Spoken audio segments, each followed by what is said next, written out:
And you say honesty, honesty, and you say honesty, honesty, and you say honesty. Honesty, and you say honesty, honesty,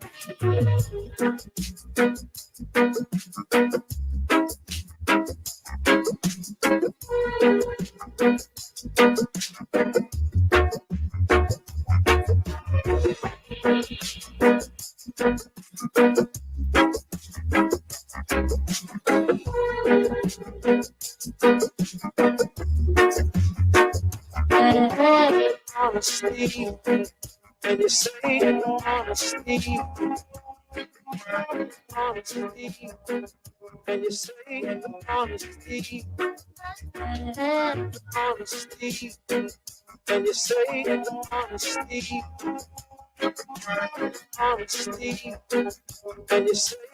honesty.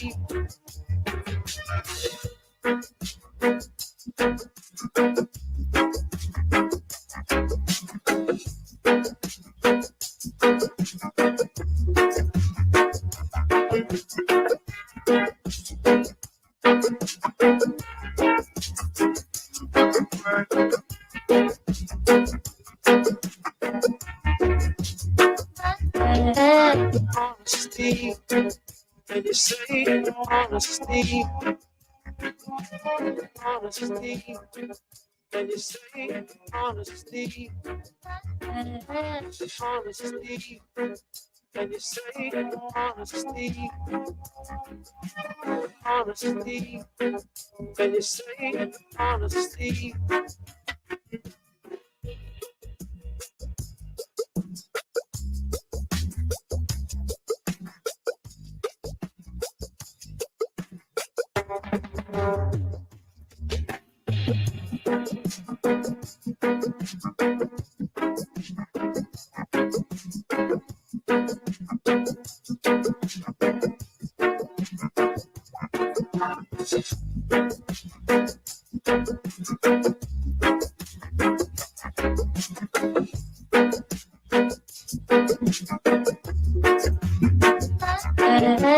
Honesty, and you say honesty, honesty,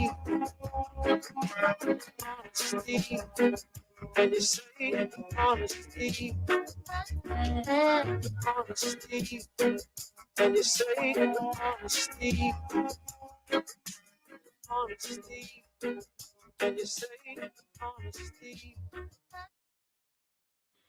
Yes, family. Good afternoon and welcome to Reason with Rattigan on Reggae Global Radio and YouTube. And I'm your host, Will the Rebel Rattigan. And thank you very, very much for tuning in this Saturday afternoon. You could be anywhere in the world, but you're here with me in the struggle for the Jamaican people at home and abroad. So let me just kind of like get some things out of the way so we can start. Now, many thanks to last week's guests. Now, we had the Waterhouse crew, Patrick McCarthy, Winsome Hutchinson, Teagle Clark, and Mr. Michael Nita. We also had Dr. Karen Dunkley, Mr. Robert Finzi Smith, and also my impressive panelists, Isat Buchanan and Herb Nelson Jr.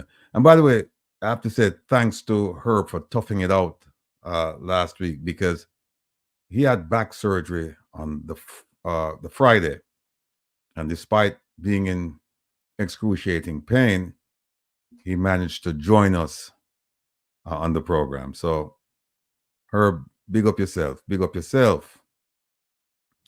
As far as the foundation is concerned, we continue to ask for your support. And notably, you see the QR code up to the top right. It's working. I've been told that it is. And I have no reason to believe that it isn't. So you can go ahead and make your donation. That actually is a shortcut to the site. So And when I say the site, I mean the donation site. So it takes you right there. So you don't have to worry about anything. Let me just big up all of the early birds. Big up all of the early birds. Whoa, lots of early birds. Oh, all right. Sharon Moulton, Marcia Thomas, JM Master Songwriter. I am Miss B. ACLB. Bless up, bless up, bless up. Jamaican TV. Paulette Johnson, Donna Whitaker, Shirley Douglas, Captain J, Kenneth Bury, Untamed Kangal, Never Stoddart, Janet Braham, Yvonne Johnson, Herb Tuzalin, all the way from Florida. Big up yourself. Direne Waite, Tamara Davis.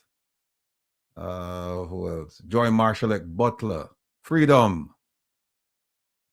Joan Morris, OT. Keep it locked right, that's a OT. And you know we have a party later, right? Arlene Frome. Isilda Williams, Janet Jones. Who else? Janet Monday. Yes. Ruthlyn Matthews. JP. Evie. Sunshine, Sharon Clark, Joseph Richardson, Cedric Ten, Malivan, Tunde Stargate Communications, love the spelling. Don, big up yourself. Carla Ebanks, Faye White, Cynthia B, Leisha Harris, J, Maylene Bowman, Big J64, what a week. Pearlie Simpson, Gloria Morris, Dorothy Richards, Pamela Jones, Missy Bram. No, me, I'll see you later. All right. Ellen Richards. I think I said Gloria Morris already. Des Thomas. Ellen Richards. Who else? Eugenie Brown. Patty Brown. Kenny Marshall. Yvonne Garrix. Jriques.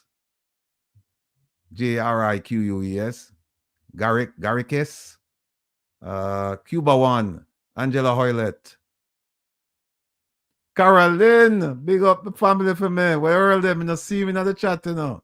Jenny Sack, Gloria Morris, Joy McKenzie, Don Carter, Beulah, Jean, Inas, Charmaine, JNL, Megawatt Bold, greetings to the rebel, Will Rattrap,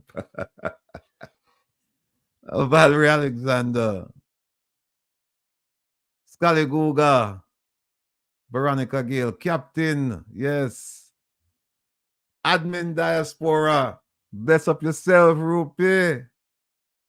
Michael Gordon, Tyrone Bryant. Vibing with the natural. Me, I wonder where you today, you know. Come to see, I know you always like way up at the top. Rowena Williams, Lisa Six, Radio, Andrew Nicholson, Joy McKenzie, Captain J, Pearlie Simpson, Chosen Claudette. Good evening. Oh, Scully Guga. We're going to put up the number. Kevin, somebody's asking how they call from Jamaica. But Scully Guga, it's not. When we get ready to take the phone calls, we'll just put up the numbers so everybody can see. Stella, big up yourself. My brethren, Jeffrey Tavares, Mr. Vumva. Big up yourself and your wife, my brother. Lee Respectford. Hugh Robotham, Lorene Lawrence, Gloria Morris, I think I called Gloria already. Uriel Dharma, Queen, Doreen James, Sandra Jones. Who else? Starling time is Mr. Brown Brown. You're right. We have a whole heap of problems this morning and for the last week or so. So, you know, we'll wait for Isat to come in for bringing him Starlink to help you out. Natasha Cousins, respect. Leo, big up yourself. Beautiful butterfly. How you doing? Natalie Mullings. Yes, Jeffrey, what a week, what a week. Jackie Graham. Marva Dice. Marjorie Hastings. Michelle Scott. Viv Chin. Aretha Reed. Beverly Lewin. Joseph R. Loxley Gregory. Janet Chicory. I think I mentioned Natalie Mullins already. Healthy Eats with Carol. Reggae Global Entertainment. Get well soon. Get well soon, Joanna Marie. Big up yourself, Headmaster. Steve Campbell. BCA Smith. KB. Sheila Higgs. Charmaine JNL. Kayleen. Good to see you too. Joseph R. Sam Allen. Norman Ferguson. I am Doreen Elaine Walker. Leo. Keisha McKenzie. Kashia C. Joe Blogs. Big up. Odell Clark. Mitchie. Sandra Jones, I think I mentioned Sandra already. Lisa Wood Ladrick. Wayne Vibes. Lunette Davidson. Violet McKenzie. Norma 2009. Andrea Goodwin. Isilda Williams. Other Ian No. Big up, big up, big up. Carol Banton. James June. Pernell Clayton. Yes, Marva, stand with Isat. The whole away.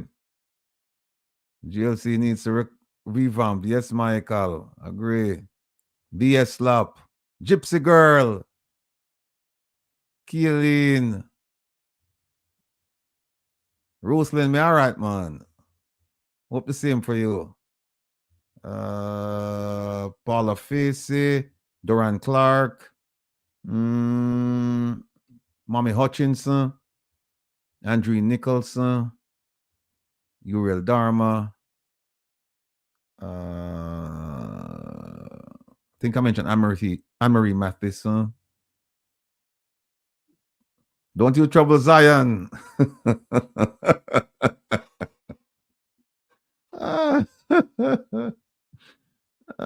Sheila Higgs. Jaquan, G. Wayne. Joan Morris. Sean Chambers. Straight Up. Yvette Gordon. Carla Ebanks. Carl Allen. Yeah, we all love Mr. Isat. Zolita. Big up yourself, Yannick Cole. Patel Crickshank. Benita Clark. Marcia Clear. Shelly Carey. Michael Weir. Paula Facey. Pauline Dennis. Compliments of the season.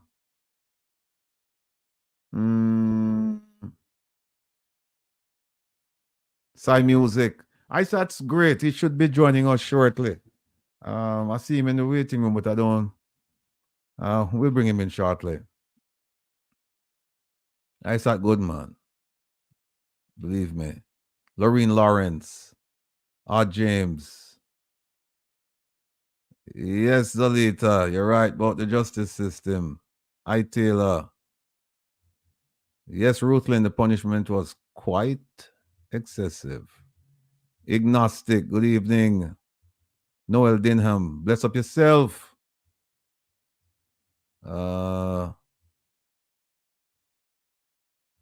Viviven, I'm sure it's Vivine or it's spelled Viviven. Wisdom. Welcome, welcome. Barry Grant. Ron Wallet. Ron Wanless. Parchment Fanny Clump. I know I'm making up some of them names, man. I know them. Not a real name. Sharona Powell. Elijah B. Lilith Lockerbie. Falmouth Girl 2. Paula Shelley. Sheila Higgs. Who else? Vinside Acosta. Pearlie Simpson. Vin Clark. A. Johnson.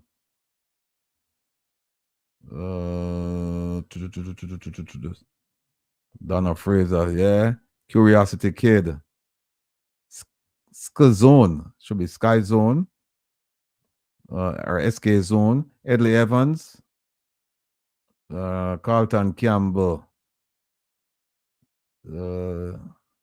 Yes, Zalita. They're behind, beside, and in front and back. Yeah, Isat. Angela Campbell. Let me see here now. Did call Vin Clark already. That's it. Malivan. Wayne Bartley. Accountability is what we need. True. Lloyd Walker. You want to start with the Prime Minister's visit? Diana Atkinson. Let me see, who's this? Benita Clark, Sandra White, Janet Grierson.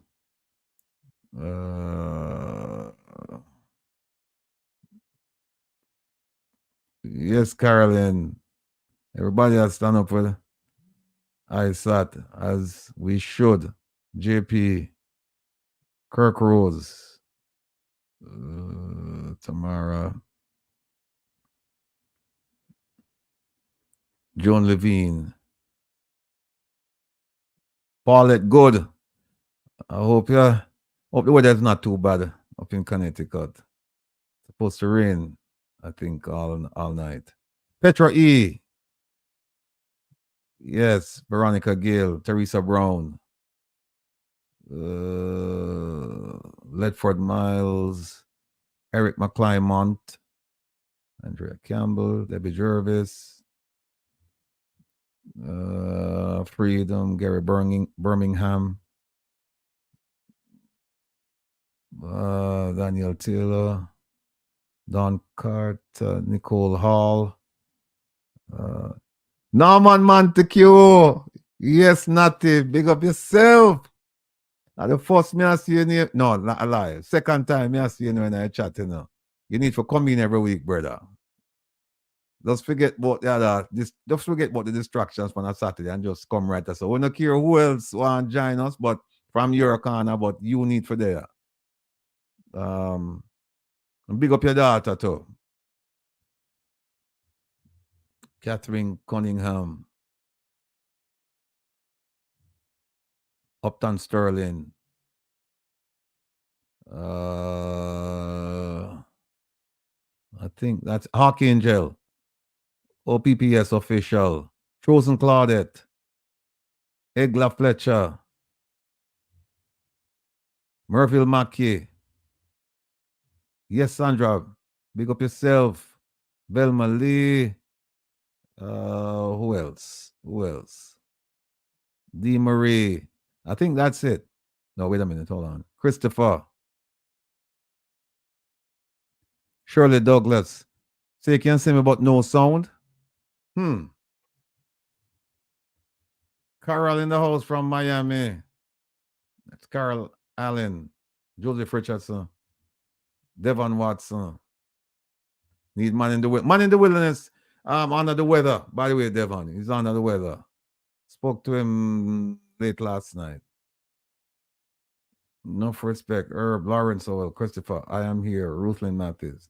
All right. Folks, we have Kevin in the background because I think we have a slight problem on the radio side. So Kevin is there doing his level best to make sure everything is okay, as usual. So let me just say that if you find this program appealing, then please like, share, and subscribe. And you'll hear me saying it a few more times before we end the program. Issues. I've mentioned this now about 3 weeks or so. And it's that the IC corruption prosecutor and the DPP, they have not made any statements regarding the prosecution of the former Minister of State, Leslie Campbell. I know my dear friend from up at the hill there, she tell me, say, well, Leslie, former minister, not like what me I do, but I said go. Former Speaker Marissa Dalrymple Philibert and Mark Barnett, President of the National Water Commission. All three of them, they have been referred for prosecution based on their activities, alleged corrupt activities. But what we have to do is we have to press the issue with the prosecutors, or we're going to face a distinct possibility that we'll never hear about these cases. So we have to keep the pressure on. Tonight, you're going to relax with the Rebel, right? So please tune in to Reggae Global Radio at midnight until 2 a.m. We're going for 2 hours tonight. And as we say, relax with the Rebel as we rock and skank to some serious reggae music from the 80s and 90s. DD, big up yourself. And if you haven't joined us yet, join us tonight and experience the most lively, most interactive, most fun party from midnight onwards. And I just want to say, big up the faithful supporters. And you know who you are, because if I start calling names, I'm going to run out of names, you know. I don't, okay. Yeah, we're going to run out of names. So we're not really calling him on this, because it's another like 50 names. But you know who you are, and you're going to tune in tonight. And we just hope that the thousands of people who came last week will be followed by thousands more this week. We have to keep it locked and we have to keep it live. Shout out time. Blessings, Mama Eileen, Papa Trevor. Ma P. Promise you I was going to come by and check you, but I didn't. Natty, but look for Ma P for me. Yes, sir. Blessings, Desmond, Paul, Ma Jane, Mrs. Nelson, our brother, Herb Nelson, and of course, my brethren from Florida, Mr. Baxter. I know you're watching, you know. Know you're watching. And I just say, hey, buddy, how you doing? Angela, go and take care of him. Big up the Reggae Global family, the Meadowbrook crew, the Firehouse crew, the Rollington crew. But General, I forget our shout from Rollington. Yeah, we have some things we have to take care of. And all of the crews watching at home, in the bars, the markets, and other public venues. Let me just say big up to John Lennon, Dr. John Lennon. We haven't touched base in a while, but I haven't forgotten you, my brother. Now, future presentations. Well, we're going to have more interesting guests, retired law enforcement officials, educators. Last week we had on Karen Dunkley, Dr. Karen Dunkley. And she was well received, as usual. We're going to have mental health professionals, so on and so forth. We're going to look at various speeches as we get into the election cycle. We're going to get into some of the speeches made, some of the promises made. We started already, but we're going to go even deeper. Mental health professionals Mitzi Sky and Dr. Cheryl Bellamy will return in a few weeks. And then last week we had a group of people from Waterhouse, and you know, a friend of mine, dear friend of mine who's watching, said that, oh, that will look traumatized. She's right. Oh, that will traumatized. But unfortunately, we didn't have the real professionals to give us their assessment. So the next time we do it, what we plan to do is have representatives from different inner city communities representing different political philosophies, parties, all kinds of things. So, and we're just going to have a really nice discussion, talk about the things that we've been through, and have the psychologists just sit in the background and kind of give us or diagnose some of the issues when we're done. Should be interesting. Now, we have ignored a significant segment of the population, and that is young people. We haven't paid much attention to them. And the vote, especially the voting population in Jamaica, I think it's like 60% under a certain age. I can't remember. My good friend from Montego Bay, he gave me the stat last week. But next week, we will feature a group of young people, and we're going to discuss their assessment of Jamaica's present and future. So it's going to be interesting. It's also going to be exciting, and it's going to be groundbreaking to have a group of students, young people, just tell us what's going on and how things can be made better for Jamaica as a whole. And then tomorrow, check out Waterhouse Vibes at 3 p.m. on YouTube. Where in light of the Prime Minister's proposal for a Ministry of Peace and Human Development, we will discuss truth, justice, and reconciliation. We hope to have some folks from South Africa who are familiar with the Truth and Reconciliation Commission there, because in fact the Prime Minister referenced that commission in his speech or in his presentation to the Diaspora this past Wednesday. Don't forget to check out YouTube programs hosted by Jeffrey Tavares and Jamaican Carlos. I met him the other night, and if you're watching Jamaican Carlos, it was a pleasure, and I look forward to more engagement with you. And finally, tomorrow, please tune in for Wayne Lonesome's regularly scheduled town hall meeting at 7 on YouTube. No tabloid, no hearsay, just facts. Now, today's presentation, the opinions you hear today regarding the presentations will be that of the individual presenters only and is not endorsed by or known to or vetted by Reggae Global Radio or the host. People just come on and speak freely, and we love that. Today, we will be joined by Bal Green, who is the retired director of Forensic Services for New York State Office of Mental Health, and he had the territorial responsibility for New York City. Big title, big responsibility, big man. So we're going to talk to him about how to deal with crime in terms of the re-entry of the prison population into society, and also how to ensure, how to monitor, to provide resources that people don't return. You know, the recidivism rate, we're trying to keep that down. We're also going to be joined by Ann Blaine, child welfare activist and the founder of Hear the Children's Cry. And she's going to talk to us about her idea about the new ministry that the Prime Minister is contemplating, what it should look like. And of course, we'll be joined by Isat Buchanan and Herb Nelson. Yeah, today we're going to discuss the establishment of a Ministry of Family Affairs in line with the Prime Minister's intention to establish a new ministry. And we're also going to discuss a review. We're going to do a review of his town hall meeting in Washington, D.C. this past Wednesday, and we'll dovetail that into part 4 of his lies, misrepresentations, and unfulfilled promises. As I mentioned, Bal will talk about a possible crime reduction and recidivism solution. That's based on his experience in New York City. We're not saying his proposals will work. We're just going to listen to the man, and hopefully the correctional officials in Jamaica, or corrections officials in Jamaica, people assigned to the Ministry of National Security, they'll be watching and taking notes, especially since they're asking people to provide assistance. I think they just asked a high-ranking NYPD officer with Jamaican roots. They're asking her to provide assistance, and that would be very welcomed.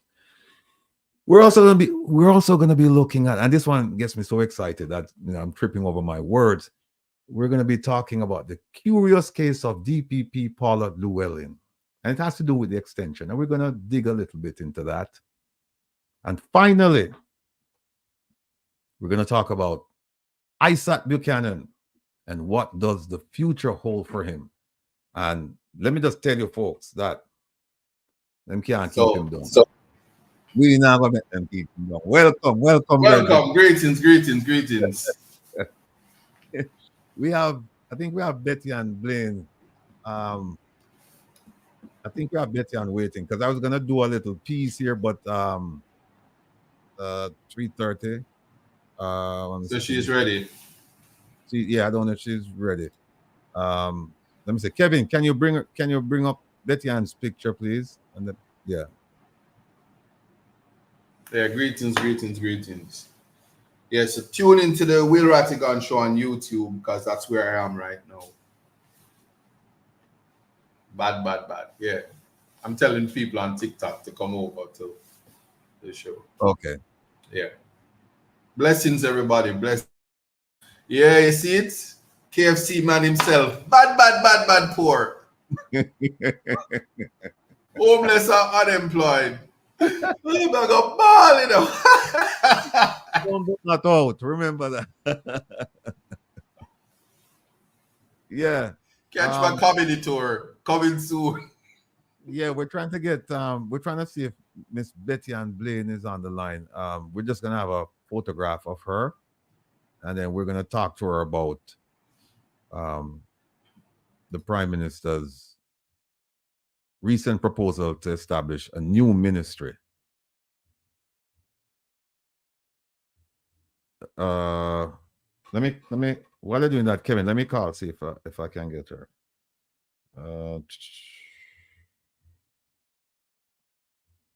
You can go and talk to your people, let me know. I will talk to our people, let me know. Isat.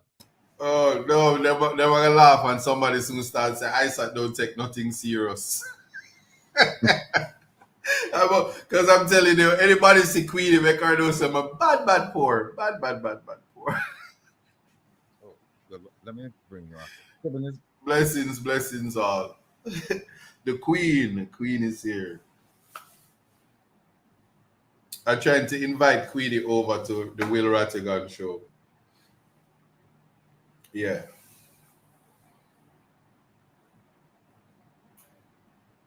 You know, there was a song. There was a song, but I can't use the song because I was gonna quote the song, but then I realized that it's Puff Daddy sing the song. I don't think it's a good song to quote right now. Oh God. Love you guys as well. Appreciate you all. Yeah. If the full musician is not the plan. If you buy my record, it might be wow. Elegance. The lovely Betty Ann Blaine.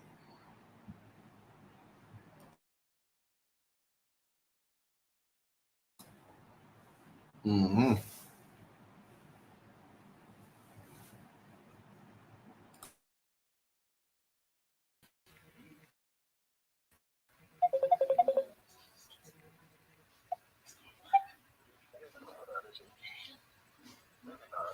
Hello. Hello.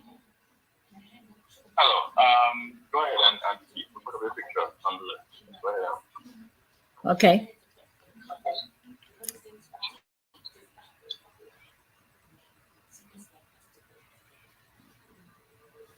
We're hearing you loud and clear.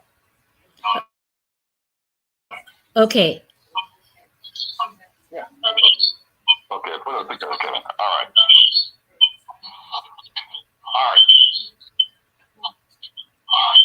Then if you have your device, it's turned up. It sounds like it's turned up low. Okay, hold on.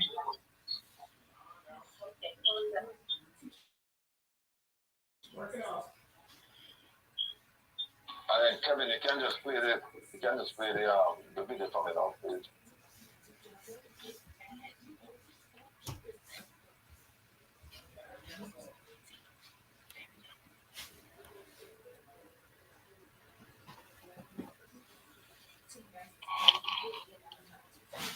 Isaac.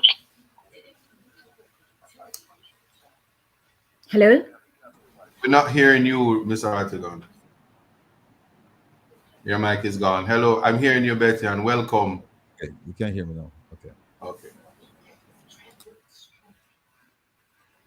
Yeah, no, Kevin is getting ready to put up a picture. Well, while he's doing that, because we all know that Betty is a beautiful woman. So, um, Betty, are you there?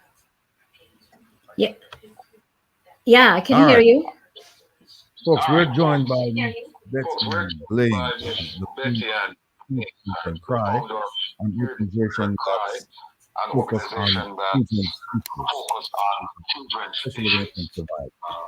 especially Now, when it comes Betty to and Blaine, I violence. think that Now, most Betty of and the Blaine, I audience, suspect that most of I'm the still getting no audience, they've feedback from never, you. I'm still getting a feedback from you, Betty. I don't know why. Um, is that better? Can you hear me? Yeah, I can hear you. Yes, yeah, we're good. Is that Yes, yes. better? Okay. All right. So, could you please tell the viewing and listening audience who is Betty Ann Blaine, please?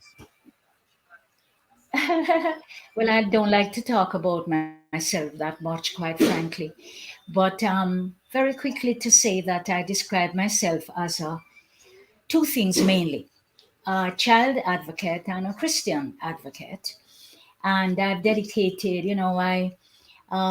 Wilfred, I was a part of the Jamaican diaspora back in the late 60s and 70s, 80s. And so I lived in the United States for a long time. Did my, was sure I was going to be a historian. Studied Southern Africa history, did my graduate work at Columbia, and then in the most miraculous way, I just decided to go home. I'd gotten the master's degree from Columbia. I went home to Jamaica, and I have dedicated my life since the 80s to serving Jamaican children, mainly children of the poor and working classes. Okay, I think you have a schoolmate here by the name of Sonia Ellis. She said, that's what she said. I don't know if you remember her, but she certainly remembers you. Hello? Um, no, Betty Hello? Ann, yes, can you hear me? Hang up? Hello? Hello? Okay.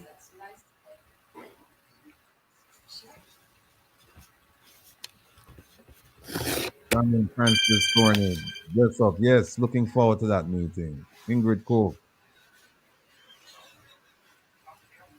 Yes, Betty Ann, can you hear me? Sounds like we're having some technical difficulties.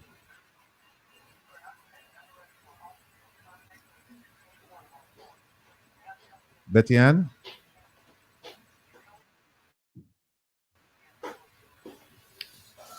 Well, Moni, Huh? come here a minute, please. And mom, I need to start exercising.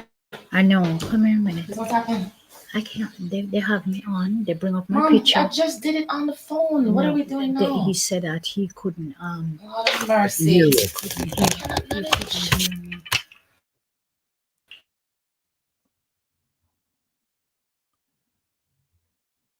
Yeah, Kevin, I don't know if you can get up the picture. But if you can't get the picture, Kevin, it's fine. We can just play the video and just have her watch the video, and then we just go right into the interview or the discussion.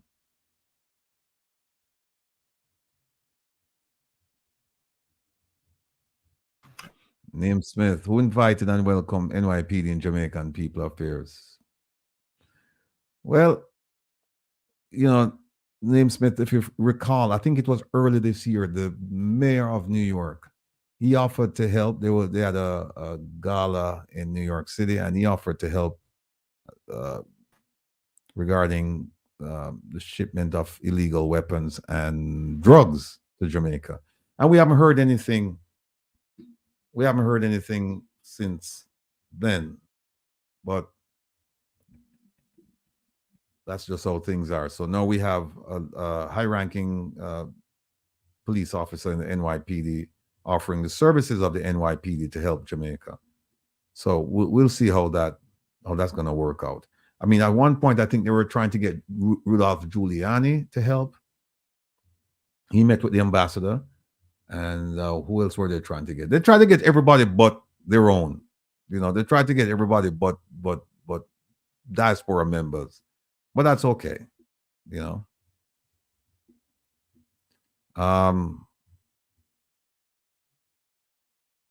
we're not hearing from Betty Ann.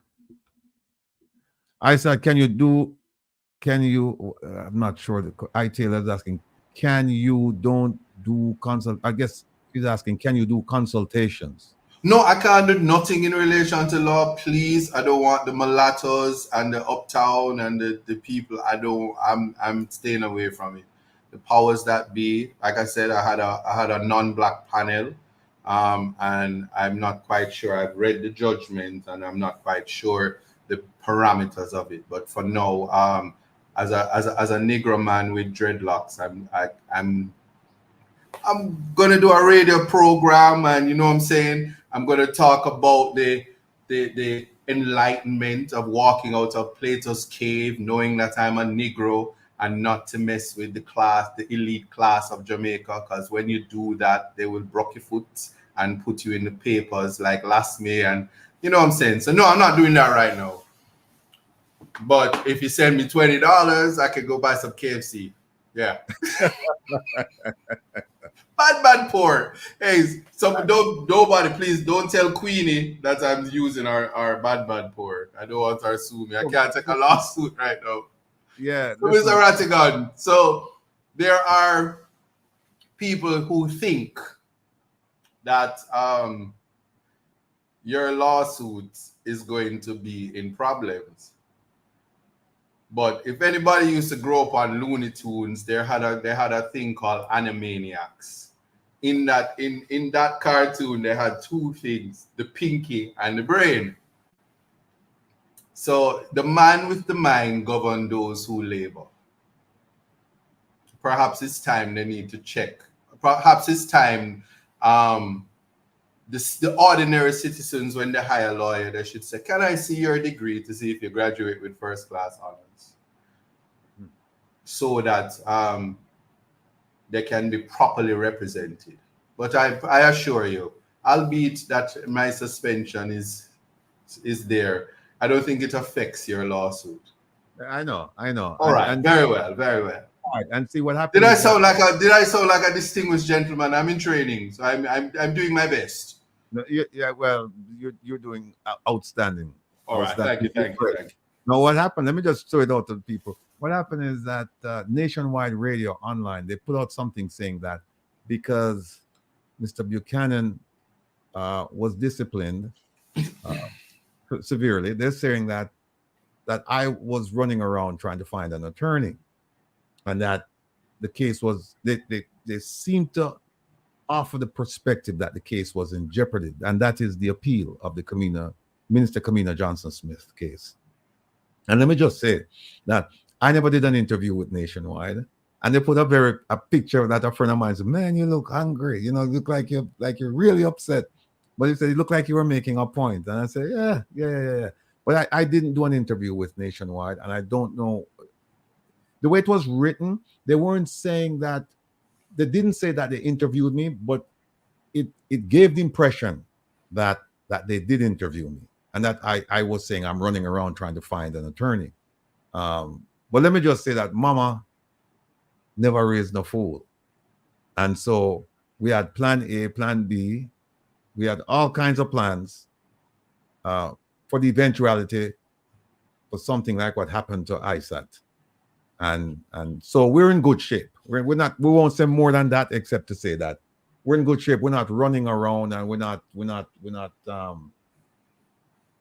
what's the word I'm looking for? We anticipate that things will go rather smoothly. We believe in the system of justice in Jamaica. We believe in the system of appeal. We believe in the integrity of the judges. And we believe in our position. And we believe that we will make the strongest argument possible for all Jamaicans, whether you live in Jamaica or not. If you are a Jamaican, if you didn't renounce, That's the camera. That's the mic. Can you hear me, Wilfred? Sorry to interrupt. Can you hear me? yes, I can hear you loud and clear. So I'm on. Okay, good. All right. So we're back with Betty Ann Blaine, founder of Hear the Children Cry, and child advocate, or activist, I should say, because they have a child advocate in Jamaica. Are you with me? Are you with Yes, me? I can hear you. Okay, good. Now, let me just play this video, and I just want you to take a look at it because you can't see us, but we can see you. But I just want to play this video because this video will lead right into the discussion because you made the news recently, and I just like to kind of like preface the whole thing. Thanks, Kev. Here we go.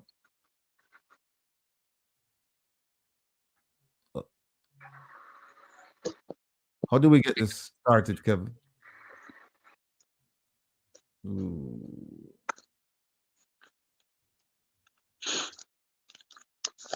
All right, Melly with us. Kevin, where you there?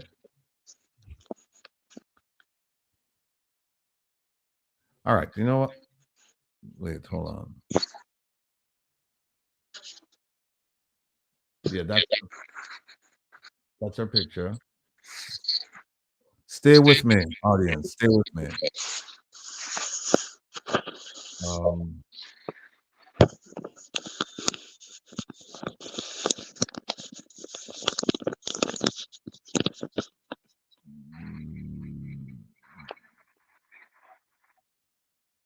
No, it's not there. All right, there it is. First thing I want to talk to you about Here we go. is peace. Jamaica is not a country at war, but our homicide rate, our death due to violence, equates countries that are at war. What it means is that Jamaica is in conflict. And who are we in conflict with? We are in conflict with ourselves. We are in conflict with our neighbor, our family, our intimate partner, our employers and workers. We are in conflict with our teachers and students. And we are in conflict with citizens and state. Everybody must start to think about this. We cannot continue to be a society in conflict with ourselves. If it is one thing, therefore, that this administration must do, starting in this term and for the next term, is to put measures in place to deal with the unabated violence that is like a disease, like an epidemic in our society. So we have commissioned a study on it, which we should get by the end of this year. And when that study comes in, we are going to reorganize the government to create and bring all the agencies that deal with families, communities, social development, parenting. We're going to bring all of them together under one ministry. I'm thinking of calling it the Ministry of Peace and Human Development, but maybe that won't be the name.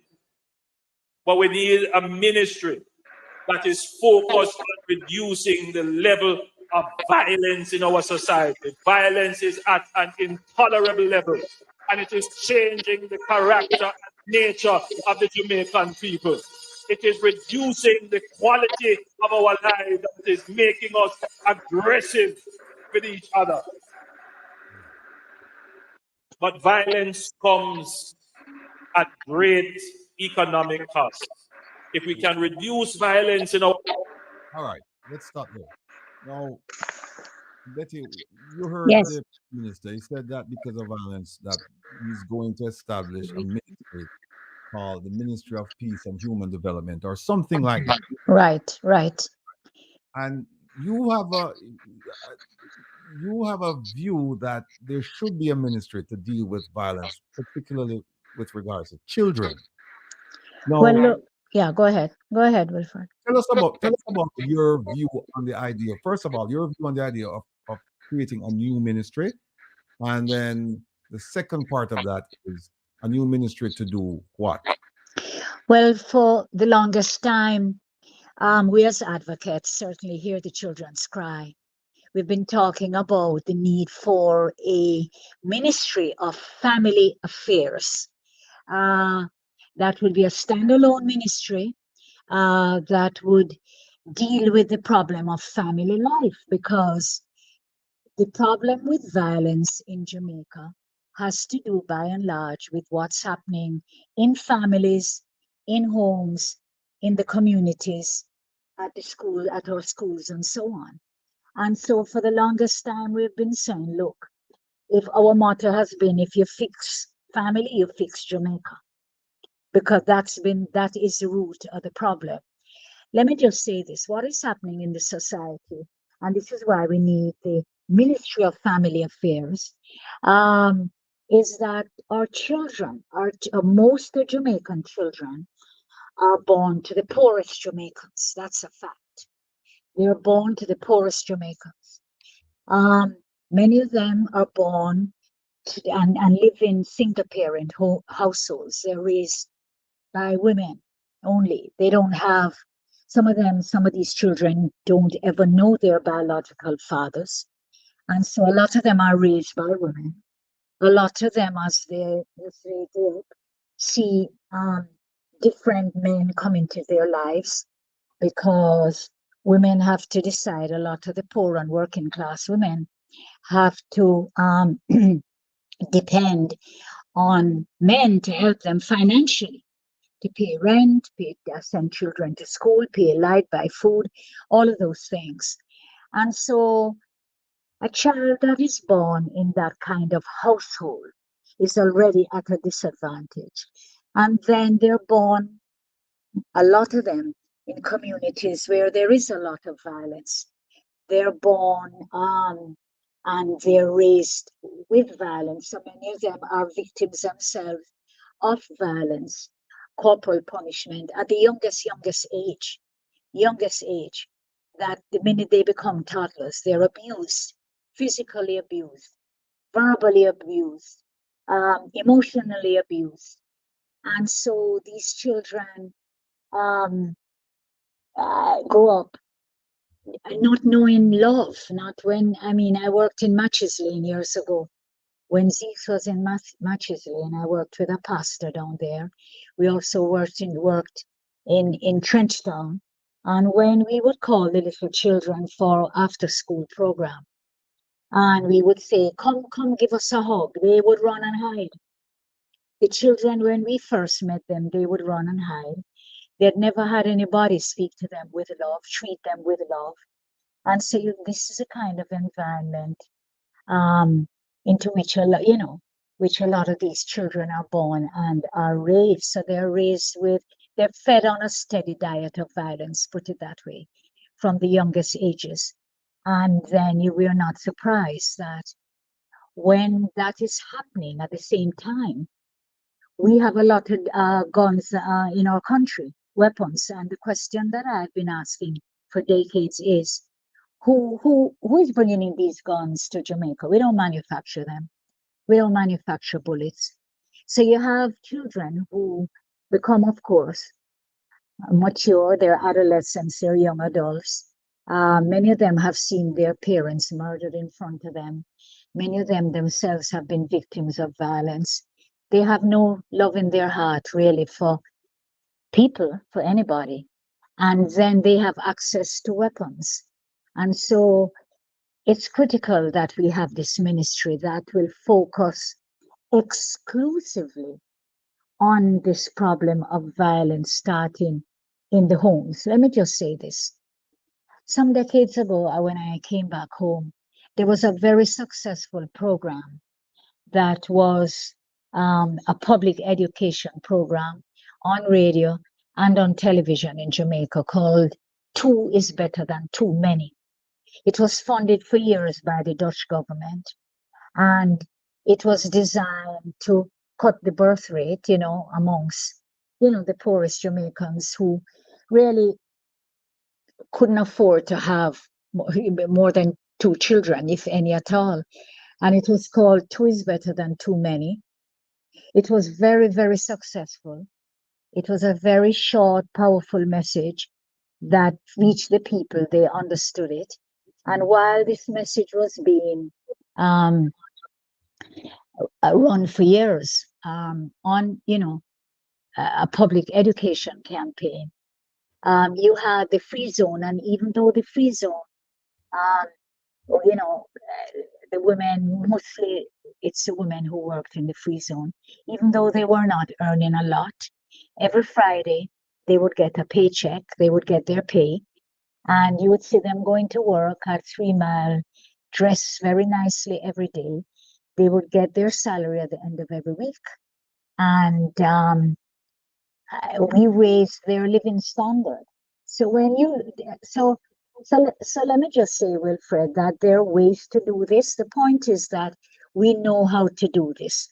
What we've not had is the will to do it, the will to establish a Ministry of Family Affairs that will dig deep, drill down on what is the problem with violence. The problem with the violence is that it's being perpetrated mainly by youth, teenagers and young people, right?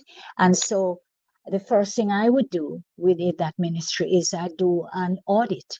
I do a national audit of children and youth. In other words, I would want to know in every yard in Jamaica, both urban and rural, how many children live in a house. And it's more than a census. You have to dig deeper than a census. Who they live with, are they in school? Are they out of school? Are they working? Then you have to dig deep into the social issues. The whole issue we're talking about here of whether they've been victims of violence and so on. So I would do a child and youth audit to start with. There's a saying that say, a problem well stated is half of the solution. So we need to know exactly what the problem is. How many children? We have a sense of how many children. The child population is very close to 1 million children. But we need to know more about these children. Who do they live with? Is it just a mother? Is there a father in the house? Is there some other man in the house? What is their emotional state? How are they doing in school? This requires a ministry all of its own. And that's what we've been advocating for. The question we've been asking also over a long period of time is, how do we create a gentler and kinder Jamaican society? And I believe we can do it, Wilfred. We have done it successfully in many communities, Matches Lane, Trenchtown, Grand Spen, Waterhouse, in many communities. And we have the models.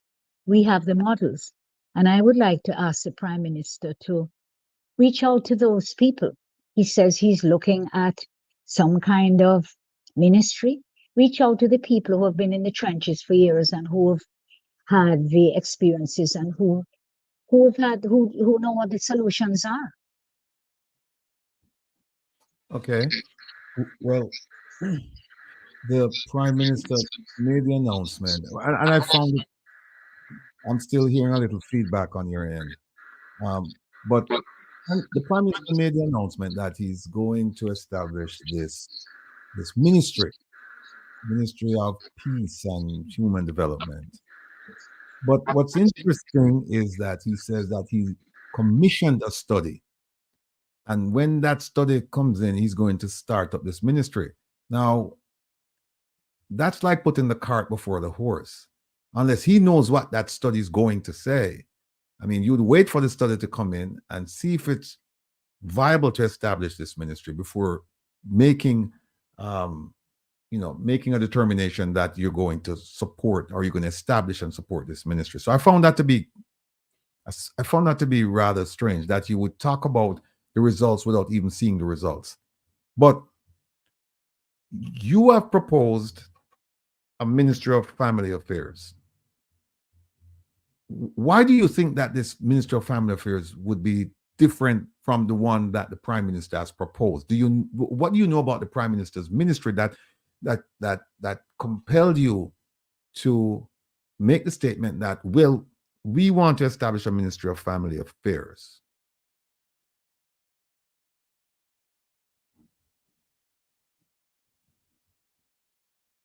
Hello? Hello? I think that is. Yeah, you can hear me? I can hear you now. Yeah, when he talked about creating some ministry to deal with violence, immediately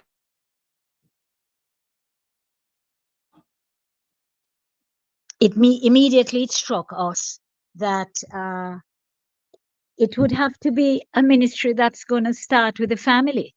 Immediately. We don't have to do a study for that. We already know that. You do a youth audit across the nation, you find out what's happening with the children, which would be a part of the mandate of the Ministry of Family Affairs. You look at the living condition of families, which is crucial, because if you want to build families, you have to look at how they live. What are their living conditions? Sometimes we go into communities that we can barely get into the communities because they are impenetrable. In other words, people living in really horrible conditions. So you have to look at the living conditions of people. You have to, and then look at how do we provide a decent living wage, particularly for women. Because, they say when you give women the money, they take care of the children. When you get them to the men, them go to rum bar and betting shop. So there are different, we know without conducting any study what some of these problems are. And the minute he mentioned violence, that he wanted to look at some kind of ministry to deal with violence, we decided that it was important to put our voices out there to say, that is a Ministry of Family Affairs. That's what you need. Mm-hmm. So you were involved with a program called Prevent a Dropout Project. Am I correct? That's correct. And that's why I'm saying we have the solutions. Right.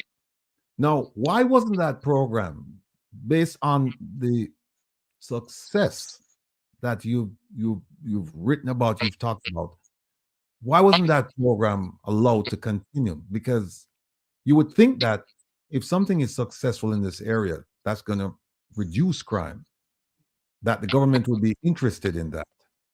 So why wasn't the program allowed to continue? Well, it started off as a pilot project funded by a bank, RBTT. And let me tell you how we started this. So we've been working with children and youth for decades, so we know what these problems are. We recognize that the children who are dropping out of school and getting into violent behavior and into criminality were dropping out at grades 8 and 9. So we recognize that. This was not rocket science. We recognize that those 2 grades are critical in engaging in interventions for children who are actually in school. So we approached the school, Swallowfield Primary and Junior High School, and we said to the principal and the staff, we said, what grades do these children drop out? And they said grades 8 and 9. I said, okay, for this group here in school this year, that are in grades 8 and 9, how many of them do you think will graduate? These are the ones that are going to come up for graduation. And they said probably just a few of them, because most of them, they fit a profile, They don't attend school regularly. They have behavior issues. They have remedial issues. They have all kinds of different issues in their lives. And we said, okay. So we said, could you identify those children? And they said, yes, we know exactly the ones that are going to drop out. We know they're not going to graduate. And the next thing we said to them, would you allow us to work with these children? And they agreed. And so we ran a program, a parallel program with the formal school system in that school. And one of the reasons it was so successful was that we took our staff members into the school. One of our social workers, the school gave her a desk in the school. So we were present in the school every day. And then we brought several powerful interventions to bear on these children's lives. We did remedial education, and this was paid for by the bank. We brought in a remedial specialist who dealt with the children who were having problems, particularly with the core subjects, math and English. So we had a remedial specialist. We brought in mentoring. I ran a mentoring program for years in Jamaica as well. So we know about mentoring and the power of mentoring. So we did a mentoring program where we matched these students with the employees of the bank. So we had a life skills training program where we would work with the children to deal with different things in their lives. Started out with asking the question, who am I? Who am I? Who am I? And what is my community? Who am I in my community? So some very basic questions and life skills programs. So we did that. We did parenting. So here is what we did. We got 30 students, and we decided that we needed to find the parents, because most of these children, the parents would not attend PTA meetings, as you'd imagine. So we went and we found them. So we went in the communities in which they lived, and we found the parents. And so we invited the parents one-on-one, and then as a group, to come to the school and meet with us. And almost all of them came. And we developed a really, really good relationship with the parents as well. Well, I want to tell you this, Wilfred. It is and probably was one of the most successful programs ever done in Jamaica. After the first year of the 30 students, only one dropped out of the program. 29 of them graduated. And the bank decided to fund it for a second year. And again, same results. I don't even think any of them dropped out the second year. And so it was so successful. We were so excited about it that we took it to the government at the time, and we said, look, we're not hugging up this program. This is a kind of program that could be replicated across Jamaica in all our schools and so on. Take it. We'll give you the program. We have the model. Well, we met with the Prime Minister at the time, and I'm afraid nothing came of it. No support, no financial support to carry it on. Go ahead, Isat. Go ahead. No, I will defer to you, Mr. Rattigan. No, I was gonna ask Betty that you have programs for children and families housed in the Ministry of National Security, housed in the Ministry of Education and elsewhere. So when you say you wanted a Ministry of Family Affairs, are you saying they should take all of these components that are housed elsewhere and bring them under one roof? I'm not saying that at all, really, because you do need the Ministry of Education. Remember, they're dealing with specific issues like education. We with this model I told you about, would fit very well with the Ministry of Education, you know. But the point we're making here is that in addition to those critical ministries, education being perhaps the main one, it's family, you need to get into the communities. You need to get into the communities to work with families and to see exactly what's going on in households, who are these children living with. Many of them are victims of all kinds of violence, sexual abuse, physical abuse. What do we know? I don't know if we know much about those things. And this is why it has to be family. It has to be focused. And that would it be in no way competing with a Ministry of Education or any of those other critical ministries. So I'm trying to understand, and forgive me, I'm a bit slow today, but are you saying that you would leave the ones that are dealing with violence and children and family, you would leave them where they are right now with certain ministries, and you would start a brand new ministry and focus on essentially the same thing? I'm not sure. Well, look, as I say, we need the Ministry of Education, that one especially. And you have a lot of children who are in our school system that are exhibiting violent behavior. We know that. But the question to ask is, where is it coming from? And that kind of behavior is coming from the homes and from communities. And so we have to go deeper.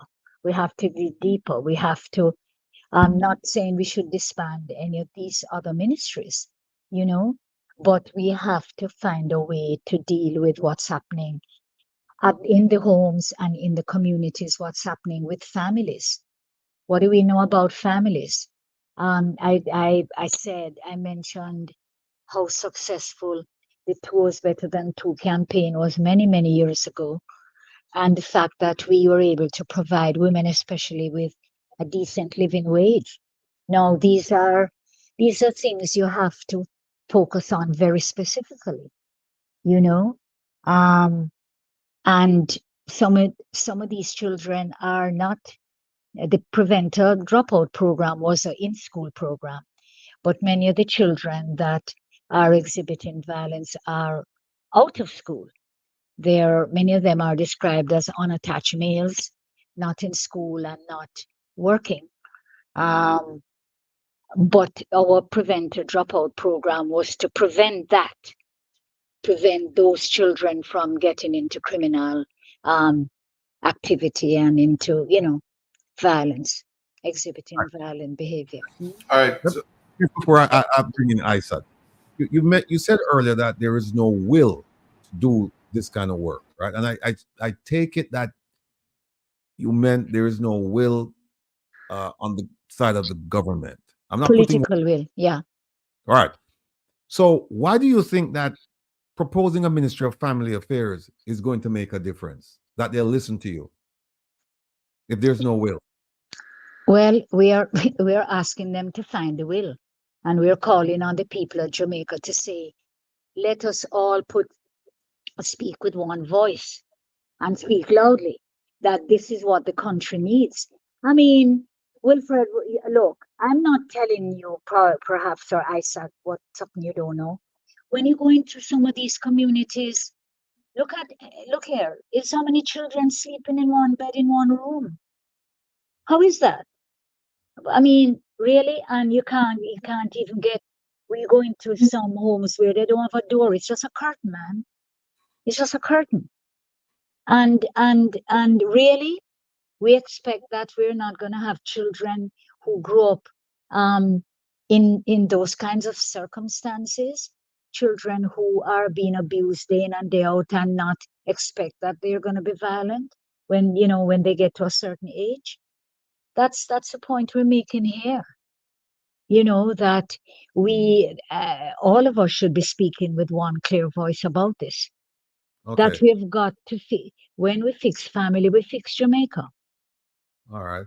Hold on one second, Betty. Let me bring in Isat. I think he has a question or two or a comment. Isat.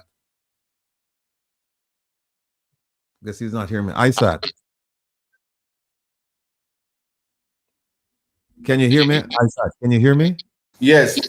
My question, Miss Blaine, what I really wanted to ask you, because I listened to you, isn't it more feasible that what we should be more focused on maybe the Ministry of Poverty? Because everything leads to that.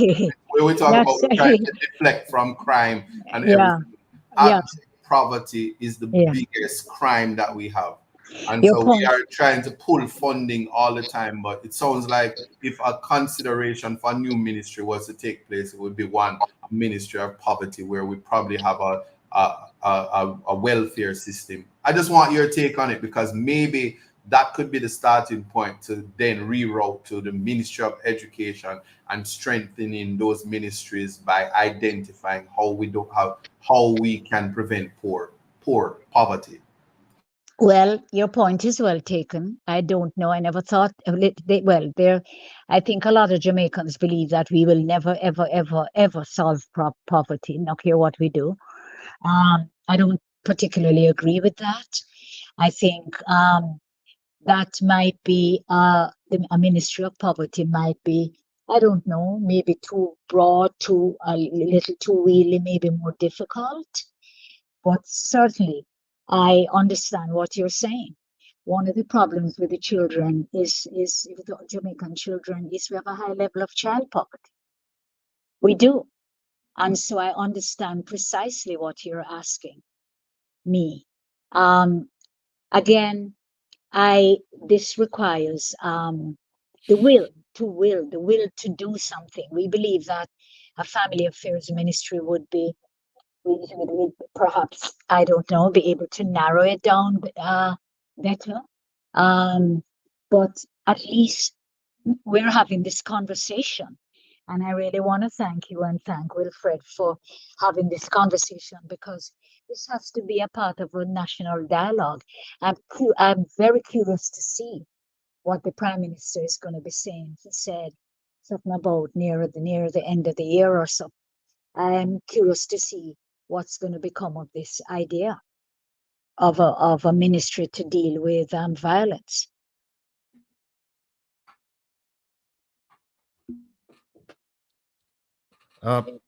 Betty, you have been involved in this advocacy role for about 7 years. Am I correct? 7? I'm just asking. Yeah. It would be more like 70. Sorry, Wilfred, that's a joke. 70. Okay. But no. When I came back to Jamaica, I went straight to VOUCH, voluntary organization for the upliftment of children. That was in the 80s. But Hear the Children's Cry, which is the main advocacy group that I founded, that was 20 years ago.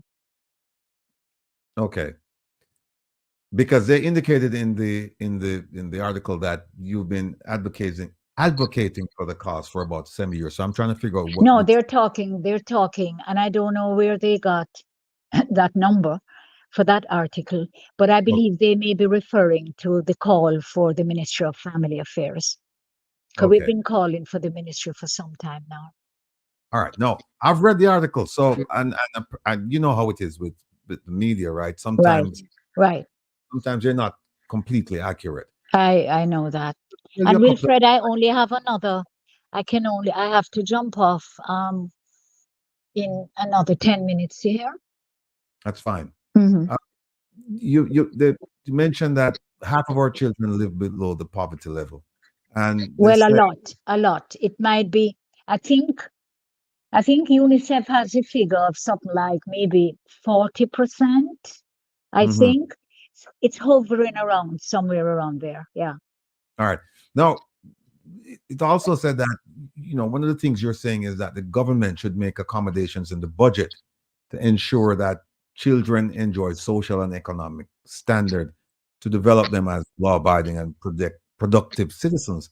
And also that domestic violence, migration of parents, violent disciplinary measure, underserved inner city and rural children requires understanding and commitment from government and stakeholders. That would be the Ministry of Family Affairs. Every single one of those issues, right, would fall under that ministry. Mm-hmm.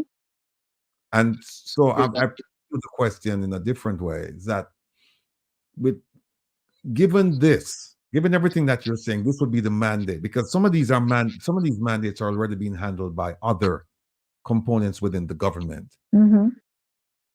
What's your feeling about having a meeting with the powers that be in Jamaica and convincing them that this is the way to go? The Ministry of Family Affairs is the way to go, and the mandate we just outlined, that should be it, and that you would work across ministry lines with the other ministries to ensure that our children, they get the opportunity, they get the break for a better life. Well, I believe everybody who has known of my work and our work at Hear Children's Cry would know that I'm always willing, absolutely willing. You don't have to pay me. Willing to do this work. I have to tell you that I was asked when the Prime Minister just took up the position as Prime Minister of Jamaica, right, became Prime Minister, that I was asked to put together. In fact, I approached Jamaica House, his office, to ask if he would consider calling together all the major stakeholders, social workers, people who have been in the trenches, private sector, because they can provide funding if you had projects that were fundable and so on, workable. I asked if the Prime Minister would be willing to kind of pull a group like that together. Well, his office said to me, look, we are interested in that.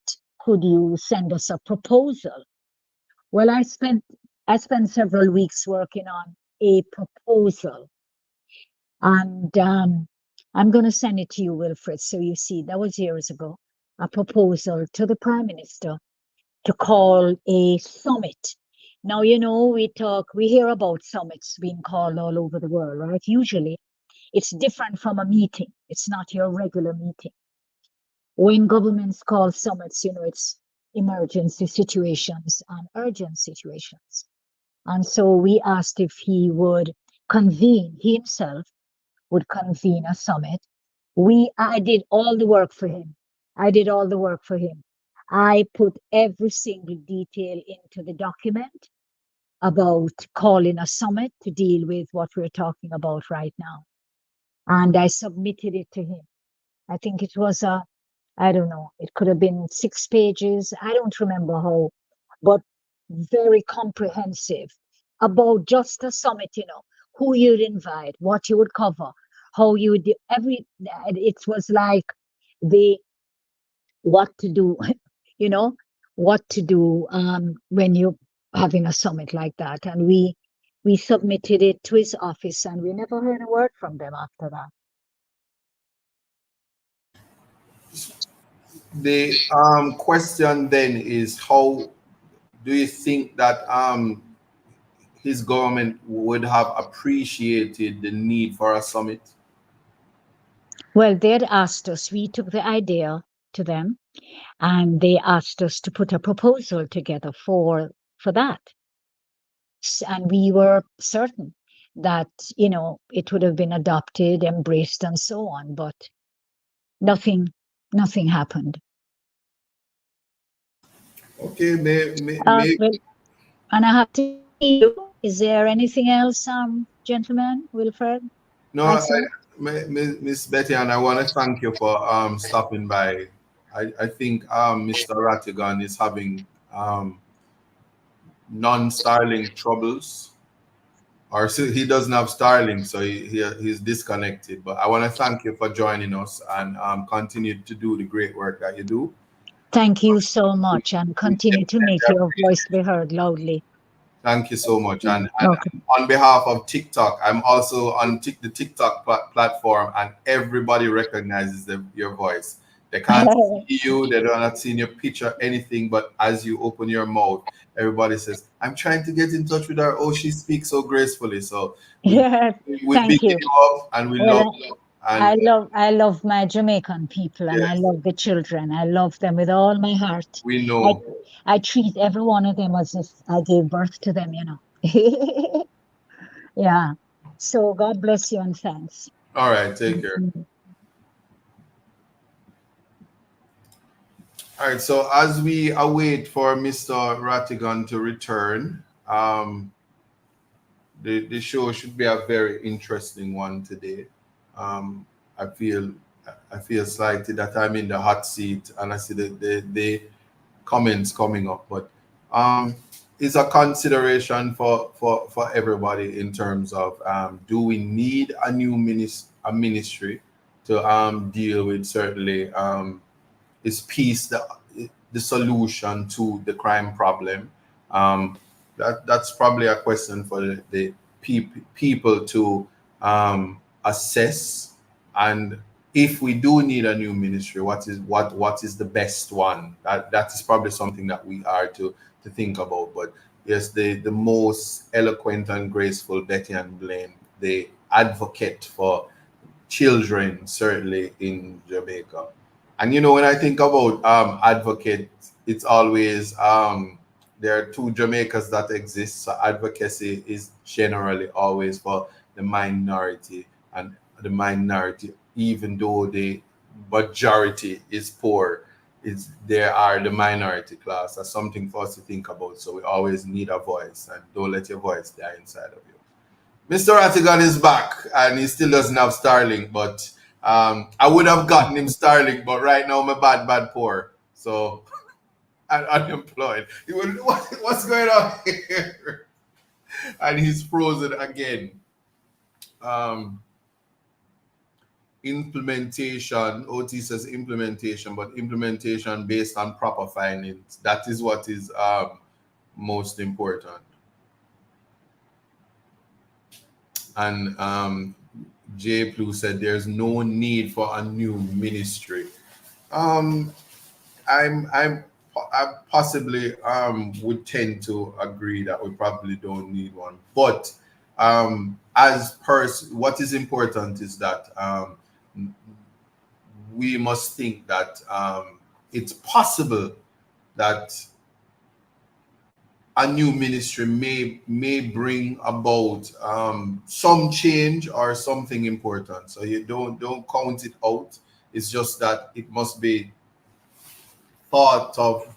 There must be mature consideration and as to whether or not it will be effective. Because like I said, when I thought about it, a ministry of poverty may very well be something that we need, so we can build out like what the diaspora having certainly in the United States, Section 8 welfare. And I'm not talking about PATH program where you only qualify for it because you don't have a flushing toilet in your house. I'm talking about welfare benefits, things that we don't have to wait on COVID for government to give certain people a stipend, things to channel, like a Damon Crawford would have out of a Ministry of Education would have think about at least one member of the household going to the university. But how to build out, how to have people escape poverty, I think the answer is a Ministry of Poverty. That's the first place. So when you can say, "Me don't have 1 red cent, I don't have $1," and you go to the government and you say that, and them just say, "Chi-ching, see some money here." So while the country is being developed, people can't whisper in your ears and allow you to be unemployed and desperate. Because when a man is desperate, things can happen. Yeah. Mr. Rattigan is back with us, but everybody, just in case you never know, get yourself Starlink. Starlink today. Call 335-9956. All right. Let me just continue here. We're waiting for our next guest, but let me just say that the mandate of the One Jamaica Legal Defense Fund is essentially to hold the government accountable. And we consider it a privilege and a pleasure to speak and act on behalf of the voiceless and the marginalized. We seek to do so in 3 ways. And you're going to hear me say this day in, day out. Lawsuits, public relations campaigns, and background investigations of politicians suspected of corruption. Now, on Thursday night, this past Thursday night, and by the way, big up yourself, Jeffrey Tavares. By the way, everyone, today is Jeffrey Tavares' 16th birthday. He's just age, that's all, but he's 16, unless he's lying to me. But today's his birthday. Jeffrey, happy birthday on behalf of everyone here, all right, from Reggae Global. Now, on Thursday night, just past Thursday night, a group of Jamaicans held the inaugural Diaspora round-robin discussion. And it was resolved that organized protests at Jamaican diplomatic locations overseas should be utilized to bring international attention to the corruption of the Jamaican government.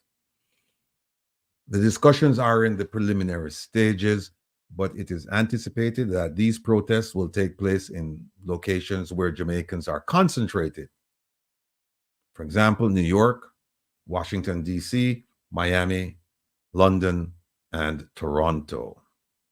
And we're excited about the feedback we're getting because people are really energized about this issue. They're energized about holding the government accountable. And because we're in the diaspora and we feel powerless, that there's not much we can do. Of course, we started the lawsuits and, I guess the protest will be part of the public relations campaign. But that's going to take place. No. So the question is, why are we so focused on these initiatives? And the simple answer is that the Jamaican people need better management and leadership of its national and international affairs. You are our care, our cause, and we want you, Jamaica, to realize your full potential with opportunities and effective and efficient service delivery. And we all want a Jamaica that is free from unchecked corruption and rampant crime and violence. We all do. And that's why we're doing this. We're not doing this for fame or glory. We're not doing this for financing. We're not doing it for any of that. We're doing it because we believe that we're in a position to give back to Jamaica. And when I say give back, it doesn't necessarily mean that you go back and you actually participate in what's going on, because we know that the government doesn't want certain people to come back and assist. But when I say give back, I mean like helping to hold the government accountable, because people are in fear in Jamaica. I hear it every day. People are fearful. They're afraid that if they speak out against the government, something unkind is going to happen to them. So we have to speak out for those folks. And by extension, we're speaking on behalf of ourselves, because I cannot begin to tell you how many people in the diaspora would like to go back to Jamaica, go home and spend the rest of their natural life on the rock. Them no want to live foreign. Them no want to live foreign. Want to go back to Jamaica, but cannot go back given the present state of affairs. So that's why we're doing this. Now, let me see. And by the way, big up yourself, Lonesome. I know you're sick and you're tuning in. So, you're on the wife and the family. Let me just, while we're waiting for our guests to come on, let me just talk about the, one second. Oops. Let me just talk about the Prime Minister's town hall meeting this past Wednesday. It was a disgrace. I'm searching for words to describe the ambassador, the Jamaican ambassador to the United States, Her Excellency Audrey Marks. She's despicable. She caters. She doesn't cater to the entire Jamaican population. She caters to her supporters or to supporters of the government. If she truly wanted to hear from people, she should allow people to ask questions. And what do I mean by that? They invited everyone to come to the town hall meeting by Zoom. But some people actually, they had a live audience. People from students, mainly from Howard and other universities in the Washington, D.C. area. And people put up their electronic hand on the platform, waiting to ask questions for more than 2 hours, and she ignored them. I mean, I have hold on one second. I have it here.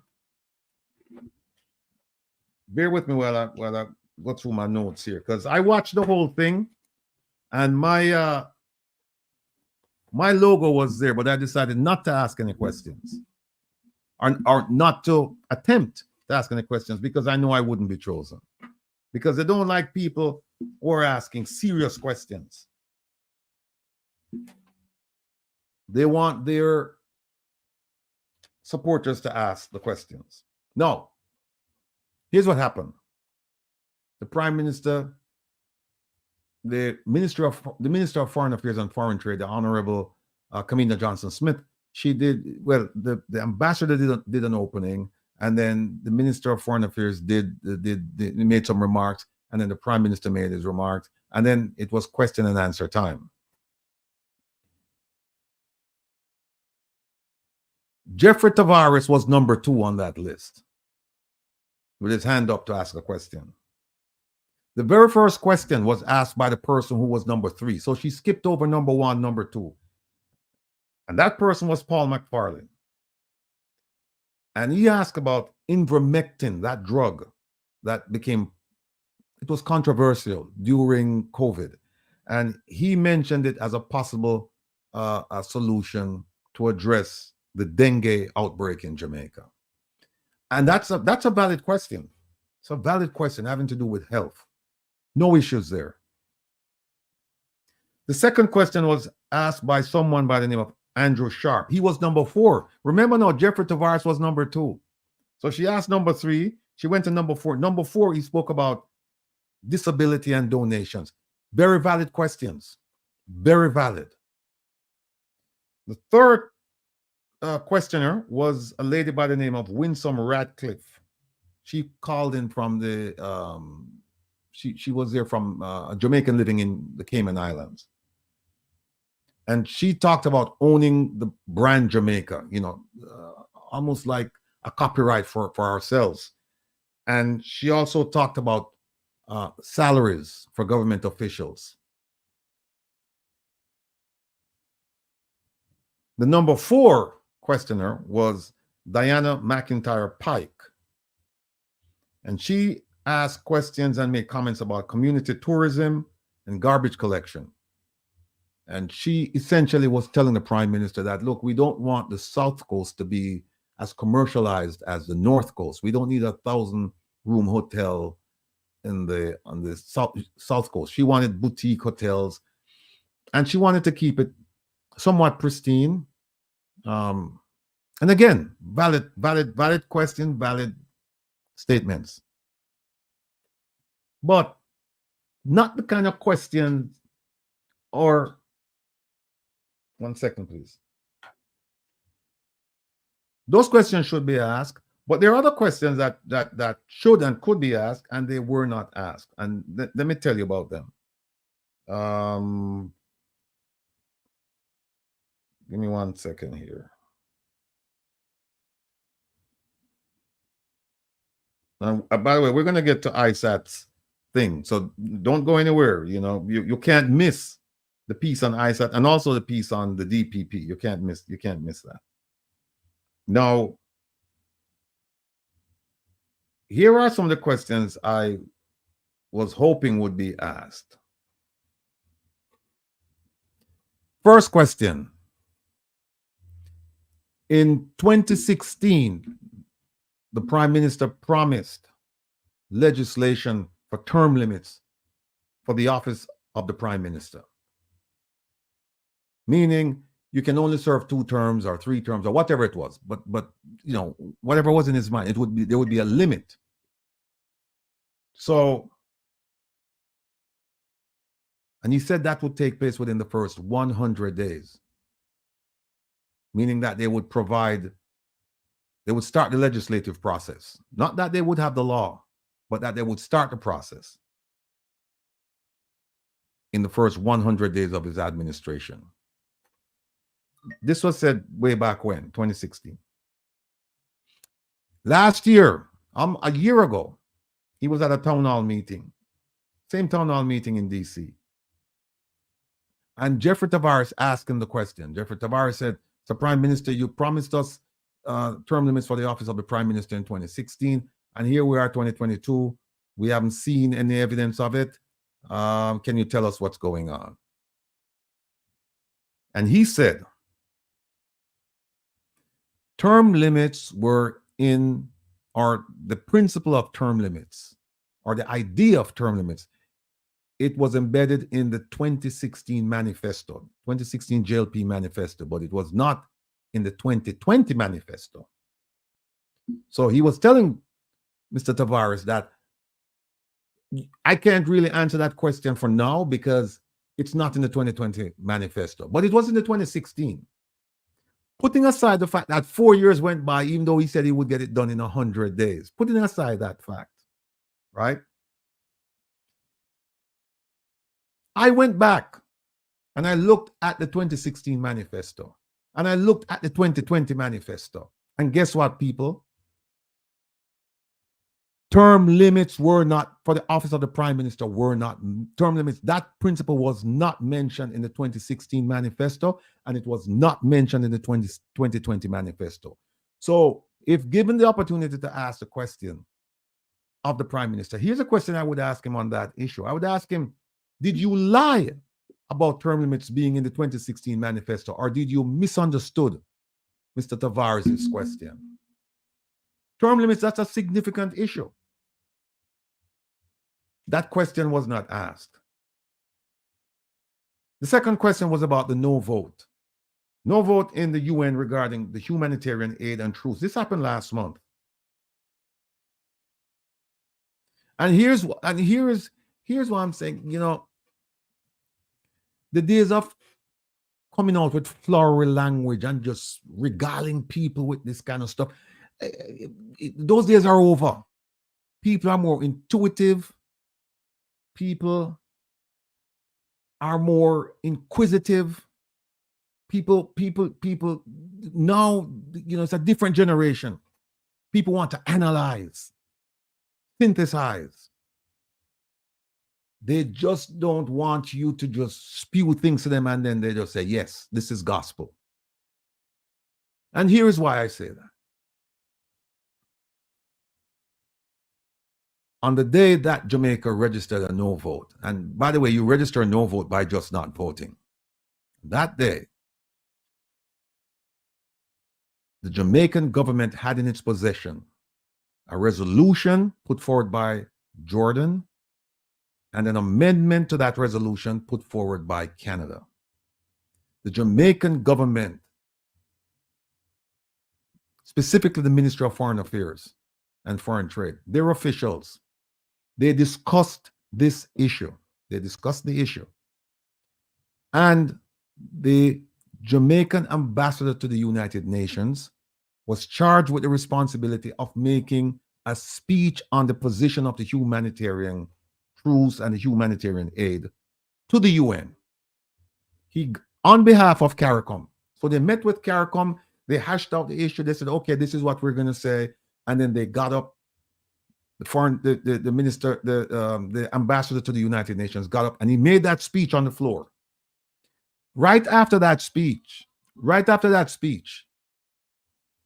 the Canadian amendment came up for a vote. Same minister, same ambassador to the United Nations, he registered an abstention to the Canadian amendment. So Jamaica voted. 3 minutes later, ladies and gentlemen, family members, 3 minutes later, the vote came up for the resolution now put forward by Jordan. Our ambassador to the United Nations sat in his chair. He sat there waiting for Kingston to tell him how to vote.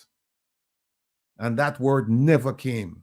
It was disgusting. It was an embarrassment. If you want to register a no vote in the UN, and generally speaking, here's the people who register no vote, they're people who are not current with their dues in the United Nations. And when you want to register a no vote, generally speaking, you leave the floor and you go to the bathroom and you allow you allow the vote to take place without you. And so it's registered as a no vote. Then you come back out. So they call it a bathroom vote. But our minister wasn't in the bathroom. Our ambassador wasn't in the bathroom. He was sitting in his chair. There's a French outfit, a French news media outlet. They caught him. Well, they didn't catch him, but they have evidence of him sitting there, waiting to hear from Kingston. Now, here is what our brilliant minds in Kingston, brilliant minds on foreign affairs and foreign trade. Here's what the explanation they gave for the no vote. First, they said there was like a mix-up with the communication. It's not true, because remember, he gave a speech minutes before on the floor on the same issue. There's no mix-up. And then they said, oh, we were deliberating it. And then the time for the vote came and went. People, if you believe that I have a bridge in New York ready to sell to you, I have the papers for that bridge. In fact, I'll throw in another bridge. I'll sell you the Brooklyn Bridge and I'll give you the Manhattan Bridge as barter, if you believe that. These people are lying through their teeth. And people just, 9-day wonder. We just sit back, we just take it, and that's it. They're lying. So, question number 2, I would have asked, given all of these facts and circumstances I just mentioned to you, why did the no vote occur? Why? That question was not asked. Question number 3, I thought question number 3 would have been asked. Because you know why? Question number 3 affects all of us. Not that the other 2 don't, but this one, very serious, very relevant. And that, family members, is the issue of standing. What is standing? Standing is the interest that you have, interest to bring a lawsuit in Jamaica. Yes, Jeffrey, tell them to wake up. Standing is the interest you have in a matter to bring to court. A Jamaican living in these United States brought a lawsuit against Minister Kamina Johnson-Smith for failure to comply with laws and regulations in Jamaica, including tax laws, including statutory declarations, including administrative regulations, and so on and so forth. And this Minister of Foreign Affairs and Foreign Trade put up a defense. One aspect of that defense was that this Jamaican living in the United States did not have standing to bring the lawsuit against her. This is the same minister who presides over the Global Jamaica Diaspora Council. In fact, she picked a lot of the members when they started this council in 2020. She handpicked them. Who says that? Her ministry says that. Go look at the documents. And the purpose of that is to ensure the interest, the interest doesn't wane between Jamaica and the government and Jamaica. Jamaicans, meaning Jamaicans living abroad, Jamaicans living at home, and the government. That we stay connected because why? We're one. And they talk about how they want the diaspora to help with in the areas of law enforcement and education and health and so on and so forth. That's number one. Number two, the Jamaican diaspora sends home close to $4 billion every year, or at least the last couple of years, last few years. If the diaspora says we only send in half, Jamaica is going to collapse. If the diaspora says we are only sending half of what we normally send, Jamaica, it's a certainty, it's going to collapse. Number three, the Prime Minister, go back and look at his inauguration speeches where he talks about the connection between Jamaica and the diaspora and how important we are and how much interest we have in Jamaica. Go back and look at when they talk about having Jamaicans living in the diaspora represent in the Senate.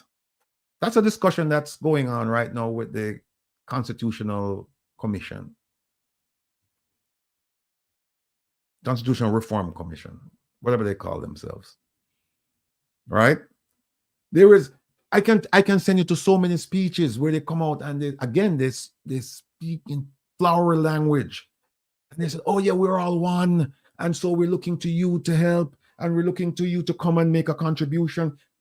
And don't forget Vision 2030, where the focus is on making Jamaica a place to live, work, raise a family, blah, blah, blah, blah, blah. And they reach out to the diaspora. And with all of that, this same minister said, you living in the diaspora, you don't have any standing, any interest in bringing a lawsuit against me for whatever it is you're claiming that I did. You don't. And the judge said in that case that unless you're materially and directly affected by the conduct of a government official you believe to be in violation of law or regulation, then you don't have standing. You can't bring it. You must be personally affected by what?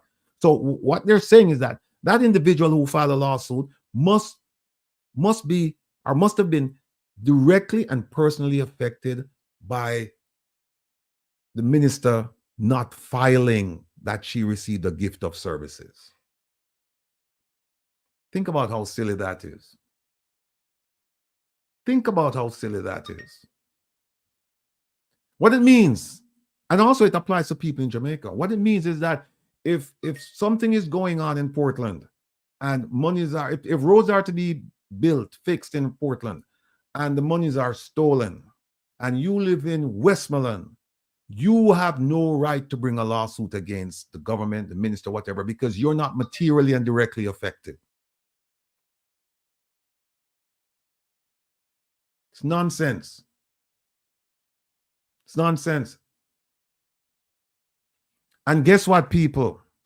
I have been instructed by legal counsel that there is a case on point that says if you are a citizen of a country, you have standing to bring this action.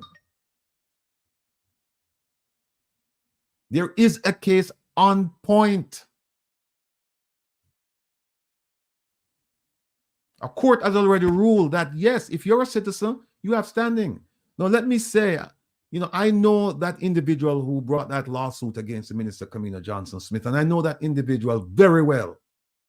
And I can tell you that based on conversation with that individual, that person did not renounce his citizenship.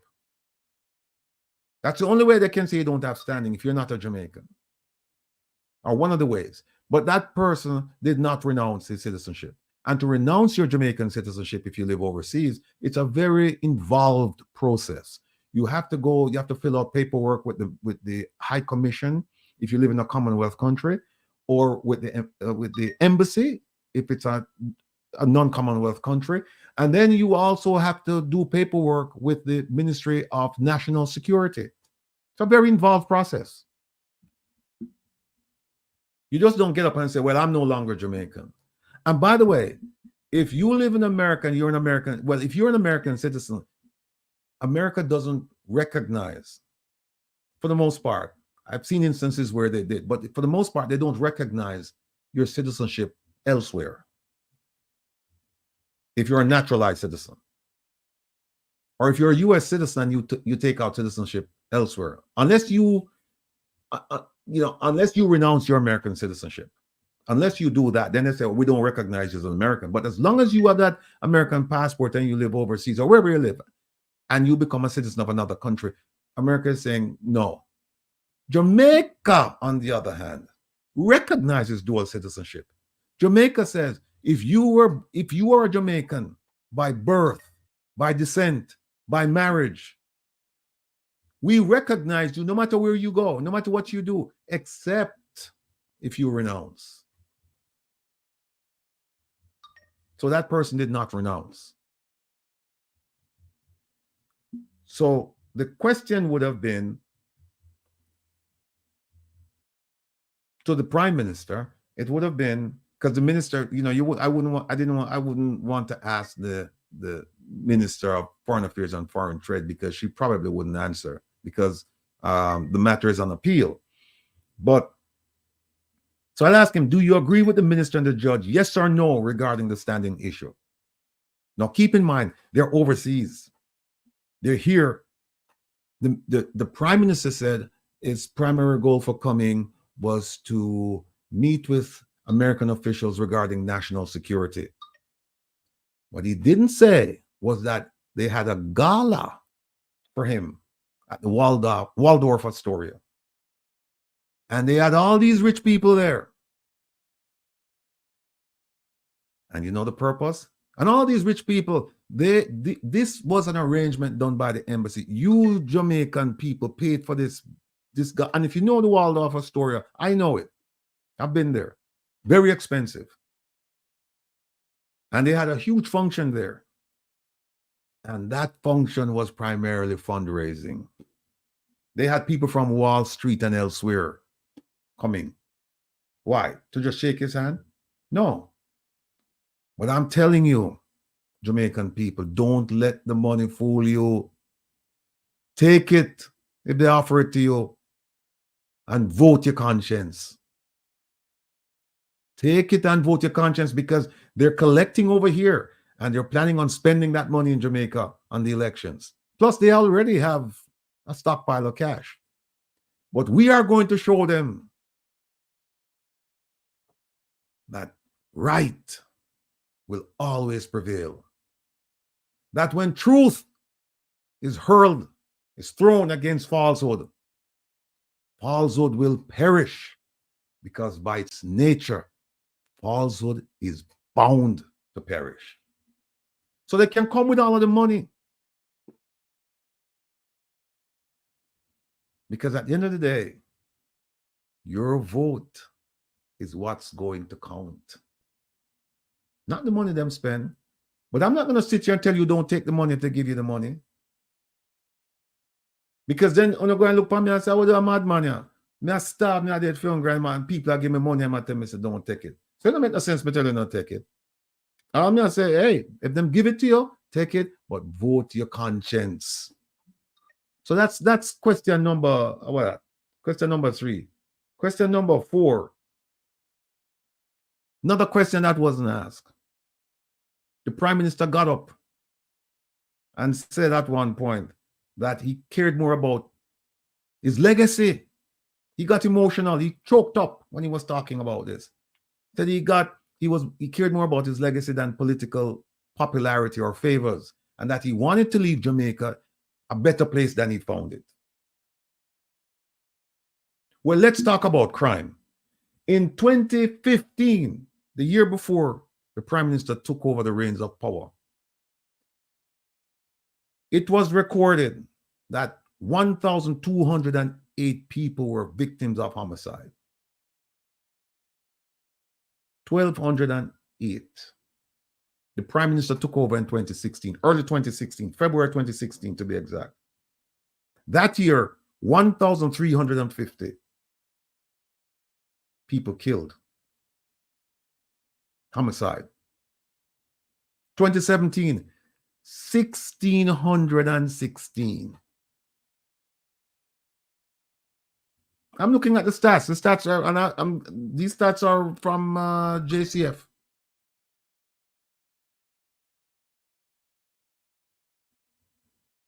(2018) 1,287. 2019 1,332. 2020 1,301. 2021 1,474. 2022 last year 1,498. Now, he said he wanted to leave Jamaica a better place than he found it. He's approaching 8 years, and he has yet to come down to 1,208 murders. That's how he found it. He found it 1,208. And I saw a clip where the Minister of Information was saying that I mean, I could care less about the political labels, but the Minister of Information says that crime rate under the PNP was going up, and crime rate under the JLP is going down. Where them find them people here?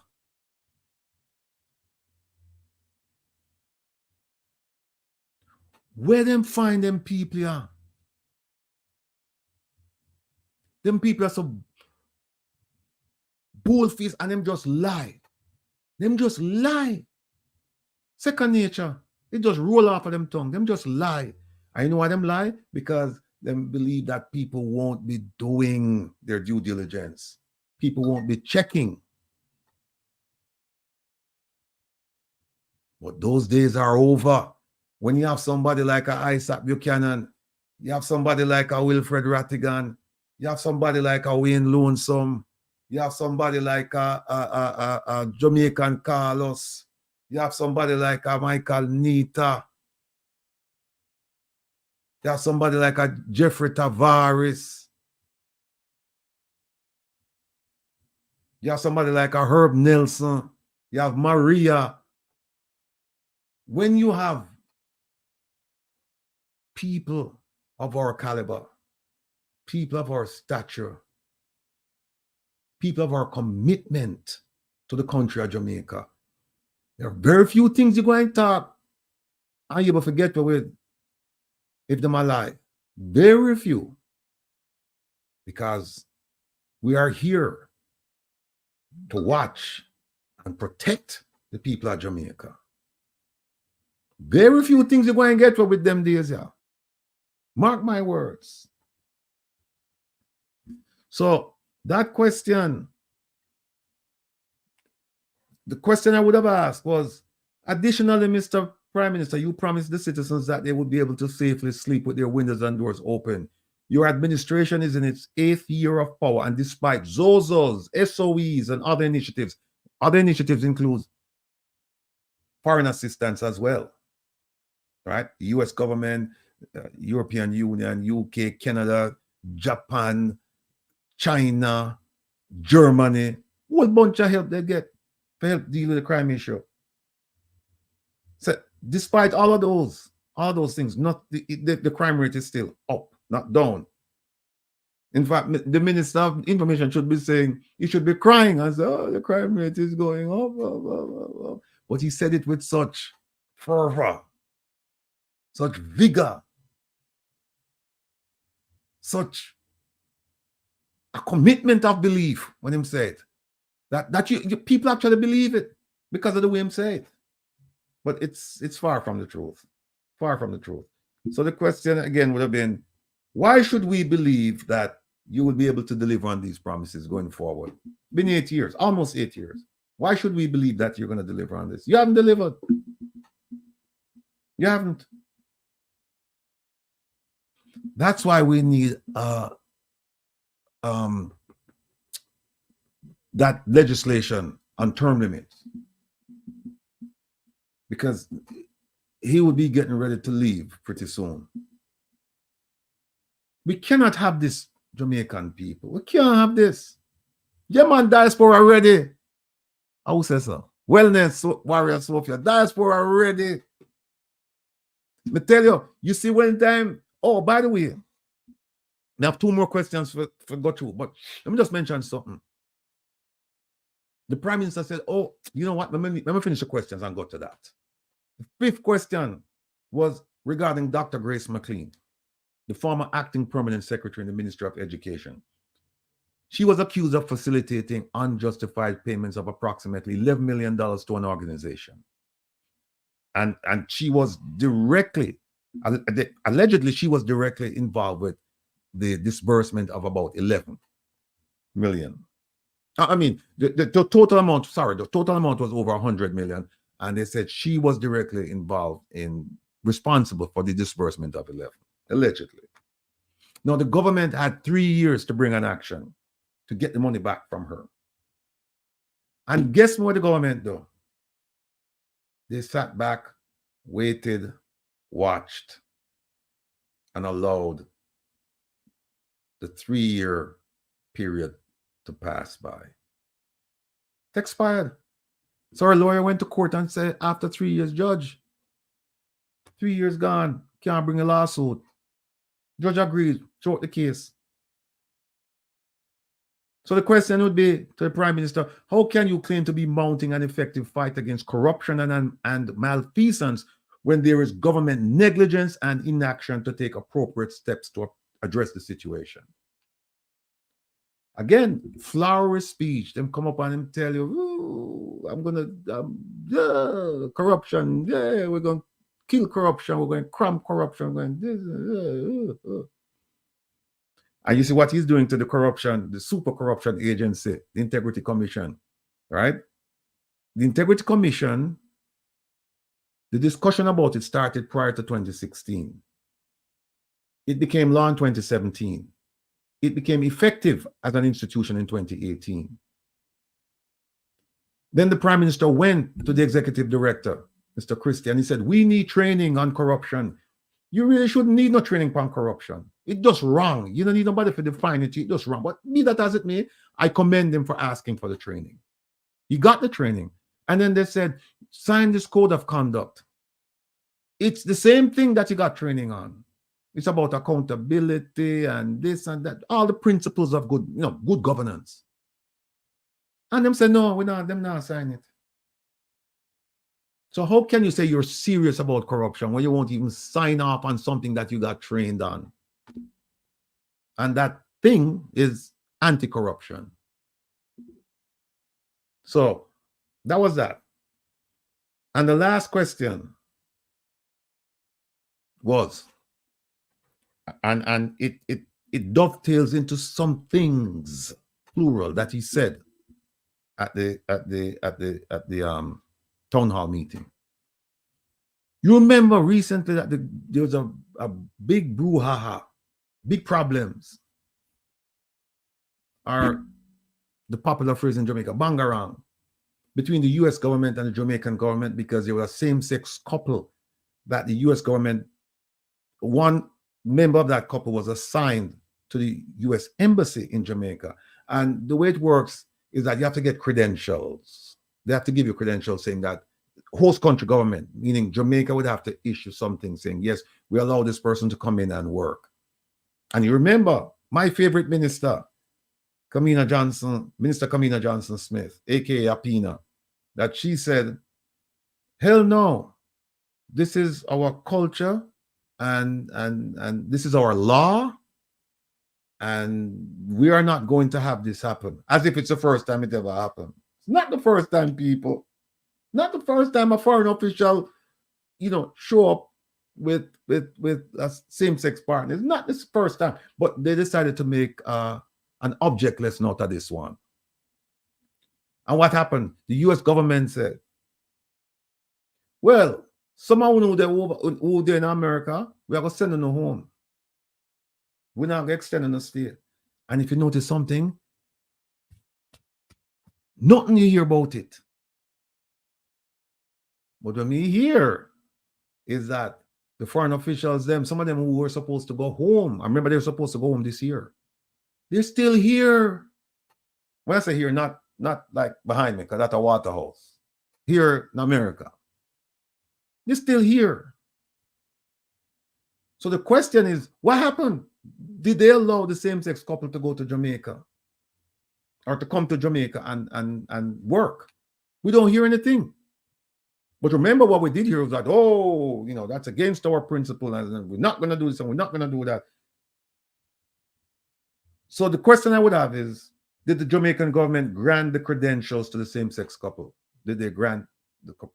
Because if they said they did, that's contrary to what they said they would do or that they were doing. And we know that if they had said no, there'd be hell to pay from the American side. The ones that are here, they would be home. It's December. They were supposed to go home, I think, October or November. They'd be home. But they're here. Silent agreements, Trelawney. Silent agreements. Right? So those are the 6 questions. And there are more questions, but those are the 6 questions I thought that should have been asked, and they weren't asked because our esteemed ambassador saw it fit to protect and shield the Prime Minister and the Minister of Foreign Affairs and Foreign Trade.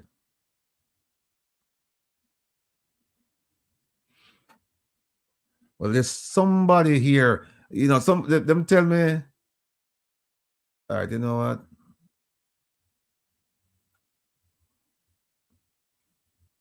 As my friend Lonesome would say, you gone. So what we're doing around here now, we're in a serious mode right now because we're fast approaching the day of political destiny. And so we're not going to take any distractions around here. And we're not going to argue with anybody. Once I see something going on here, I'll just take decisive action. And that's it. So somebody just made a comment that didn't sit well with me. And because I'm the chairman of the board, or as Jeffrey would say, this is my program. I run this program. So that. No. Isat, come in and give me a little break here because I want launch and all this stuff. We don't have our guest. Oh yeah, our guest is here. But go ahead. You just want to put me in that trouble. Remember? No. Okay. No.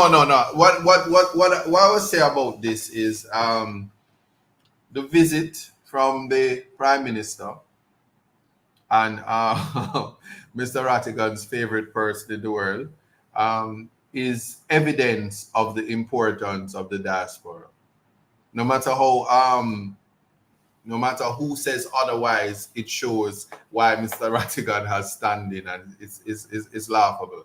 I won't join Mr. Rattigan and call the ambassador any names. I don't have that power as a Negro man suspended. I don't have that power, so I know my place. But what I will say is this.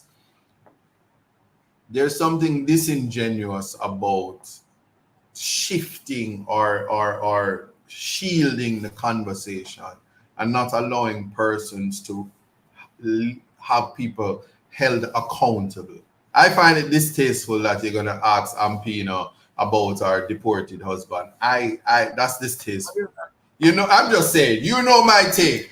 How I feel about people telling me about being a deportee, not a dime or a letter or a 50-cent stamp, not a little KFC, and then, you know, married to no Ampina or no politicians, all right? I know I'm broke and hungry.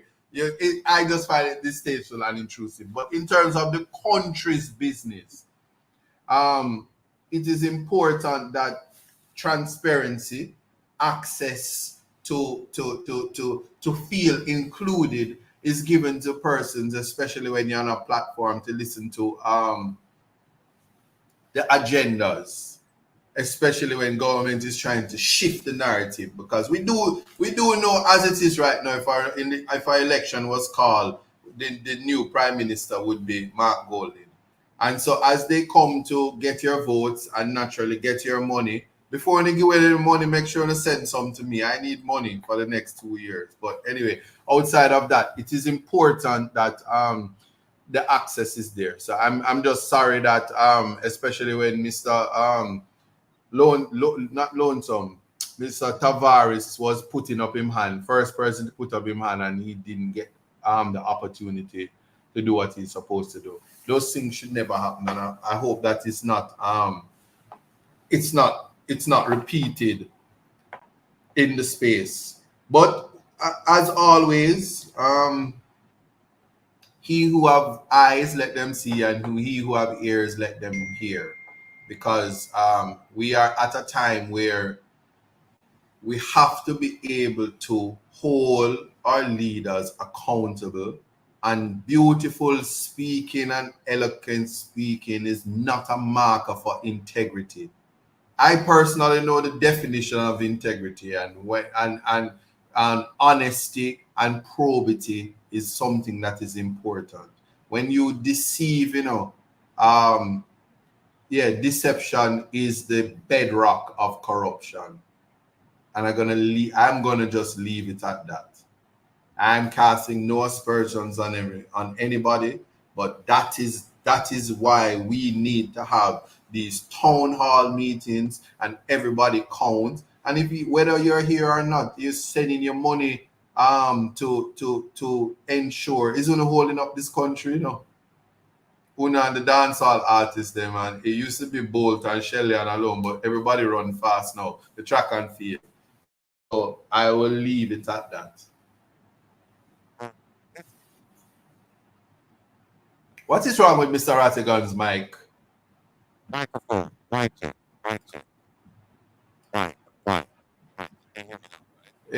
Something is wrong with you. I tell you, you see, if I wasn't suspended, I'd buy your mic, but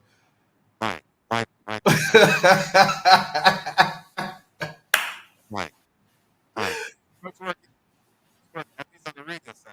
It's not working here. That's what I'm saying. We're not hearing you, so I have to do something with the cord or something. Gang. Mic check.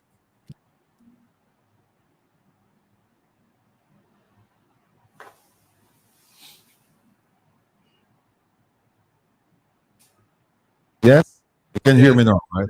All right, loud and clear. All right. Hey, I'm back. Listen, folks. I have one eye on the chat. So what I'm going to ask you to do is to help me monitor the chat.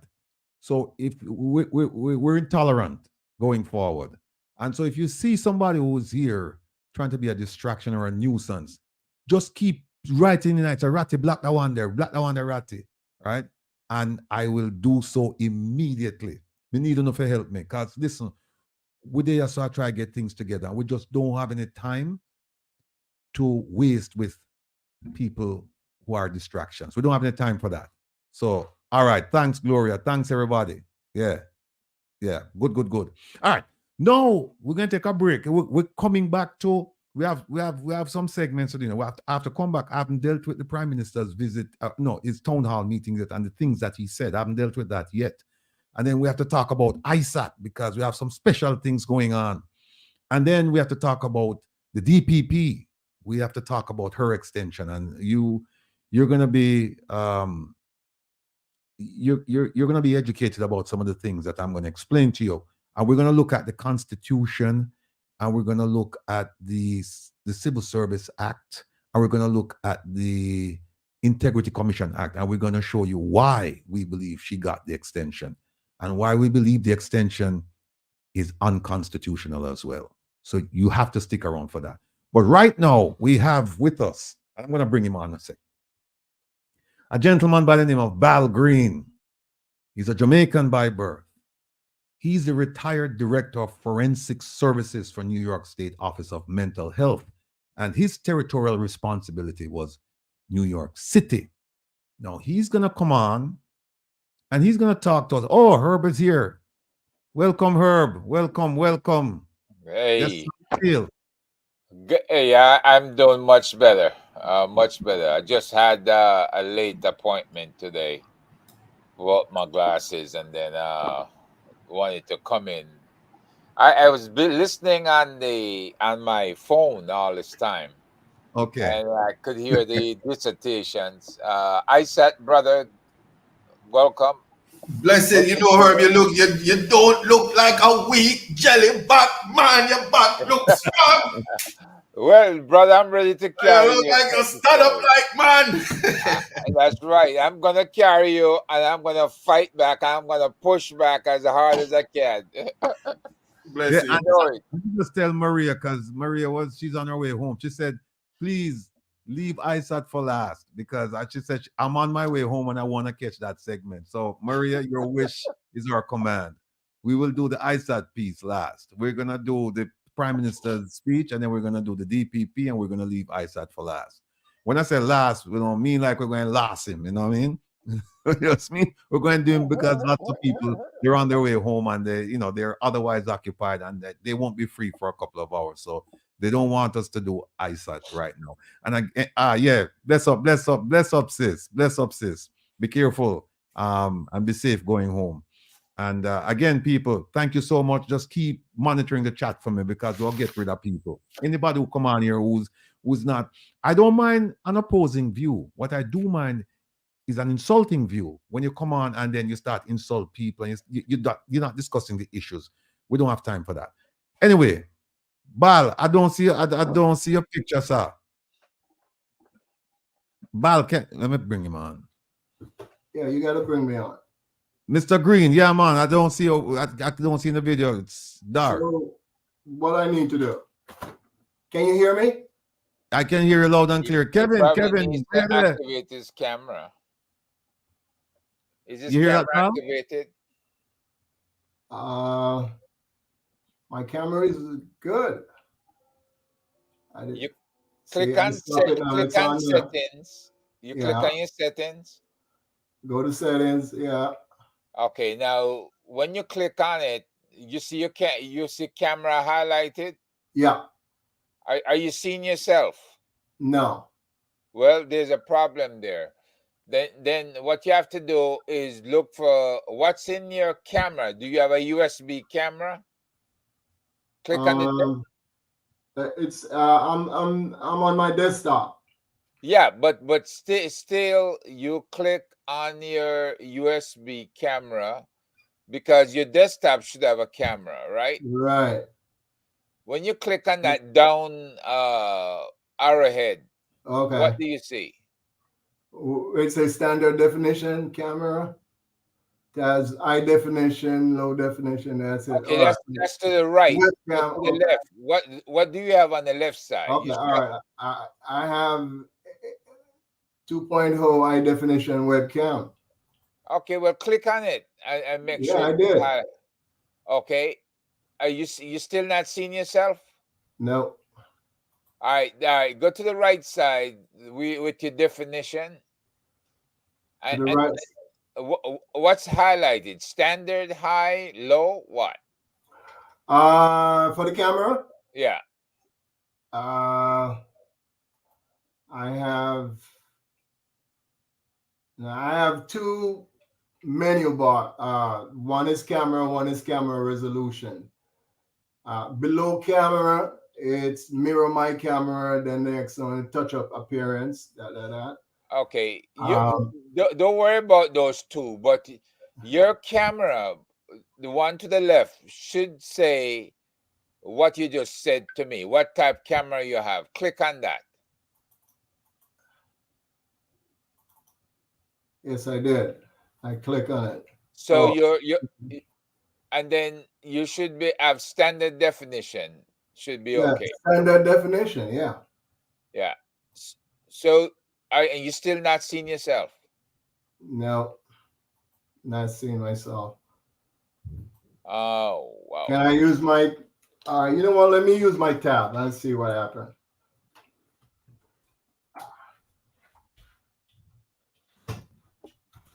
I think the problem is with your desktop. You're gonna have to recheck that. Okay. What is asking? Anthony, I was saying, do the lens open? Yeah. Who's on it? Oh, you know what? The lens is open. Sorry. See? There you go. Oh, brother, yeah. All right. Somebody All right, just all right. So we all on now. We all on That's now. what we call operator headspace. Yeah. No, I think that somebody just mentioned it. Is the lens open? Is there light on the camera? Oh, the lens blocked. Elijah B. And then somebody else said it. Oh, Anthony R. Do the lens open. Yeah. All right. All Well, right. like I say, we got some sharp people in our community. Yeah, here. I'm telling you, man. And they'll tell you what's wrong in a heartbeat. Yeah, there's somebody that I have to block. Hold on a second. Let me just find her. Please bear with me, people. Where is she? Okay. All right. Let me find her. Where is she hiding? I used to watch Lonesome do this and I say, I don't think I would do that, but But no, you realize you have to do something. no, I realize you have to do it. Yeah, if you want to move forward, yeah. I can't find her. Kevin, do me a favor. Kevin, find this lady here. She knows she's gonna get blocked. Annette Williams. Annette Williams. Find her familiar, Kevin. And as Lonesome would say, move from around here. All right. All right. So, Bal, welcome. Yes. Thank you, man. Thank you. Gentlemen, I met Bal through a mutual friend, and he started telling me that, listen, you need to have this man on your program because he might have some solutions for some of the crime issues in Jamaica. And I said, the moment I heard that, I said, I have to talk to this man because if you start talking to me about solving crime in Jamaica, you have my attention. You have my immediate attention. And so I started talking to Bal, and he's a very, very accomplished person. And, so sorry that didn't get a chance to have him on before, but nothing beats time, and, when things happen, that's when they're supposed to happen. Never too late, my brother. Exactly. So, Bal, what I'd like you to do is, because most of the people on this platform, they've never heard you, they probably don't even know about you, and the good work that you've done up in New York and elsewhere. So what I'd like you to do is just give us a sense, and you take as much time as you want, and then tell us as much as you want us to know about you, your personal thing, your professional thing, please. All right. Thank you, and thank again, Ratty. It's a pleasure. It's an honor. And a shout out to all your followers and your listeners. Yeah, so I wanted to do this with you, Ratty, honestly, because like you, I'm a true Jamaican, and I'm interested in seeing my country prosper. One of the issues that we have been struggling with, as you had pointed out earlier on, is the issue of crime. And what I want to talk about today is about reentry and how that intertwines with clinical services and as a crime prevention measure. And I can tell you, if it doesn't matter what you're doing, if you don't have within a comprehensive crime strategy, if you don't have embedded as part of that process, a process for reentry as well as community monitoring and supervision, then because I'm gonna give you a couple of statistics before I go any further.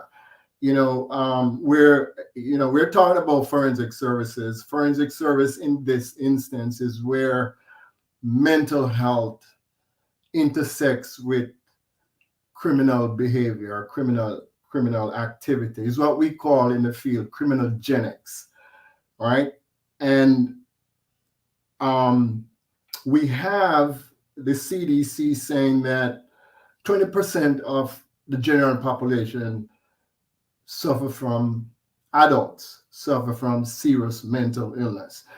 And when we're talking about mental illness, we're talking about schizophrenia, we're talking about the mood disorders, but some people call bipolar disorder, depressive disorder, and also I would add personality disorder.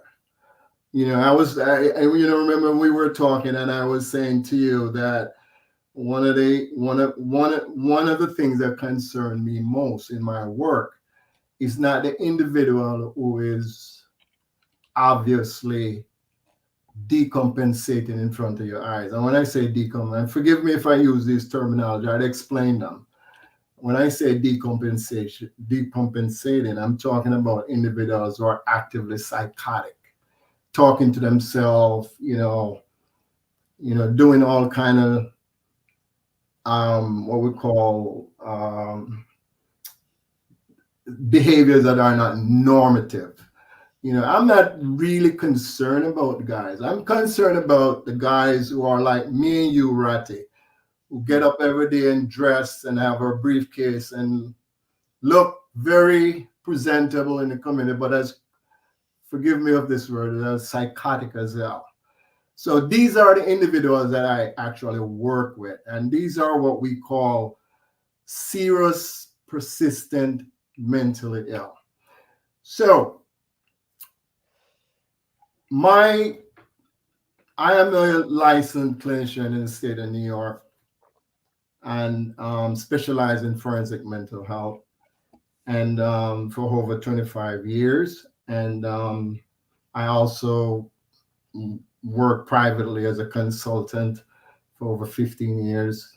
Empire Blue Cross Blue Shield was one of my primary clients. I first got involved in forensic services back in about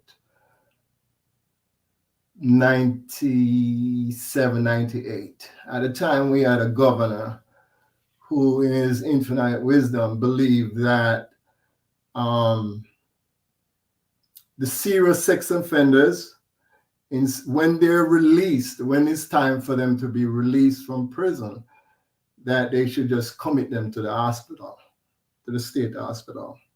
Of course, it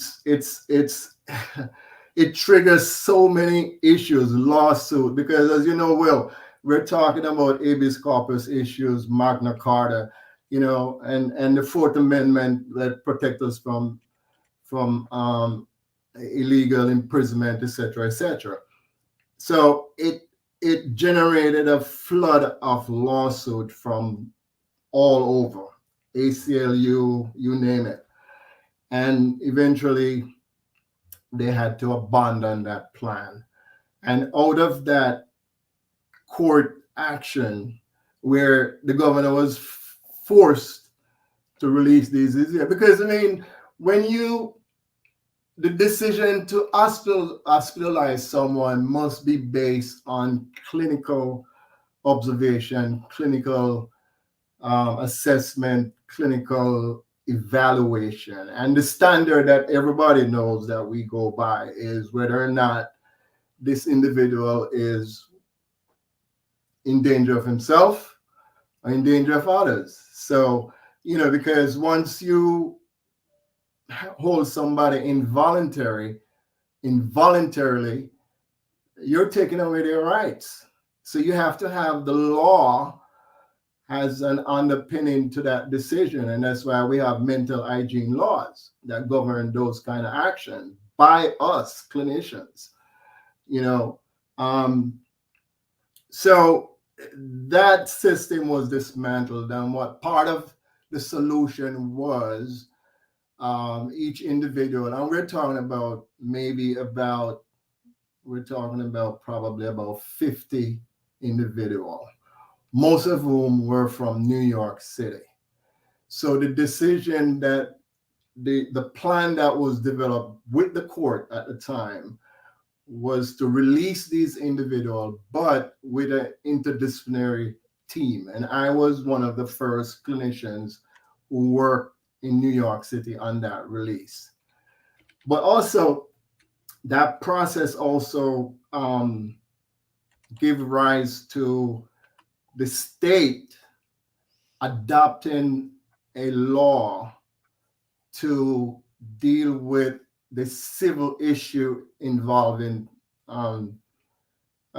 sex offenders, and that law was passed in 2007. It's called SOMTA by short. It's a Sex Offender Management Treatment Act. And what it does, it created the legal framework for civil retention of individuals. Because, as I said, I quoted I talked a little bit about the Fourth Amendment against unlawful imprisonment.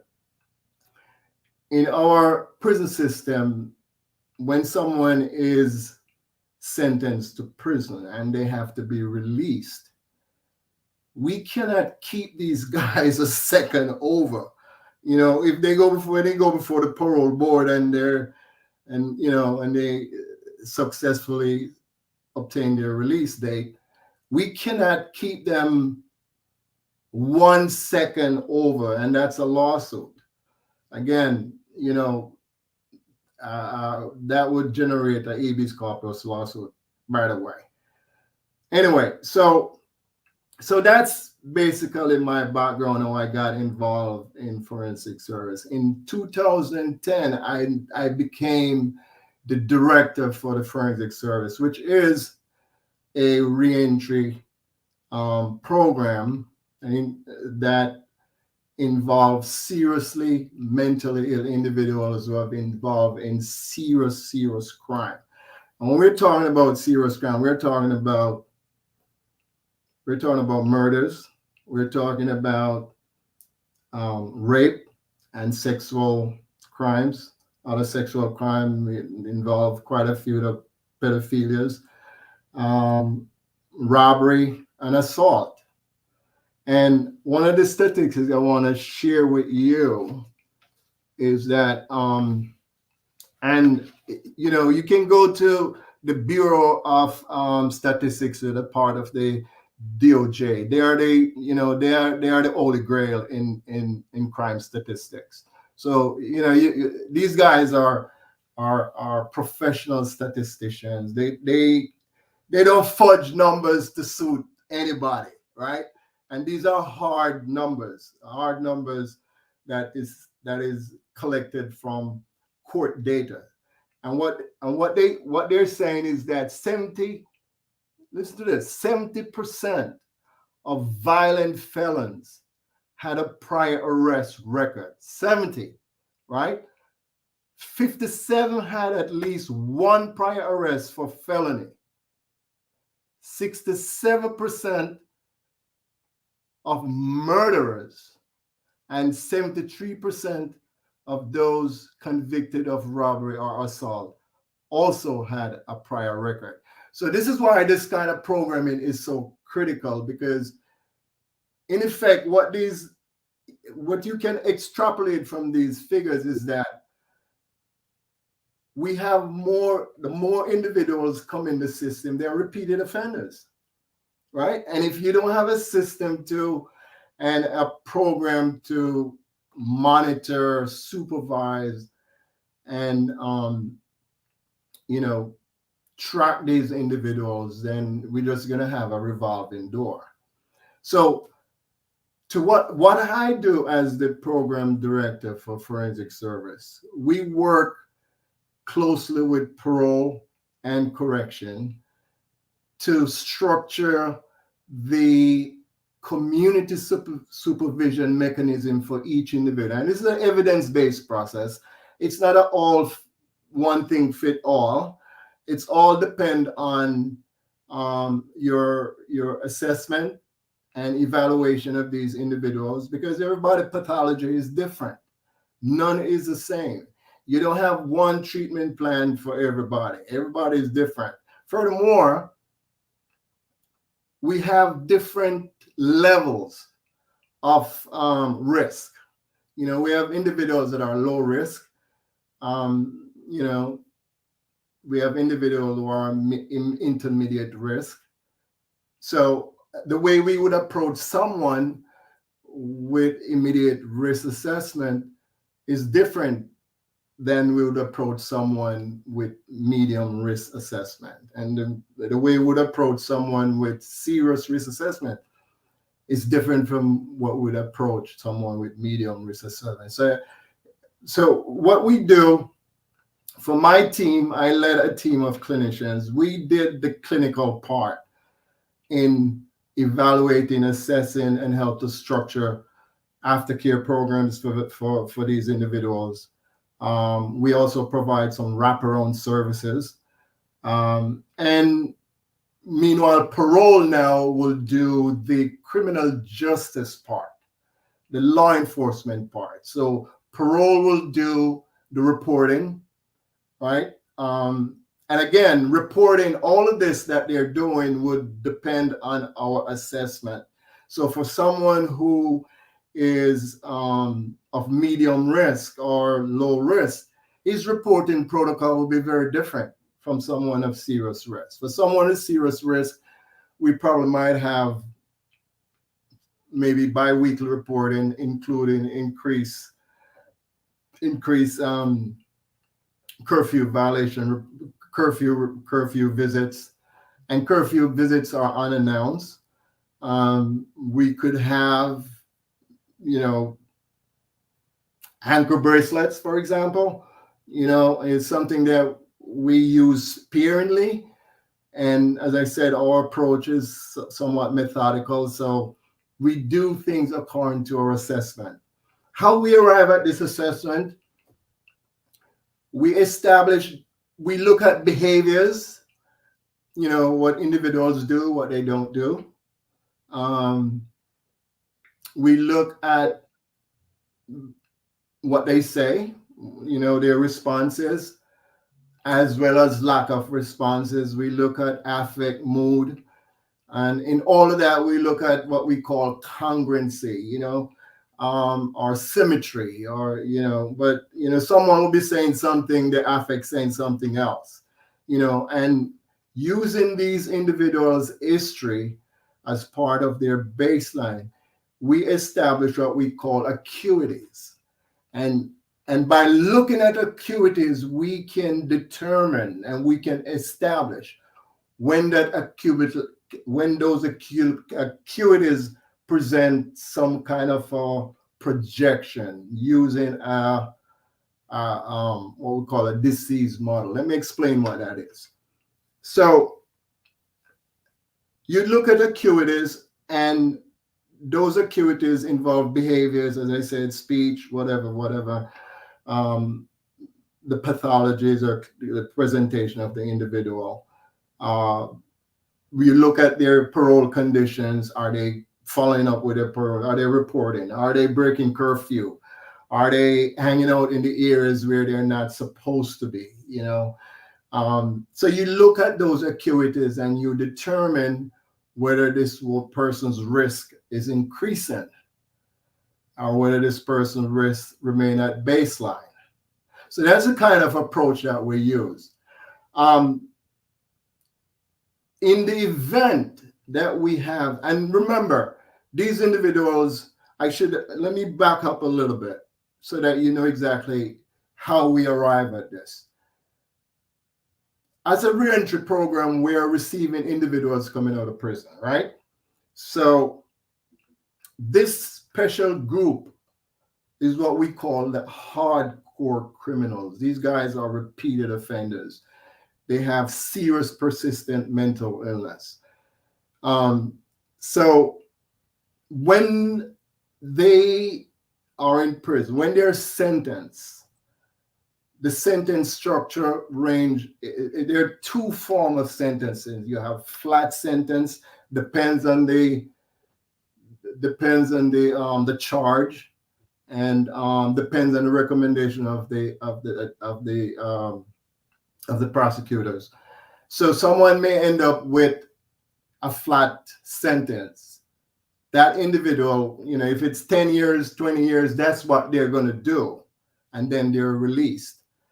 For someone who had a range sentence, like the guys who I work with, most of these guys are 18 to 30, 25 to life. These are the guys who I'm working with. So someone who have 25 to life, he's going to be behind bars for 25 years. before he will be eligible for parole. And say, for example, that individual, had no tickets while he was in prison. He participated in all the rehabilitation programming within the prison. That person most likely will get their release at the first parole hearing, the parole board hearing. So once that person secure their release, we now start preparing for their reentry, right? So these individuals, when they're released at 25 years, remember the sentencing structure was 25 to life. So they already completed 25 years. So guess what? The rest of it is what they're going to be doing within the community. So in essence, they are still in prison, but in the community. Hence the need for the state to monitor them and to supervise them. Because lo and behold, if any one of these guys should commit another crime, the governor is on the hook. The governor is on the hook. And yeah. Let me stop you for a second and bring in Isat here, because the things that you've described it from a first world perspective, where they have the resources and they have the mechanism to deal with this, because you're looking at crime in a holistic way, but they also have the resources to spend on treatment and reentry and monitoring and all of that. Now, ISAT has worked with a lot of I don't want to say most of, but a significant portion of his clients. They're people in prison, and I think he's adequately experienced enough to talk about how the Jamaican system differs from the system that Val just mentioned, and whether or not you think, Isaac, that some of the things that Val mentioned, if they could be incorporated into the Jamaican system. No, so I'm hearing him, and I actually smile, because the mechanisms that are in place, certainly in a first world country, to prevent recidivism, to assist in rehabilitation, is non-existent in the Jamaican space. In terms of personal experience, I can say I am a product of the American prison system and what is there internally to prepare you for going out into the world. So even if you don't want anything, there's, I will use the word worthless man. Even if you're a worthless youth and you're in the prison system, you have access to education, you have access to skills. In the Jamaican space, the heart, I guess they call it Heart Trust NTA, whatever, heart, that school thing where they teach you remedial. You can learn to tile, learn to do welding, learn to do that. They actually have that in the prison system. They also have what you call like the Unicore. This is while you're doing your time. So you pick up skills from personal training to liquor tiling to liquor all of that. And then comes, how do you integrate into society? And that's where Bal comes in, where he catches you, because you can't just let man out of prison and think that they're going to be all right. You need guidance for rehabilitation. You need guidance. It's almost like a butterfly or a bird with a broken wing. Even if the wing is healed and you say, hey, go fly, that bird still has to learn how to feed, how to maneuver the wind, how to hide when there's a hurricane, because it's not used to that. Just like when you have a bird in a cage and you let him into the wild, it might not last. And so in the Jamaican space where rehabilitation is non-existent, it is responsible for the lack of it, is why we have a crime problem. Correct. And the difference is also categorizing crime and not treating once you have a conviction in the Jamaica, they say you're a criminal. Right. So you could have been hungry and you thief a bun or a patty. You're a criminal, no different from the murderer. There's no difference or separation between mala prohibita and crime, mal non se, crimes of moral turpitude versus crimes of prohibition. So you have the regular man who is Peridia larceny, thief two mango, and he's right in the same space as the man who commit murder and armed robbery. And he's probably in the same cell getting the education to reintegrate into society. So you say, instead of you say, oh, me I got thief mango. No, it's time to cut off neck and stab up people and think higher. So you're not trying to curb crime, you're contributing to crime. Right. And then the introduction in the Jamaican space of this mandatory minimum, the increase in the sentence, it's saying we don't want to rehabilitate. We want to keep you till you are useless, so that by the time some of these large times are finished, the persons who put you there and champion the law, they'll be dead, they'll be gone. So they put you away so they can enjoy life. And so your programs, we don't have that here.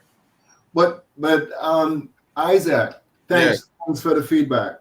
One of the issues, and I've had this discussion with, how the state oval is, similar to Jamaica. And this always comes up, as you said, the US is a first world nation. They have all the resources. New York City have all the resources, etc. But yeah, I'm not going to discount the need for resource. I think what the need to be is the interest. Is the interest and the dedication to do it. We will, if these guys found money to raise their pay by 200%, 300%, you tell me they can't find resource to establish and streamline a process for monitoring hardcore criminals? It just needs a dedication and a commitment for public safety.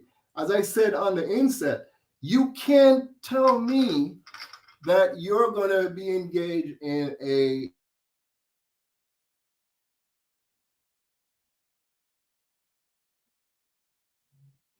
It's frozen. Yeah. Yeah. Listen, let me just interject for a minute. Right. Bal. Yes. Okay, Herb. Pleasure meeting you and hearing your presentation. Sure. I think what you are saying is something again that we introduced when we introduced the changes in the prosecution office back in 2016, 2017, 2018. We had people from Florida come down to Jamaica. One of our task force people, the Jamaica Crime Intervention and Prevention Task Force folks, was an attorney in Florida. And he brought a team of prosecutors down so that they could see what the alternative punishments were and the alternative processes were. And a lot of the Jamaican social work folks are actually trained in the US. So I'm certain when they look at what was created by Boston University, I think this is what you're presenting. Right. The acuity and chronicity assessment tool developed by the Center for Innovation in Social Work Correct. and Health at Boston University. So Jamaica took on restorative justice, and they've been messing that up. They have other avenues of approach where they train the JPs to be jurists as such and take on small time cases and make resolution at the community levels. But the fact of the matter is, the commitment needed by Jamaica is not there with this prime minister and his cabinet. Correct. They talk a lot, Yeah. and they talk loud, and as the song say, they talk loud and say nothing, right? And the thing is to her, well, as Isaac said, based on what Isaac said, it seems to me that the criminal justice system in Jamaica treat the man who, what we call non-violent offenders, Right. same as violent offenders. You throw them in the pile. Exactly. And that's not an evidence-based approach. We don't do that.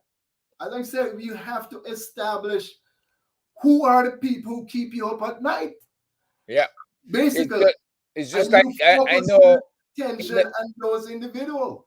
In the past, I know Mr. Rattigan spoke of those criminals, those reoffenders, those really bad apples that keep the police busy. Same set of people over and over. But what happened is they have, when these young people join these gangs and they meet upon these type people, they're going to ruin them. They're going to bring them into the fold, and these kids go to jail for a short time and graduate with bachelor's degrees in criminology, different type of criminology, right? Let me read you something here. Let me read you something here. I found this quite interesting. It's an article entitled "Prisons in Jamaica." It says, the transition from incarceration to transformation requires a great deal of investment in the provision of extensive rehabilitation programs to prepare prisoners to be productive members of society. However, prison rehabilitation programs in our local correctional facilities are frequently not suitable due to insufficient funding, lack of qualified staff, lack of tracking and case management of each inmate, and a lack of space and creative spaces to administer such programs. It therefore seems unrealistic in the current system of things for the government to reduce its recidivism rate to 10%. The recidivism rate in Jamaica, as we speak, is 41%. 41% of the people leaving prisons will return in a short period of time for committing another crime. And the Jamaican government, in its infinite wisdom and ambition, says, look, we're going to cut this 41% to 10% by 2030. They have no plans.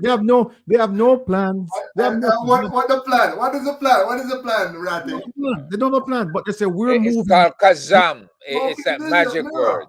It's called Radam. They're not serious. They're not serious. Radam, these guys, to me, it seems as if they're in this ivory tower. Look, in my last governor, Governor Como, we had an extraordinary situation back in 2019. We had 2 inmates broke out of Clinton facility, and that governor was out there every single day with the state troopers searching for these 2 guys, searching for them. That's not going to happen. Because he knew very well that if any one of those guys end up robbing somebody or hurting somebody, he's toast. And we don't have that kind of, blowback in Jamaica. We don't. It's not just blowback. It's concern for your population, right? If you don't respect your people, the safety of your population. They don't respect Jamaicans. They are arrogant. They're aloof. And I'm afraid. I'm afraid. Again, Ratty, from a clinical perspective, I'm afraid that what may eventually happen, if it hasn't started, is a degree of apathy among the Jamaican population, where somebody get shot towards, oh, okay, you know, it's as if people now become emotionally numb because it happens so often. And this is why they get away with it, it seems. And see, what happens is that the Jamaican prison system is basically one size fits all. So One like, size fits all.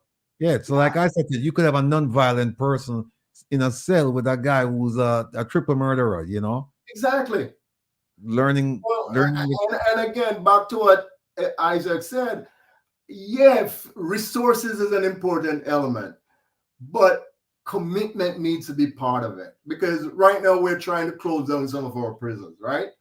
But we have prisons like Mid-Hudson. It's low minimum. It's minimum security. We have Clinton, Attica, Sing Sing. They're maximum. We're not going to send somebody who is non-violent to those prisons. You know, we're not going to have the same community supervision approach structure for a non-violent parolee versus a violent parolee. You know, and those things you have to be committed and decide to do things differently. You know, at least adopt a different approach. If you keep doing the same thing and you're not getting the result, then, you know. Look, Bal, I'll tell you how committed the Jamaican government is to, as far as correctional services are concerned, right? Right. Whether it's mental or you want to reintegrate somebody so that they can become a productive member, treatment, whatever it is. The British government offered Jamaica to build a prison in 2015. At that time, the government of the day said, look, we'd rather have schools, right? It wasn't off the table. It bled over into 2016, where they had a change of government. And the new government said, the hell with you guys, we don't want it.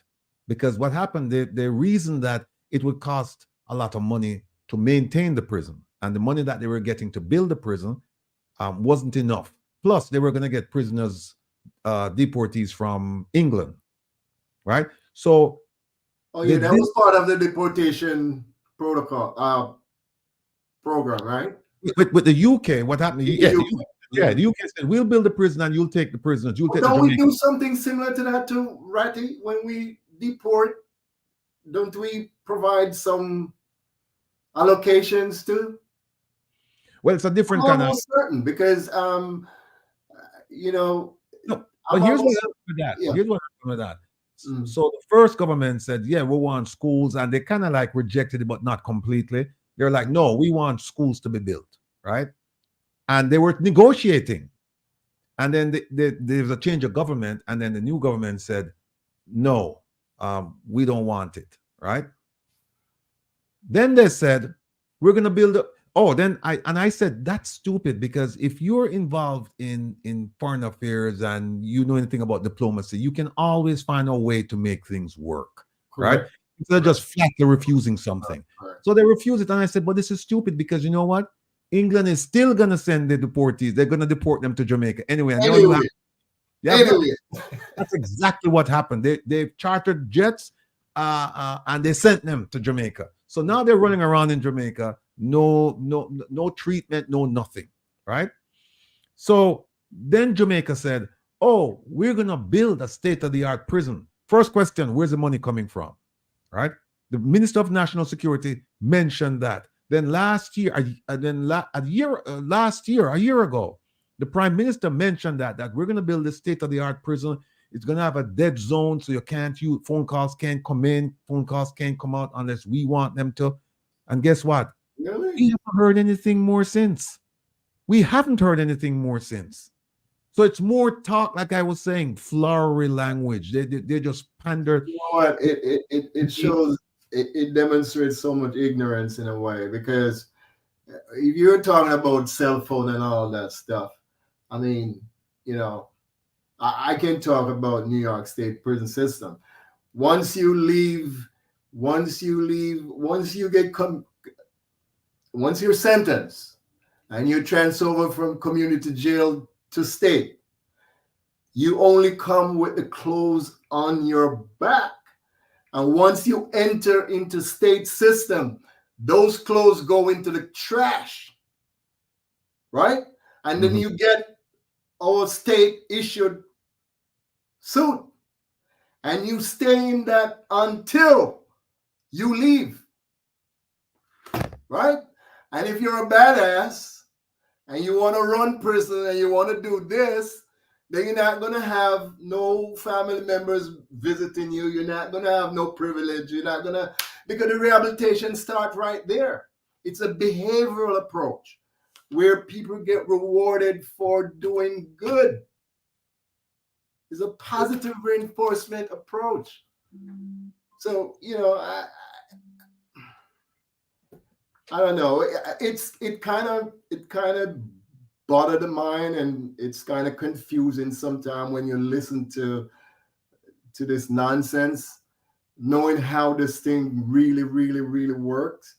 You know, but again, there's no commitment, and everything is about money. Is that everything is about money? You need to have the commitment, and then once you have the commitment, you'll find a way.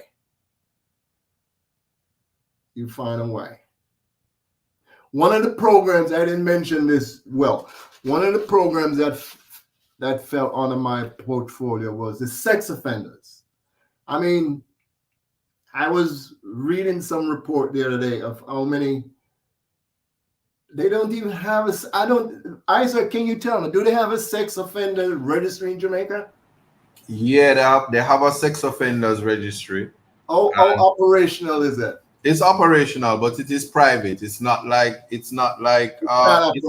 America where you enter and we know that there's a child molester.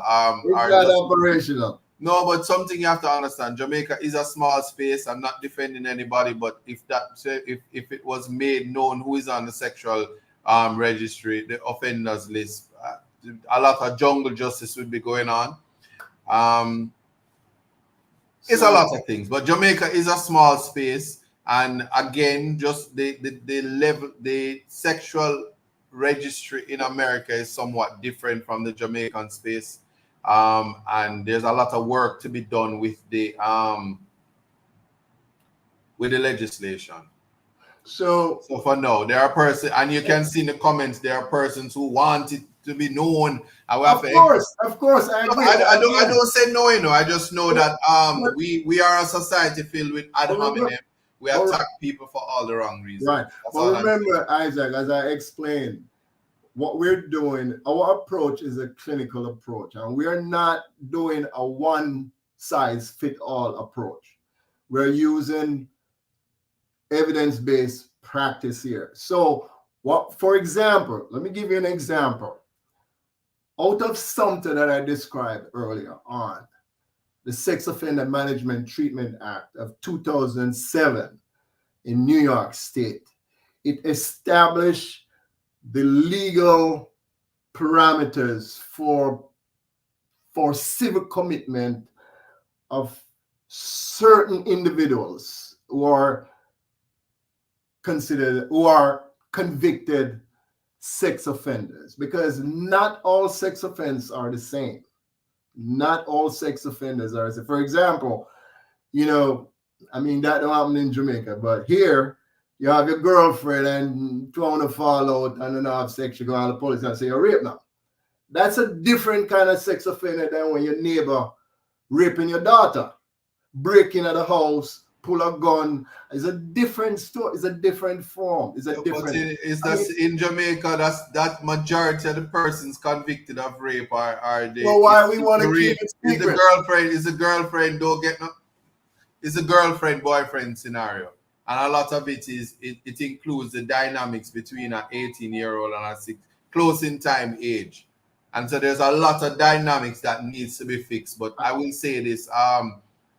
Yeah, sex crime is a sensitive topic. I might not agree with the minister, the justice minister, in keeping it in a lot of things, but the privacy of it as it is right now is possibly, I will say that I agree with that approach. But you know, one of the issues, you know, Isaac, is the fact that when you create this registry, it has also this rehabilitative approach to it, because it's not like you're going to remain on the register for the rest of your life, right?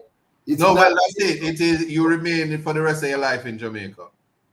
Not necessarily. I mean, you know.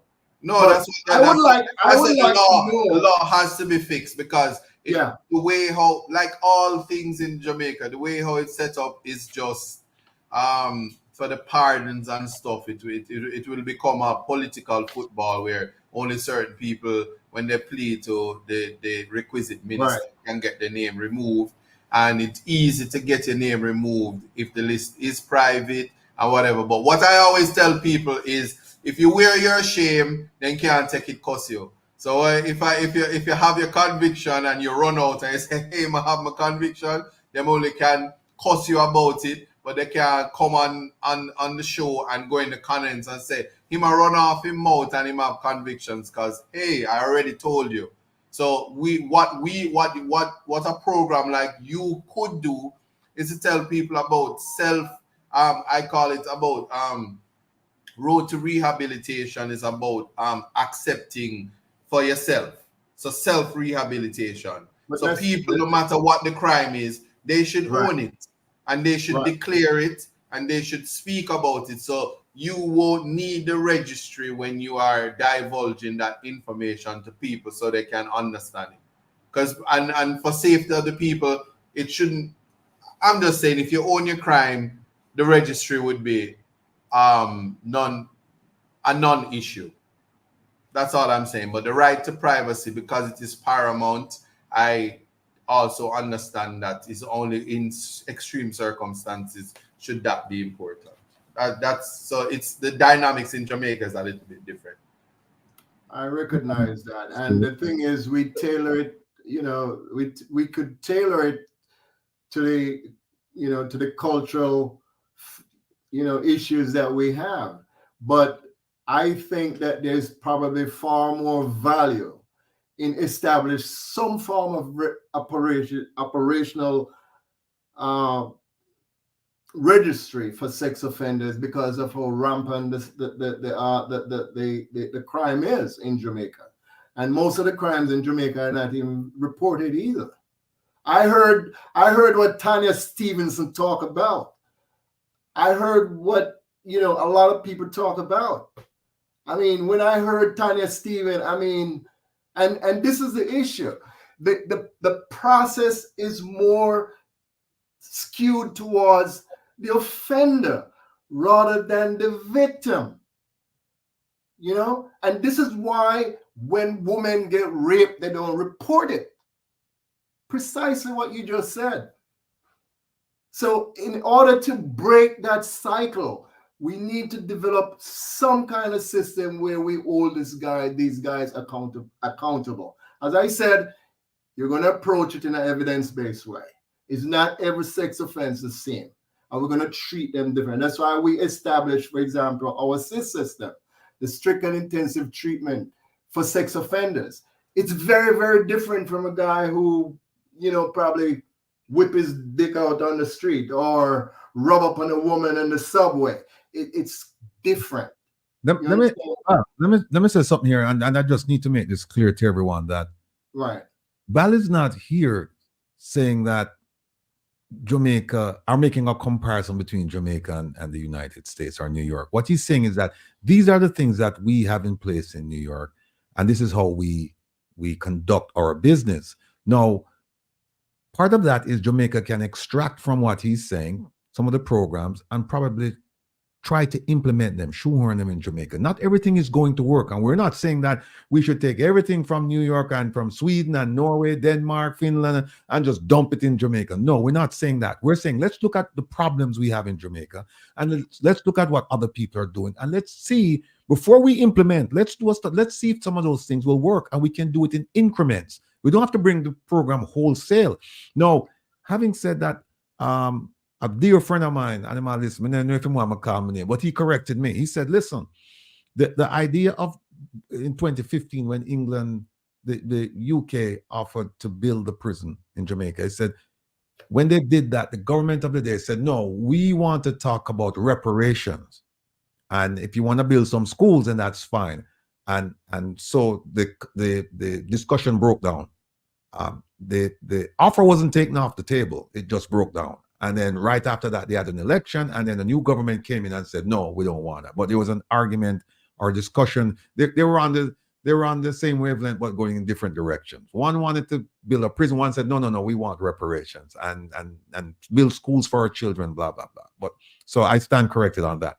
No, here is something, Val and Isat and Herb. I'm glad I have all three of you, because we have one person who's familiar with the criminal justice system in Jamaica, one in the US, and then we have an intelligence analyst here. Now, one of the things I'm very familiar with, because I actually helped to run that program in the New York FBI office, is something called the Correctional Intelligence Initiative. That was, when you start talking about fighting crime, that it's a different aspect of fighting crime, but the way it worked was that we had agents.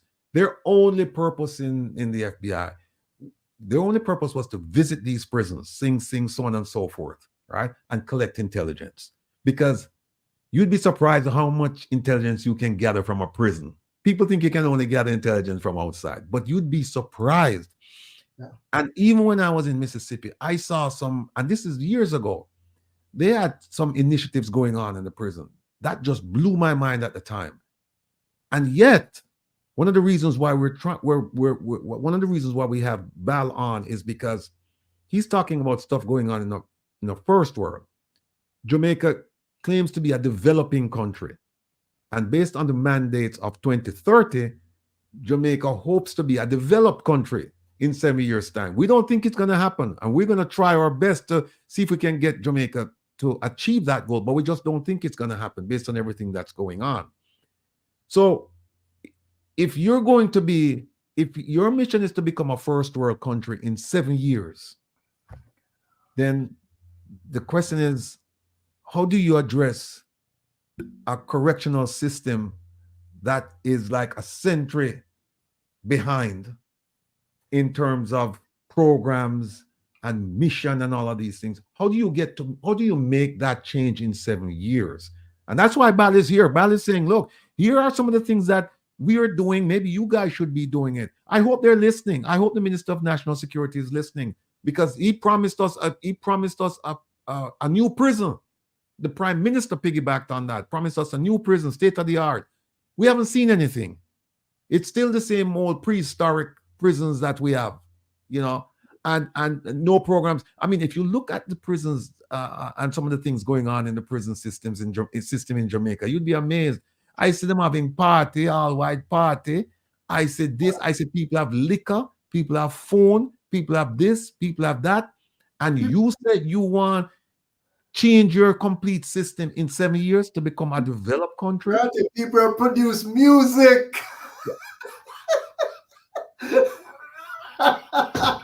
Can you imagine that, Herb? Oh, brandy. Yeah.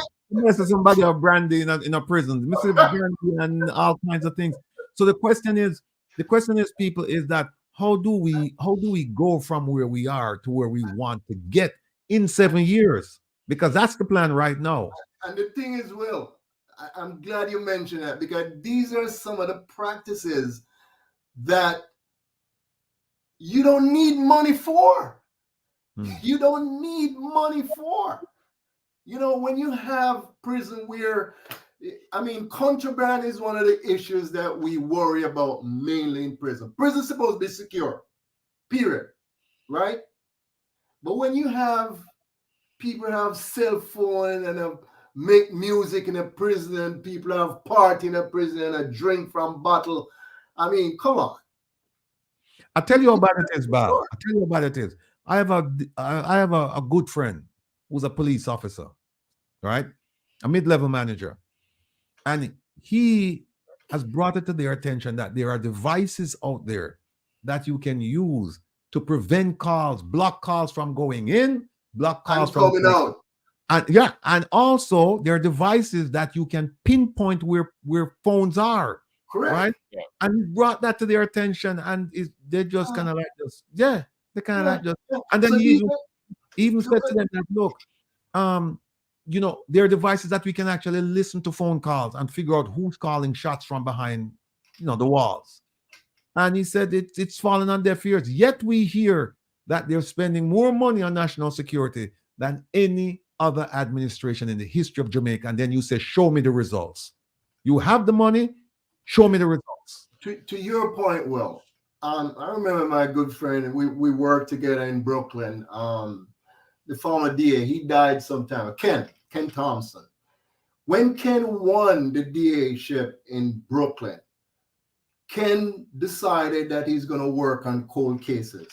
He hired about 6 attorneys, and all their job was to work on cold cases. You know where they get information to work on their cold cases?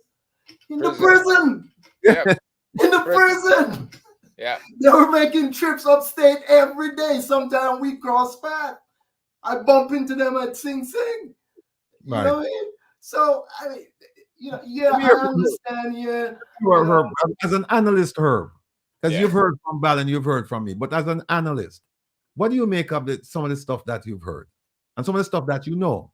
Yeah. Well, look, one, there's a lack of commitment in Jamaica Absolutely. on the part of this government to apply modern methodologies to analyze and to synchronize the from school to prison system, right? If you look at the impact of a failure to spend money to safeguard our kids in communities and in school, it directly relates to the prison system, right? So you have to analyze, how can we change that? Or do you want to change that?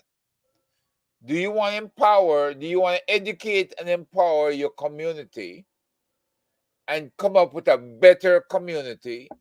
Or you want to keep it business as usual and have this prison factory system where people go in and they come out more screwed up than ever before in their lives, and they keep going back 41%. They come out urban, start where they left off. Yeah, well, keep in mind now they're more intelligent, savvy. They're more savvy. Yeah, and they create more problems for the communities that they live in. Correct. You know, it makes no sense. Let me say this to you guys. From a statistical point of view, I think we should make note. In Jamaica, mental illnesses are common, with anxiety disorders being the most prevalent. Depression, substance use disorders,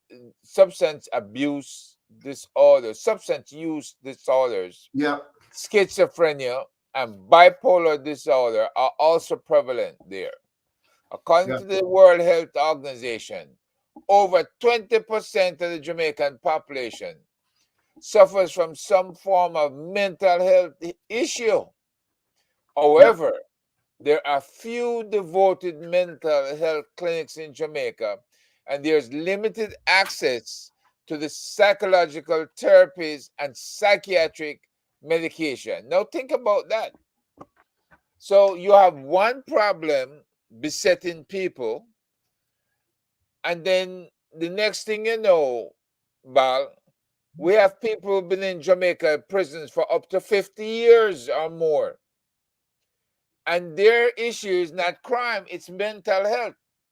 So you have a crescendo here. You have two parallels coming together in prison. Yeah. The mental health person and the actual crime criminal in the society. Right? Yeah. And those two is a toxic mix. It's a toxic mix. Yeah. So unless they're prepared to listen to experts like yourself. Like I said, it doesn't require any money. It just requires commitment. Commitment. Yeah. And that's on the part of the justice minister you have down there, and the minister of national security. Those two can make that decision that they're going to change things and come up with that change. But we don't have a commitment. We have some weak-kneed, weak-back people, including the prime minister, who can't make a decision and can't tell these people what he wants.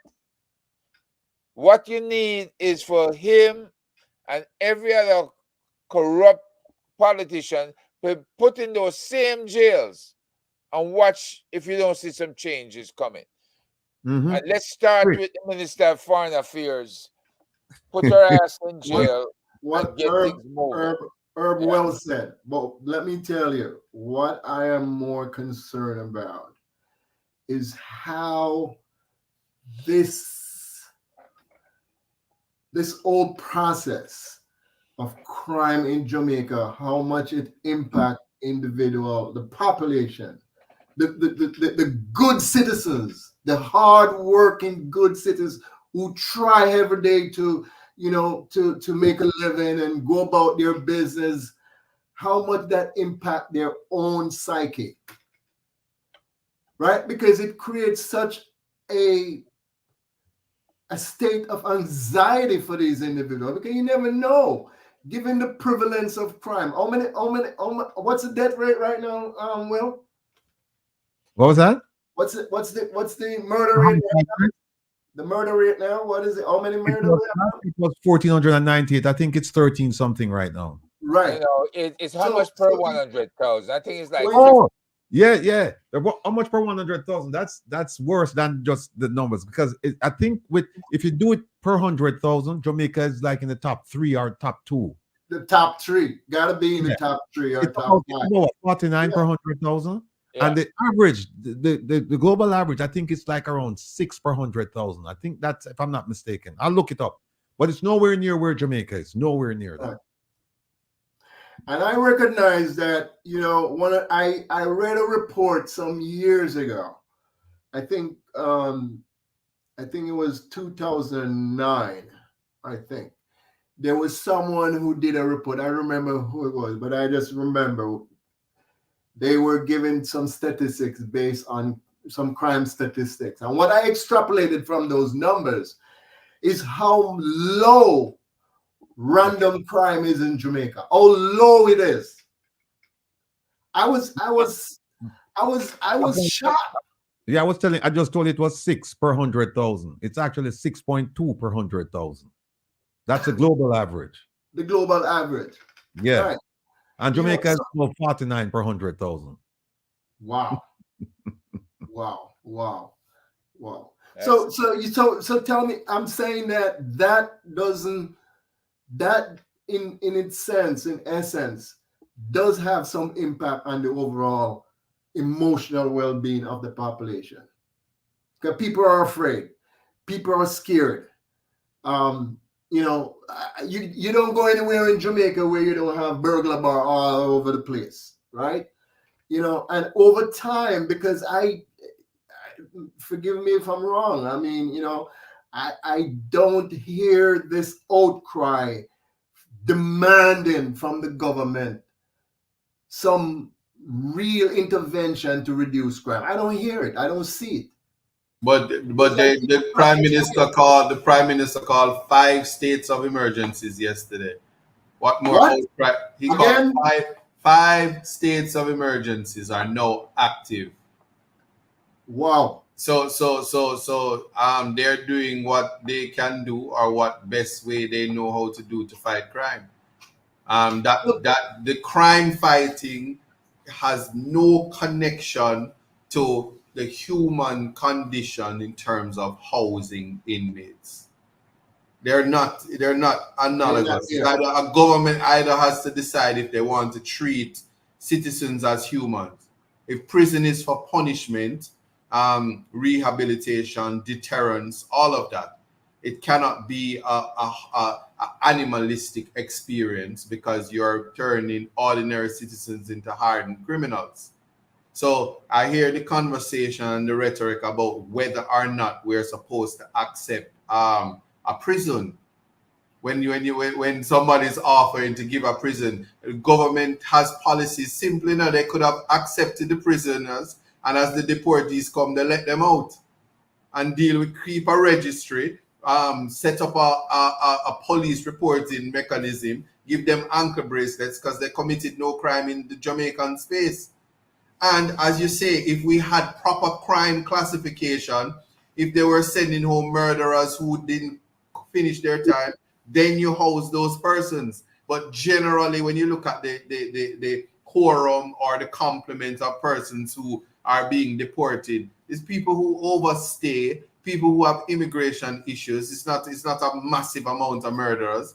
They don't have gun crimes where Jamaicans in England, we're talking about the English space. They are the ones who are giving the free prison. They don't have massive amount of Jamaicans that were committing murder by gun like we have it here in Jamaica. So we missed an opportunity to get a free prison. I guarantee you, it's almost like somebody telling me in the chat room, hey, Isat, we're going to give you a bucket of chicken. You don't even have to tell me, say, come with, bring a truck and collect some deportees. From I hear the bucket of KFC, me I gonna get a truck and line it up and say, oh, no, come, up in the truck back deportees. I will personally deliver them anywhere in Jamaica they want to go for my bucket of chicken. Much less a prison. Oh, come on, man. Isaac, I can't bother with it. Isaac, are you convinced that the present government is serious about crime fighting and crime prevention? Hell no. Well, I'm asking Isaac. I feel like I'm being No, I'm gonna tell you this. Yeah. I don't believe that no government is equipped to fight crime in Jamaica. Really? I don't think any government should make any promise about what they can do to crime, because crime is a national problem. It's not a political problem. So when I see the current government who has done great things like nice roads and tire prevention programs and billing out Jamaica, what I learned from being on the Reasoning with Rattigan show is we don't applaud and award for things you're supposed to do.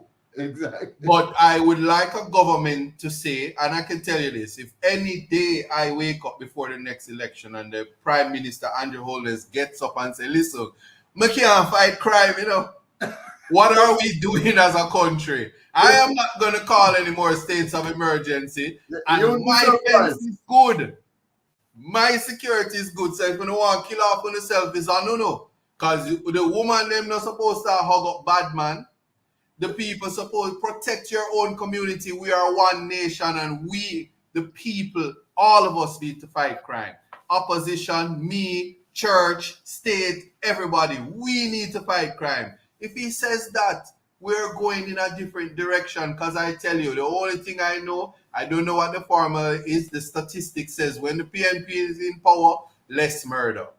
So if you love your life, the PNP would be the party to be in power. But it doesn't guarantee that you're personally going to live. It's just that the murder rate is down. So when you start to, we go back to our ministry of poverty, so we can beef up the education system, educate people, give people opportunities so that all poor people can be lawyers, and then you have to suspend one little poor lawyer and these little things. We work on that, and then crime will be reduced. But it's not going to happen in 2030. It's not going to happen with the cadre or the complement of persons who are now in power. And it's not their fault. If I had the opportunity, that's just the reality. It's not their fault, because no one government can fight crime. So that's my thought. So the answer to that is, hell no.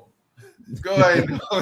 No, a couple of things. One is, people just look at the way the Prime Minister, how he addresses the issue of crime. And economy, what particularly crime, he will always say that we inherited this. That the what you're looking at a situation that brewed over decades. What he constantly fails to say is that when he took over, the crime rate was the murder rate was, where is it? 1,208, 1,208, and he's been at the helm of power now almost 8 years, and he hasn't seen 1,208 or below 1,208, right? And he's always blaming somebody for the issue. But let me just jump on, make a comment about a couple other things.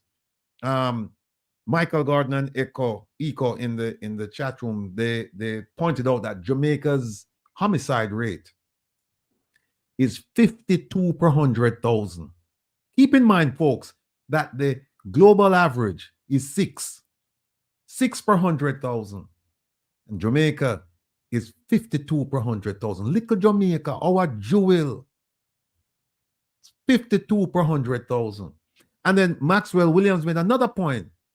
He said, look, it's actually higher than that, but they're skewing the numbers. And I agree with Maxwell, because there's such a thing called a death investigation. There's something right now, the pathologist, the one that they have working in Jamaica, he can't go around and determine cause of death fast enough to get the body count accurate.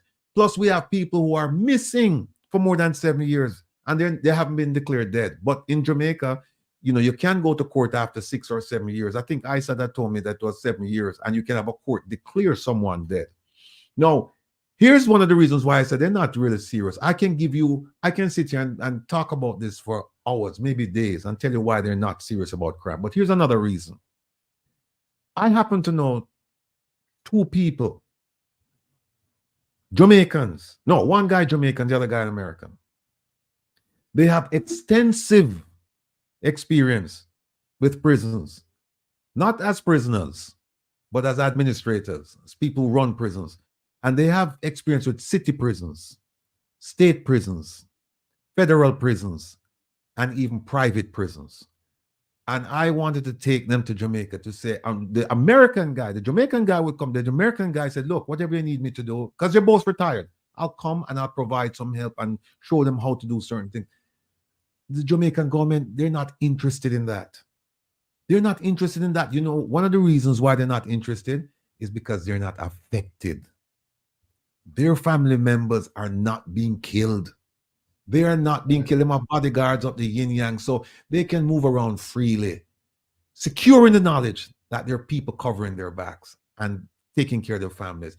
So there's no real urgency to dealing with crime in Jamaica. There's no urgency. They talk about urgency, but there's no urgency. Them no care, because they're not suffering.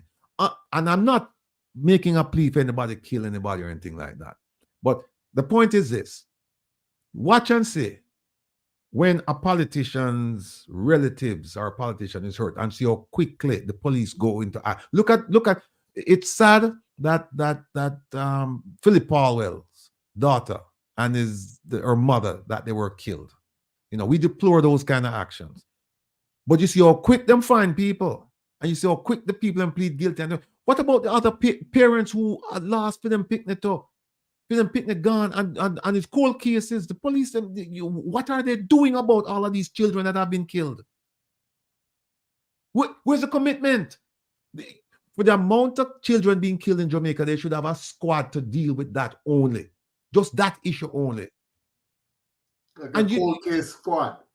Cold case to deal with children. Yeah, and you just don't see it. So unless you're a person of influence in Jamaica, you shouldn't expect expeditious justice. You shouldn't.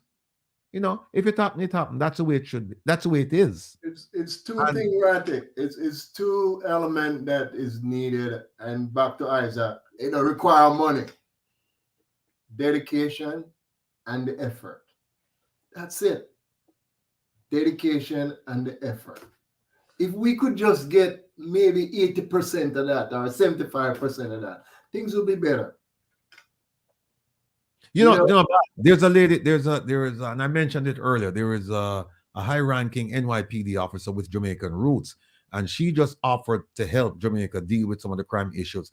And I mentioned earlier also that this year, I think it was in January or February, sometime this year, the mayor of New York, he offered to help Jamaica with the drug problem and the gun problem. And we haven't heard anything. And we also know that the Minister of National Security rebuffed the efforts of the diaspora to come and help. Him said, "Una can come and give a little speech, and we'll approve that. But and if we don't have money for buy things, I don't want to send it through the embassy, and we'll get it at the ministry. But if we not really, but don't think so we're going to come down here and work shoulder to shoulder with us and dealing with the crime problem, and that speaks volumes about that man. Yeah. You see, Bal, we got a commander in NYPD right there in New York in the high echelons, right? And we've got a former commander of the gang and homicide division of LAPD, Peter Whittingham, right? So between Stevenson in New York and Peter, you've got a whole bunch of experience, active experience, that can teach you about controlling gangs and everything. But look, if there's a lack of commitment on the funding, which you said is not much funding required. Matter of fact, all the monies that they have spent, all the monies, the $50, $60 million a year or more that the U.S. government is committing to their crime program, and they're not doing the right things, something is wrong, right? Yeah, absolutely. Something is not right. Absolutely. And I keep Obama would repeat at times, you can't keep doing the same things over and over, and you expect a different result. Yeah, it's insanity. That's madness. That's madness. Yes.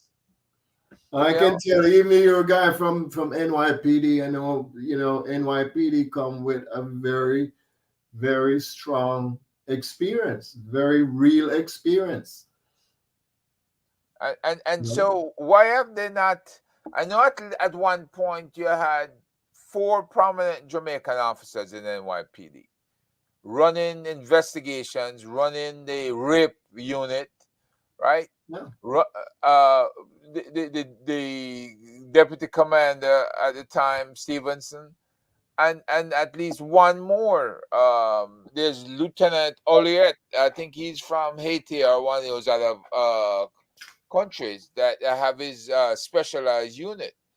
And these guys are well trained, and they can pass along a wealth of knowledge to the people down there. But you know what they tell us? They say, our officers are lawyers, our officers are well degreed, and they really don't need any advice. And most of these guys upon retirement, they're willing to offer their time for free. Yeah, for free. Because these guys, I mean, right? They have a cross down the way now, you, Mr. Rattigan. We're retired. We are retired. We have a pension that we're living.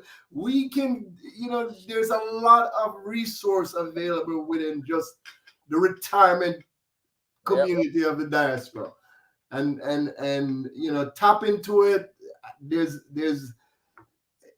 There's no problem in doing that. There's no problem in people responding to that call. Look, they like you. We've got the head of the Jamaica Diaspora Anti-Crime Task Force in Canada that runs the Canadian prison system, right? He's been down there. As a matter of fact, he's an active member of the Jamaica Combined Cadet Force. And he's volunteered to teach them all they need to know. But they don't want to hear from him, right? We have over 60-something officers, including myself in intelligence, and Will from the FBI, and Peter Whittingham from Gang and Homicide Division. All of us are within the task force and we've been down there several times to talk to them, right? And we had the head of Homeland Security investigations in Jamaica was a Jamaican who was making a dent and showing them up. And then And then man mysteriously drink something and you know get tumors in his stomach, and before you know it, within a matter of months he was gone. He gone. Wow. Yes. Wow. So you tell me, how much assistance do you really need? This is a man who found out that the monies being given to Harman Barracks and the specialized unit, SWAT unit up there, they were using those guys to run guard duty on Skendang, Danai Williams, and Dudus's construction site. They were being paid, and then they would pay them for hit jobs. Can you imagine that? Wow. Police officers, specialized training at the expense of the U.S., doing contract jobs, hit going on, and they were going around the Caribbean. They had people going around the Caribbean doing hits. Yeah, Going to Haiti. I mean, come on. I think Ruby just asked me to remind, just reminded me that the task force actually, and you mentioned it, Herb, actually went down and offered services for free, and they said thanks but no thanks. You know, we don't need your services. So anyway, we're going to wrap it up now. So when we just go on the horn, Isat, I see you paying close attention. So you know, that's what my teacher used to do. She used to look at the people not paying attention and say, I see you paying close attention, so you go first.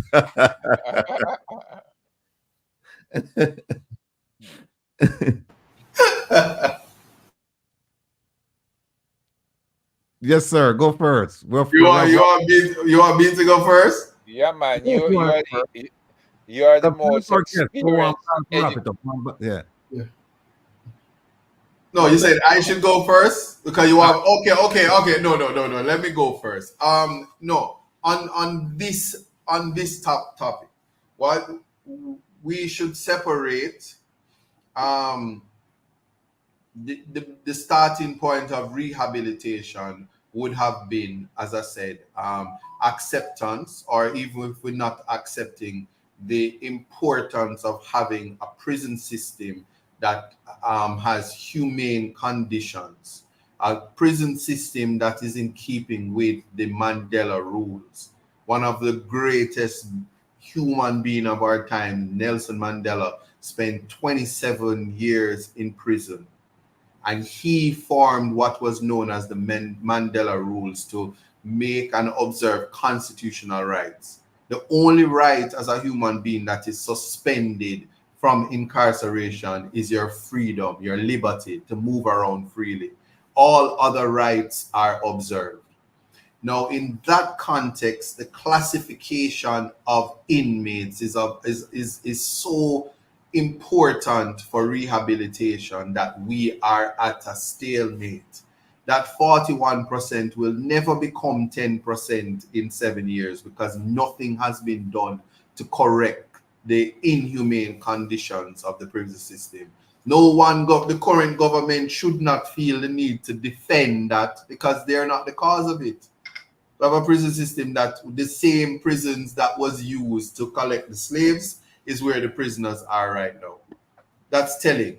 So in terms of, I will, after mature consideration, I took some time to speak to myself when I went away from the camera. And I must now say, Bal, it would be in the interest of the Jamaican people if the sexual registry was made public. Because you have to name them and shame them. Cool. I will go as far as saying, if they were treating everybody like they treat Isat and put them on the front page and put the business out there daily and make cartoon out of them, maybe they wouldn't go back and rape people. I don't know. Or they will just put it out there like that. But on a serious note, funding is what is going to always be important. So in every conversation, I will advocate, if ever we're going to have a new ministry, it should be ministry of poverty. What we need to eradicate is poor. A man can't learn when he's hungry. A man can't learn without KFC. Sandra gonna hate me and say I take everything for joke, but you can't learn if you're hungry.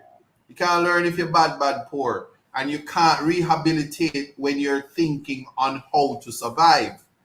So that's the starting point, and we need to revisit as a nation, even those who are outside of the nation but are sons of Jamaica.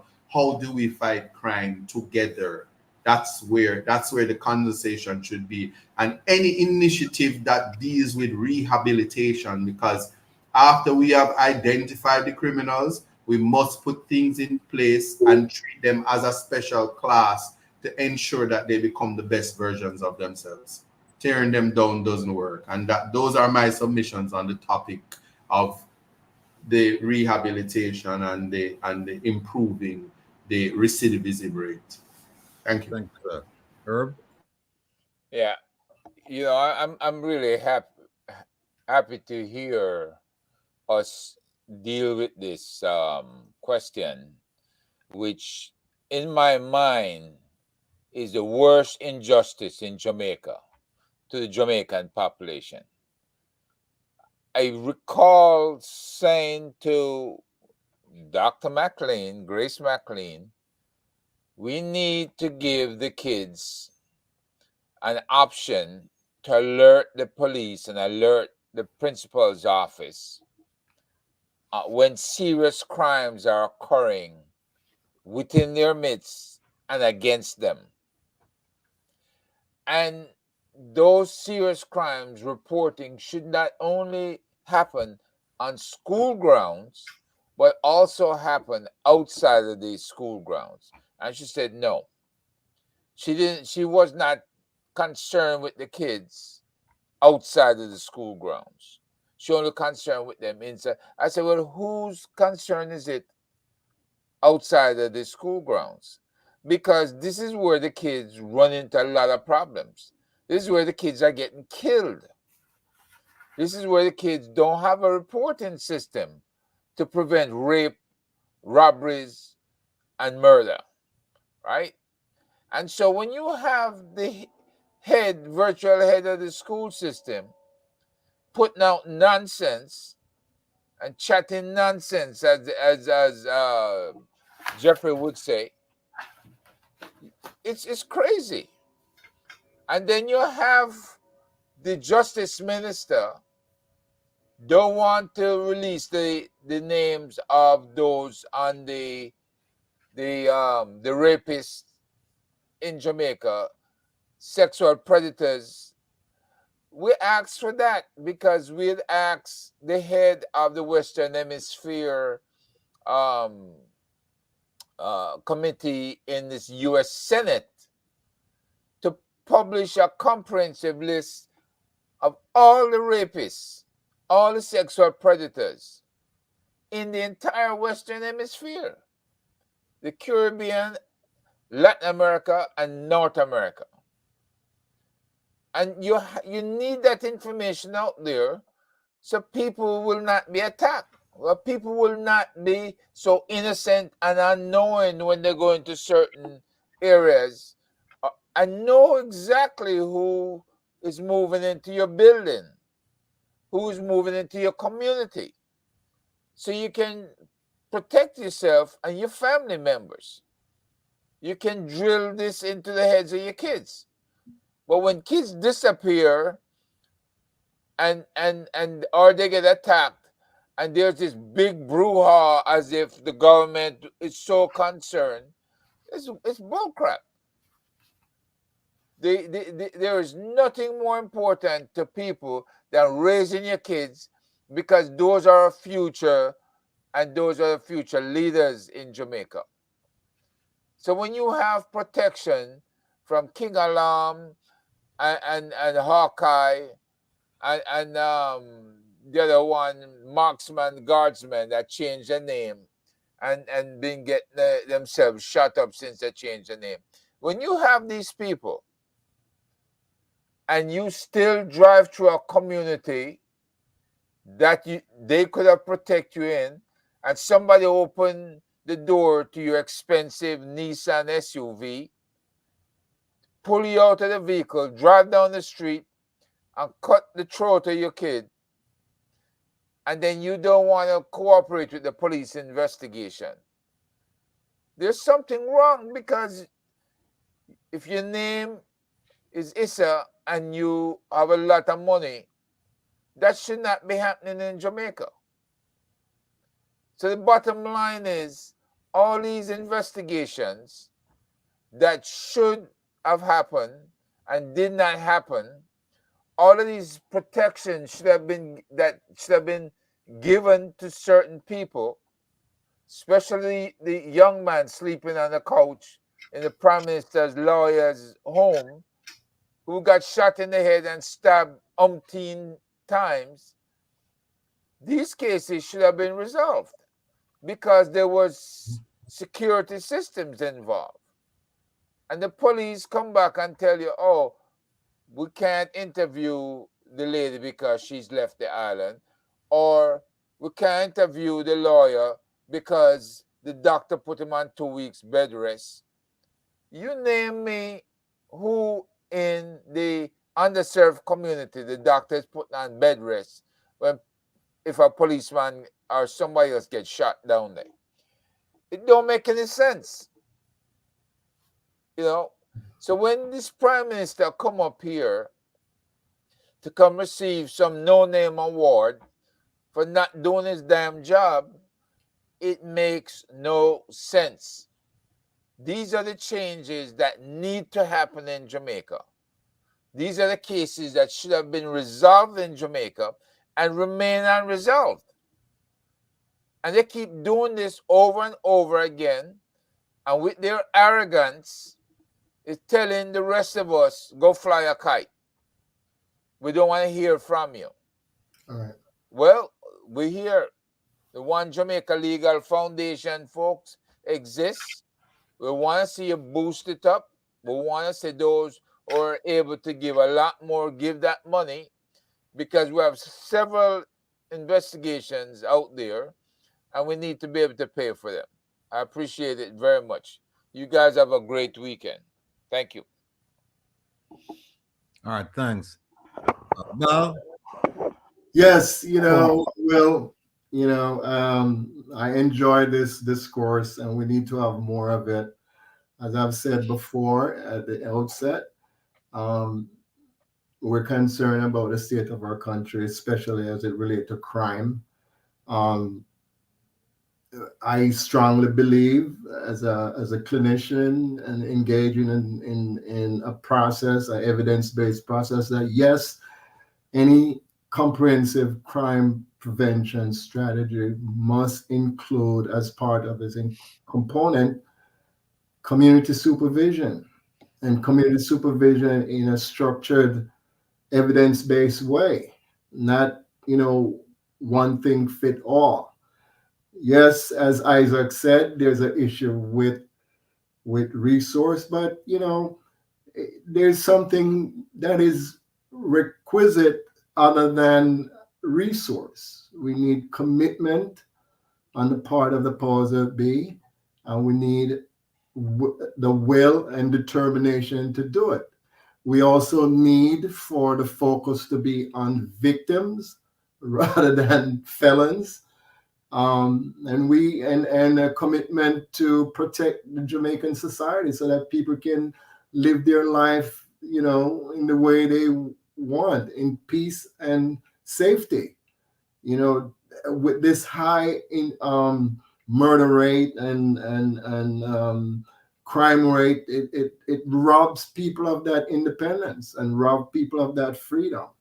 So, and it shouldn't be that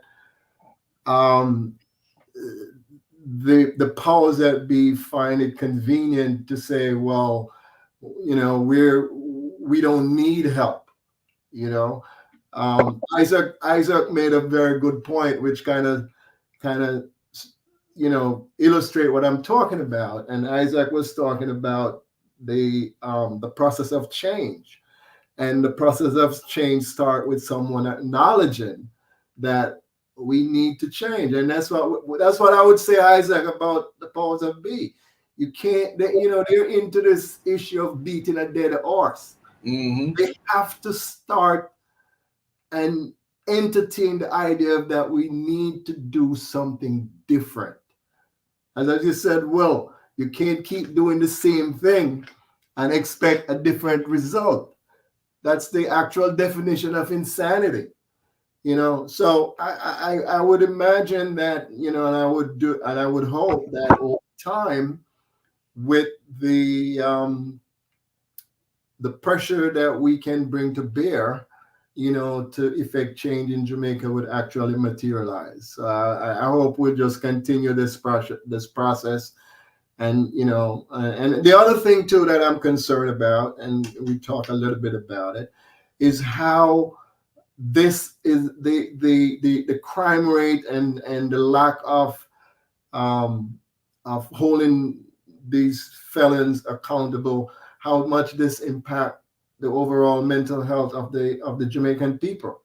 I'm concerned about that, because before you know it, it becomes such an accepted way of life. And that is not the way we should be living, All right, Val. Well, Yeah. look, sometimes, you sometimes people speak ahead of you and they cover all the issues and there's nothing you can say. And that's where I am right now. There's Right. nothing I can say, because I think between you, Isat, and Herb, and our devoted Audience. folks in the chat here, we I think we've covered the issue, and essentially we've arrived at the point where we don't think Jamaica is going to make it to 2030 as a first world or a developed nation as far as crime is concerned. Maybe some other things, maybe as far as, I don't know, maybe athletics or something. Roads, Road. yeah. I also want, Infrastructure. yeah, Road. Leave it at that. yeah. Toll road. Oh, sorry, toll road. That we can't afford. Fly. Beulah mentioned that she'll fly to do the protest, because we're planning to protest next year. And then also someone in the chat said that we should hold back remittances 2 weeks after Easter and just see where Jamaica will go. So, but that as it may. Hey, one big up Tigo for introduce me to Bal.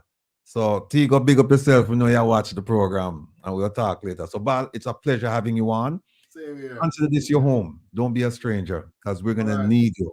We're gonna need you. If we have any intention of making Jamaica, a place to live and raise family and whatever, and I'm not even talking about 2030. I'm just saying, if we have any intention of having Jamaica achieve that status, whether now, later, or sometime beyond later, then we're gonna have to plant the seed. Even if it's later, we'll plant the seed. Exactly. Right. So thanks again here, sir. Take care of yourself, and I'll be in touch. Absolutely. Thanks. All right, folks. Well, here we are now. Going over a couple of things. Let me just, because I know most of you want to hear Isat, Isat thing and what we have planned for Isat. And we have big plans for Isat, because Isat as my 2-star general would have said, Isat a tar boy. Tar boy. So, but for now, let me just go over the Prime Minister's thing, and let me just make it clear that, folks, the CG, Consulate General in Jamaica, of Jamaica in New York, Alcion, I can't remember her last name. She made her bones on Wall Street. She worked hard, right? And she's achieved. And she was asked to take over the CG position in New York. And so she's brought in a bunch of her friends from Wall Street and so on and so forth to meet and greet the PM. And that's fine, but keep this in mind, folks. The Prime Minister came and he had this ball, this gala, this dinner, whatever, this event at the Waldorf Astoria. The people them who are going to vote, the little people them like we not get invited to nothing like that. We not count. Them get the big money people on there. Like I said earlier, them get the big money people. Kevin, move this seminar. I don't know if I move that. And so we weren't invited to that. We were invited to come to we weren't invited to press the flesh. We were invited to go online and meet him this past Wednesday. And here's what happened. I don't know, Herb, did you watch his thing? No, I didn't get to watch that. Okay. Isat, did you watch it? The town hall. The town hall? Yeah. No, I filter information respectfully. Okay. Yeah. Yeah. Kevin, just move that that comment upon the left-hand side for me now, please. Yeah, how much tax money did that cost, Trish? You're right. That's a very good question. Very good question. So let me just run over some things. I went over earlier some of the questions that were not asked, that should have been asked. I also went over some of the questions that were asked, and I made it abundantly clear that they were valid questions. I also made it clear that the ambassador played she played favorites. She picked, and she's done this consistently. So I don't know why we should even think that it would be any different. She picked on people she knew would ask him some questions that wouldn't be of any problems for him. And also, when he got a chance to answer the question, he launched into this tirade. He launched into this thing, and he started going on and on and on, started talking about a whole bunch of stuff, just eating up the time. No. Here are some, I'm just going to point out some of the highlights. The mission now, the mission now of the government has changed. Remember, it used to be prosperity with a P. It's changed. It's now peace and productivity. He never mentioned prosperity. Now it's productivity and peace, because they understand that if you don't have peace and you don't have productivity, then you cannot have prosperity. So he put the cart before the horse and say, yeah, we're going to have prosperity. And then he realized, whoa, there are some things we need to do in order to have prosperity, and we haven't done those things. So now him come with peace and productivity. And the peace part of it, he started talking, saying that violence has become a feature of our brand, and it's localized violence, and that we need to mobilize and direct resources to the problem. And he also said he wanted to consider hate speech as well. Some people would say there are more pressing things to talk about than to consider hate speech. But he said, yeah, hate speech, how we treat our children, and we should consider corporal punishment, although it's off the books, but we should try and contain it, I guess, in the home. And then he said the diaspora has a role in helping to guide the conversation in Jamaica, to regulate violence, right? We have a role in helping to guide the conversation in Jamaica to regulate violence. That's our Prime Minister talking about us and the role that we play and the interest that we should have in Jamaica. But them don't want no help from us. So it's just pretty speech. Yeah. Then they talk about productivity. And he said he wants to have cross dialogue with the diaspora regarding productivity. And he says that there's an economic model that's ready to take off, but they have to manage crime. The economic model can't take off. That plane cannot, lift. So there's no prosperity, folks, because the economic model cannot take off, and can only take off when you have peace and productivity, and can't take off. Then he went on to say for productivity that this requires every Jamaican at home and abroad to join in the partnership. Join in the partnership to help Jamaica build. But we don't want to come in and start talk about corruption. Just you help when we tell you how we want you to help. But don't start looking into corners or anything like that. That's none of your business. So I have a note here: peace, productivity.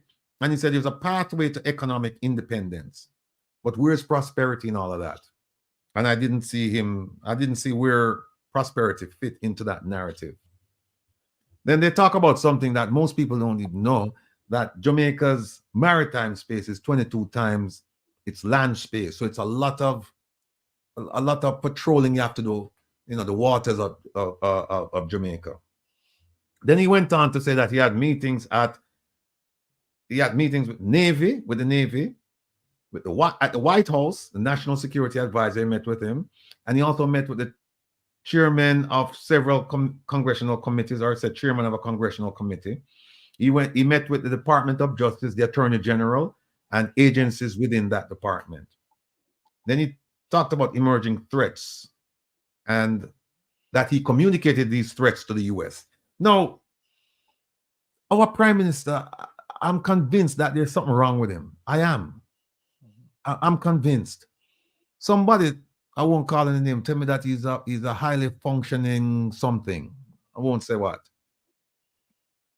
But it's not working. It's not working. And I'll tell you why it's not working. He said that the primary focus of this trip was the national security. First thing, we have somebody occupying the seat of Minister of National Security. That's the person who should be here to talk about national security. That person was not here. Then he came and he said, the Prime Minister that is, and he said, oh, we want to talk about guns. How many times is he going to talk about guns?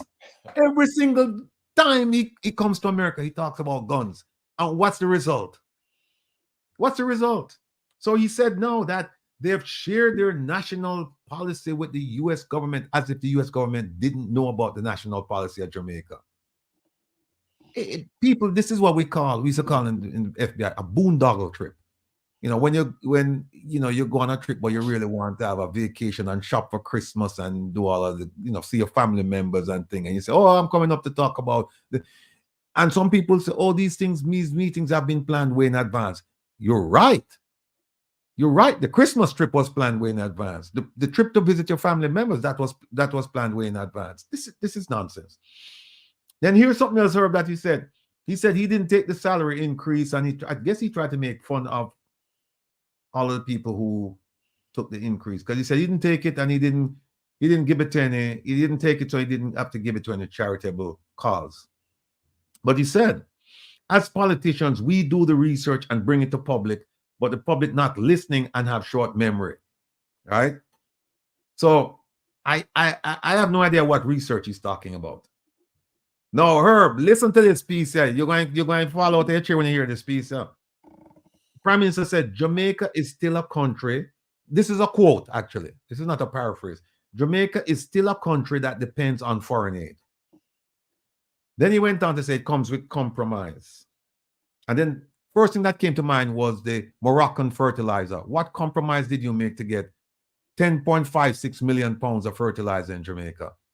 The compromise was you sold out the people of the Western Sahara in their liberation struggle against Morocco. Yep. That's the compromise he made, right?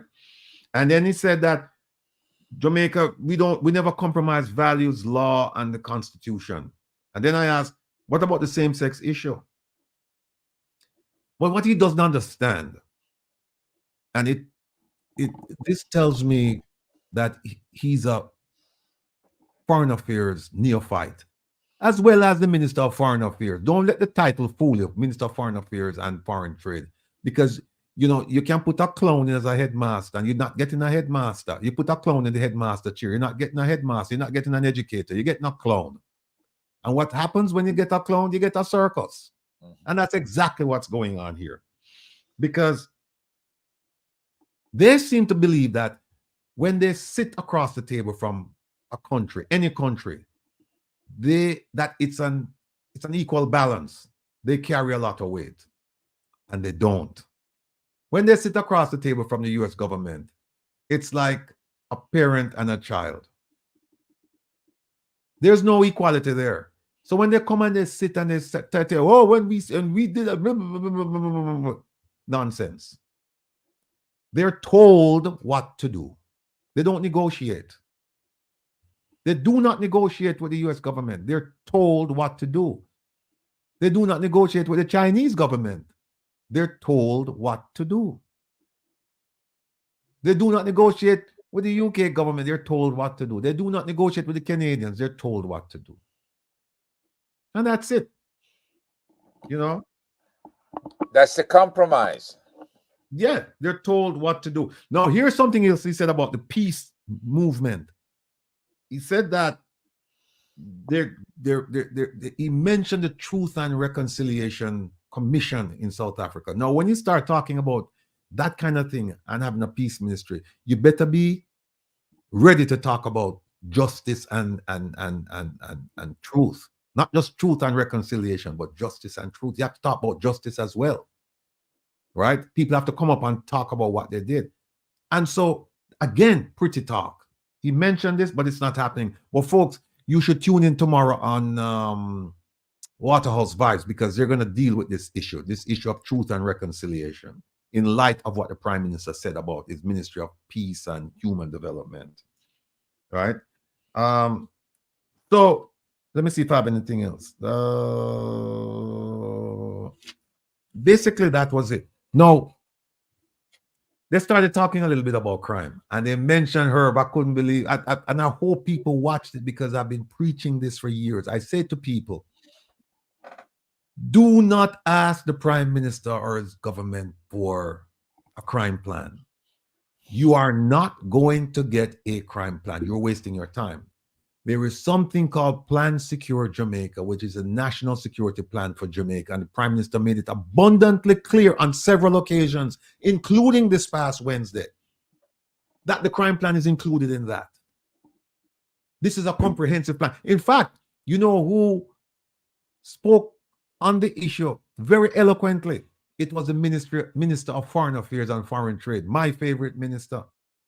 She summed it up. She gave a nice overview of Plan Secure Jamaica. And I sat here and I'm saying to myself, now, where is my Minister of National Security? Missing in action. Missing in action. So the Minister of Foreign Affairs and Foreign Trade, she talked about Plan Secure Jamaica. And folks, if you can go back and watch that town hall, just pay attention to what is said about Plan Secure Jamaica, and you'll realize that you're wasting your time asking the Prime Minister for a crime plan. Here's what you should be asking him, because the Plan Secure Jamaica was mentioned back in 2016 and every year since then. But we're not listening, because we're so attuned to hearing the words crime plan that when he said Plan Secure Jamaica, we don't realize that's what he's talking about. So what we need to do is hold him accountable for Plan Secure Jamaica. So go back to 2016. Look at the ills that Plan Secure Jamaica was supposed to cure. Look at those things, and then you hold him accountable. Don't mention crime plan to him. Go back 2016, 2017. No, they're still talking about Plan Secure Jamaica, and it's going nowhere fast. So that's what we need to do with Plan Secure Jamaica and the crime plan. We don't have one. We don't have a crime plan, a standalone crime plan. So it's not going to happen. And if you're looking for a crime plan, believe me, folks, there are about 5 of them in Jamaica. Before Plan Secure Jamaica came around, there are about 5 of them. You can just look them up. They're there. And then you can look at the Plan Secure Jamaica, and you'll see the crime plan there. But what you won't see fixed dates. You won't see, because a crime plan is supposed to be annual. A crime plan is supposed to be measurable. A crime plan is supposed to be reasonable. A crime plan is supposed to be attainable.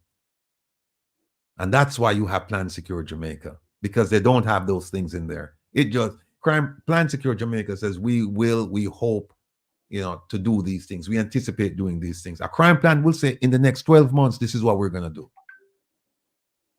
So that's what we need to do. Hold them accountable for Plan Secure Jamaica. People remember the name. Plan Secure Jamaica. That's the crime plan. They call it the National Security Plan. Although they do have something called a National Security Plan. But just go read that. Google it. In fact, the Minister Kamina Johnson-Smith, she encouraged us to Google that plan and look at it. So go Google the plan, look at it, and then you can ask your questions based on Plan Secure Jamaica. So let me see. We want to talk about ISAT, but hold on 1 second. I think I have something here. Let me see.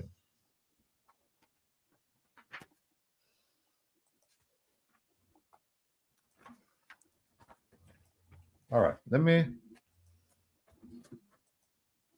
jump back on the soapbox, and then we can talk about the DPP. Oh yeah, the DPP.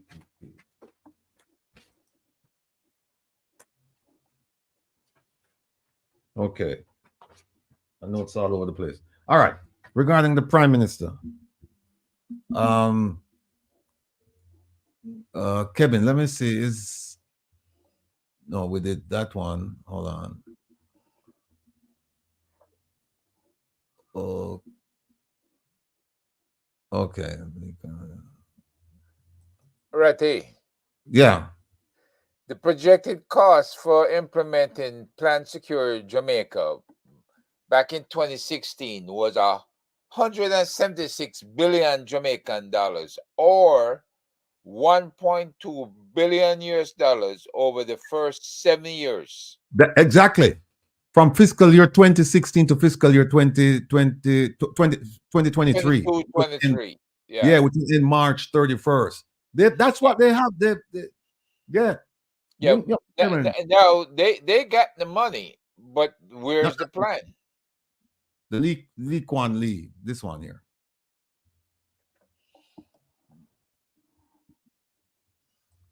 Yeah.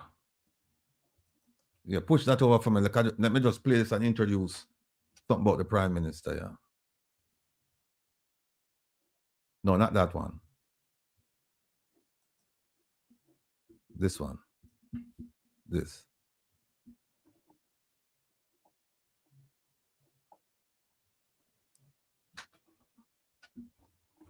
And let me just say that, you know, all of you look at ISAT, you say ISAT look like the ISAT from last week, and the ISAT from the before, and the ISAT. I look like ISAT from last week. No, bad poor. Bad poor. And nothing is not, trust me, people. ISAT is fine. You know, ISAT is fine. I just want to show you something here about our so-called leader. And I say so-called because initially he was our leader, but now I've gone to the point where I'm convinced that he's not.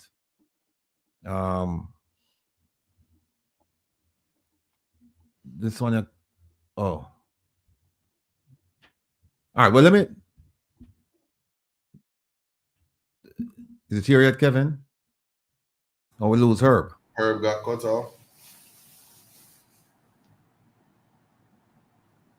Yeah, the Prime Minister also talked about garbage. Well, that's one of the questions that he got.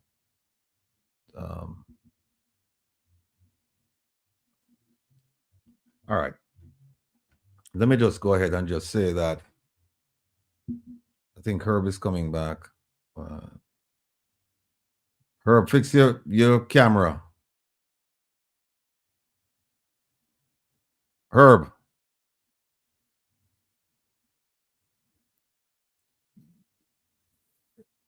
It's all right.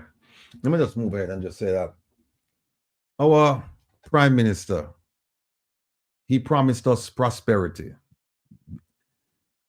and he promised us honesty, vision. Think about leadership, subject you talked about last night.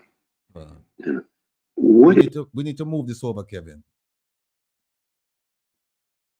No, that's not it. No, that's not it. That's the ISAT segment.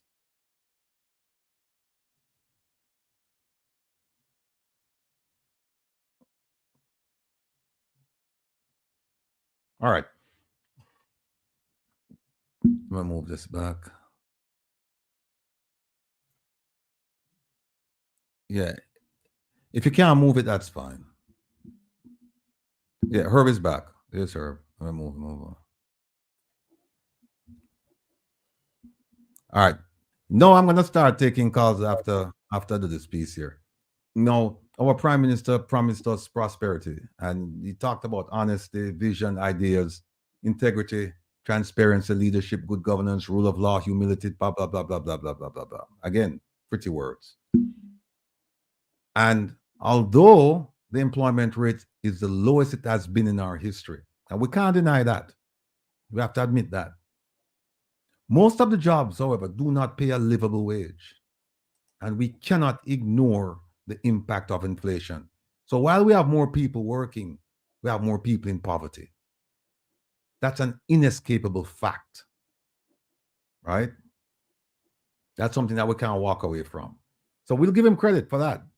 But at the same time, it's not, the story is not all good. Again, we have to admit that the poverty rate has increased. And that's not me saying that, that's the government statistics.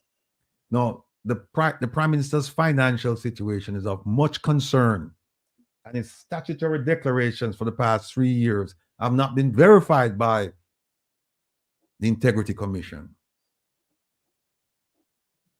our anti-corruption body. His administration is swimming in scandal, the scope and likes we have never seen. Some of his ministers are, frankly speaking, documented liars. Our foreign policy is in shambles, and the respect we once commanded on the world stage is a thing of the distant past. Our infrastructure is deplorable. Our education system is dismal. Our healthcare system is a disgrace. The Prime Minister has oversight of agencies that are responsible for giving his wife building permits that she has openly violated at her lease flat development. The Constitution has been amended to satisfy a few and frustrate the rule of law and good governance. Corruption reigns supreme, and the Prime Minister continues to blame past JLP and PNP administrations with no acceptance of responsibility for his current and ongoing failures. Frankly speaking, the Prime Minister's reputation and character, locally and internationally, are tarnished. Well, the time is drawing nigh for our appointment with the day of political destiny. And today we will discuss, we started already, solutions to some of the vexing issues in Jamaica, and also focus on the lies, falsehood, misrepresentations, and unfulfilled promises. That's my introduction to our Prime Minister. Now, let's talk about, and I call it the curious case of Paula Llewellyn, the DPP. Curious for a lot of reasons. Isat a duck. Be brave, Isat. Be bold. No, the last time I never duck. I get. No, but you don't have to work because you don't have to say a word this time. You don't have to say a word. Now you have to do justice. Now, folks, those of you who don't know about our DPP, Director of Public Prosecution, Paula Llewellyn, we're going to spend a few minutes just to talk about her, because people have said a whole bunch of things about her, and we just want to straighten the record. All right. Now, she attended St. Hugh's High School. She attended the University of the West Indies, the law school, Norman Manley. She interned in Antigua, and then she returned after an internship as court clerk in the St. James Magistrates Court. She became Crown Counsel in 1986 in the office of the DPP.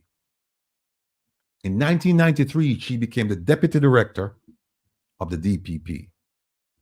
In 1999, she became the Senior Deputy Director. And in 2008, she became the DPP, the first woman to achieve that post. And by the way, she did it in a difficult way, because before they used to appoint the DPP. This time she had to compete, and it was the first time they changed the process. So hats off to her. She competed and she got the job. And she was eminently qualified to get the DPP position. But then the question is, what did she do once she got there? Now let's fast forward to July of this year. So we gave you the background. You know, she's a lawyer. She interned in Antigua, and she went up the ranks. She got the position. In July 2023, Minister Delroy Chuck tabled a motion in Parliament to amend Section 96 of the Constitution to reflect what? Why did he ask for the Section 96 to be amended? He said he wanted it to be amended to reflect the retirement provision of the Pension Act, Section 21 of the Pension Act. So follow me, people. Follow me. Stay with me and follow me. 2023, this year, Minister Chuck says, I want the Constitution to be amended, Section 96, that deals with the DPP, and I want it to reflect the retirement provision of Section 21 in the Pension Act. So let's take a look at all of these things. All right, Integrity Commission, Pension Act. All right, here we go, the Pension Act. Let me see which one this is. Okay. Here's the first one. Kevin, move this over for me, please. Oh, Kevin there. Kevin. Kevin gone.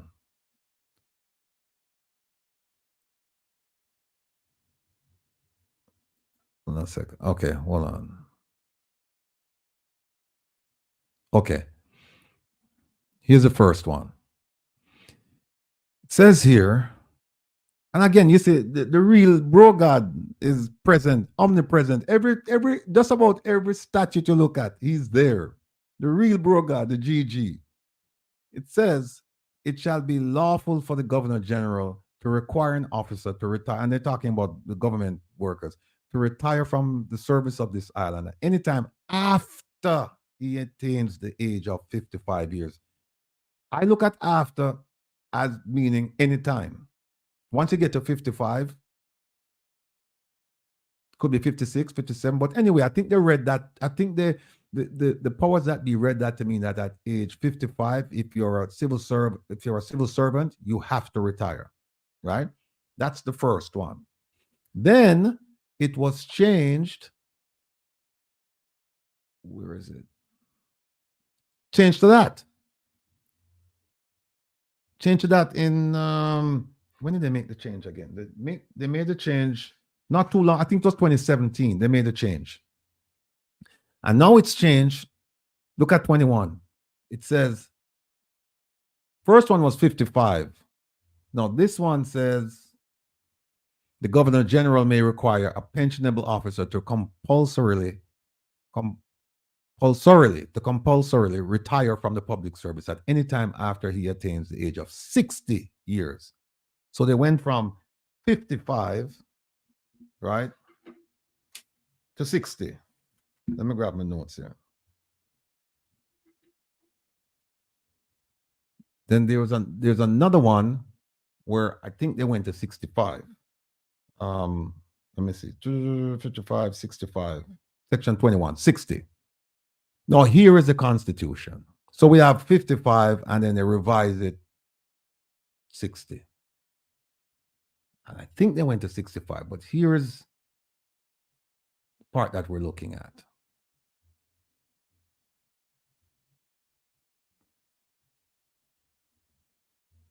Here it is.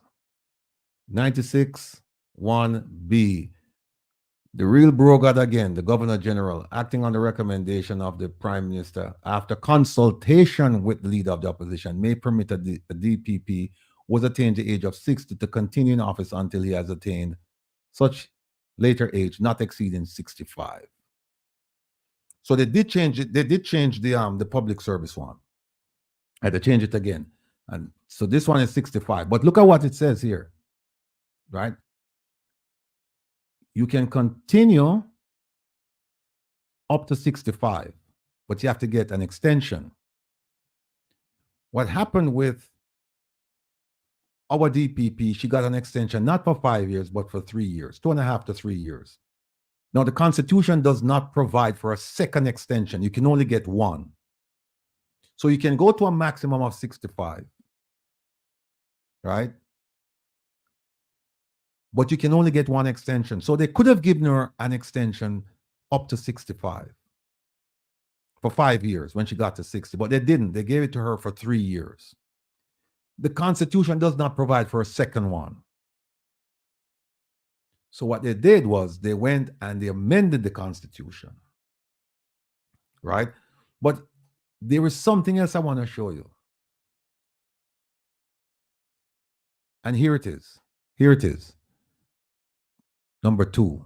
It says, subject to the provisions of sections 49 and 50, and don't worry about that. I've read that. It doesn't apply here, of this Constitution. Listen to this. Let me see if I can make it. No, I'll just leave it. It says, if any other law is inconsistent with this Constitution shall prevail, and the other law shall, to the extent of the inconsistency, be void. So what this means is that you can't change the Constitution and come to match it up to the some Civil Service Act. It's supposed to be the other way around. The Civil Service Act is supposed to comport with the Constitution, not the other. You don't change the Constitution or amend it to suit a law. It's supposed to be the law. You change the law to match up to the Constitution, right? So that's the first one. Then, so that no, the amendment, you can't amend the Constitution to make it retroactively. So even when they amended the Constitution, that is supposed to be for a new DPP, not for the old DPP, because she should have left in September 2023. That's when her extension ended. So you can't change the Constitution and say we're going to make it retroactive. And so now she can apply now and get another extension to 65. It doesn't work that way. Another problem is that she has a contract, and you cannot unilaterally breach a contract. You have, both parties have to agree. And based on what they're telling us, she had nothing to do with this change. So they changed the terms of her employment. And you can't change the terms of employment without a meeting of the minds. Both parties have to agree to it. Just like when you do when they do the civil service, the agreement regarding the pay scale and all of that, you have to sit and talk about these things. The other thing is that there was supposed to be consultation with the opposition. None of that took place. In fact, what they did, they tabled it and they called a vote. And they knew that they would have gotten 2/3 in the Senate. Why? Because they knew that there were 2 members of the opposition party who were traveling.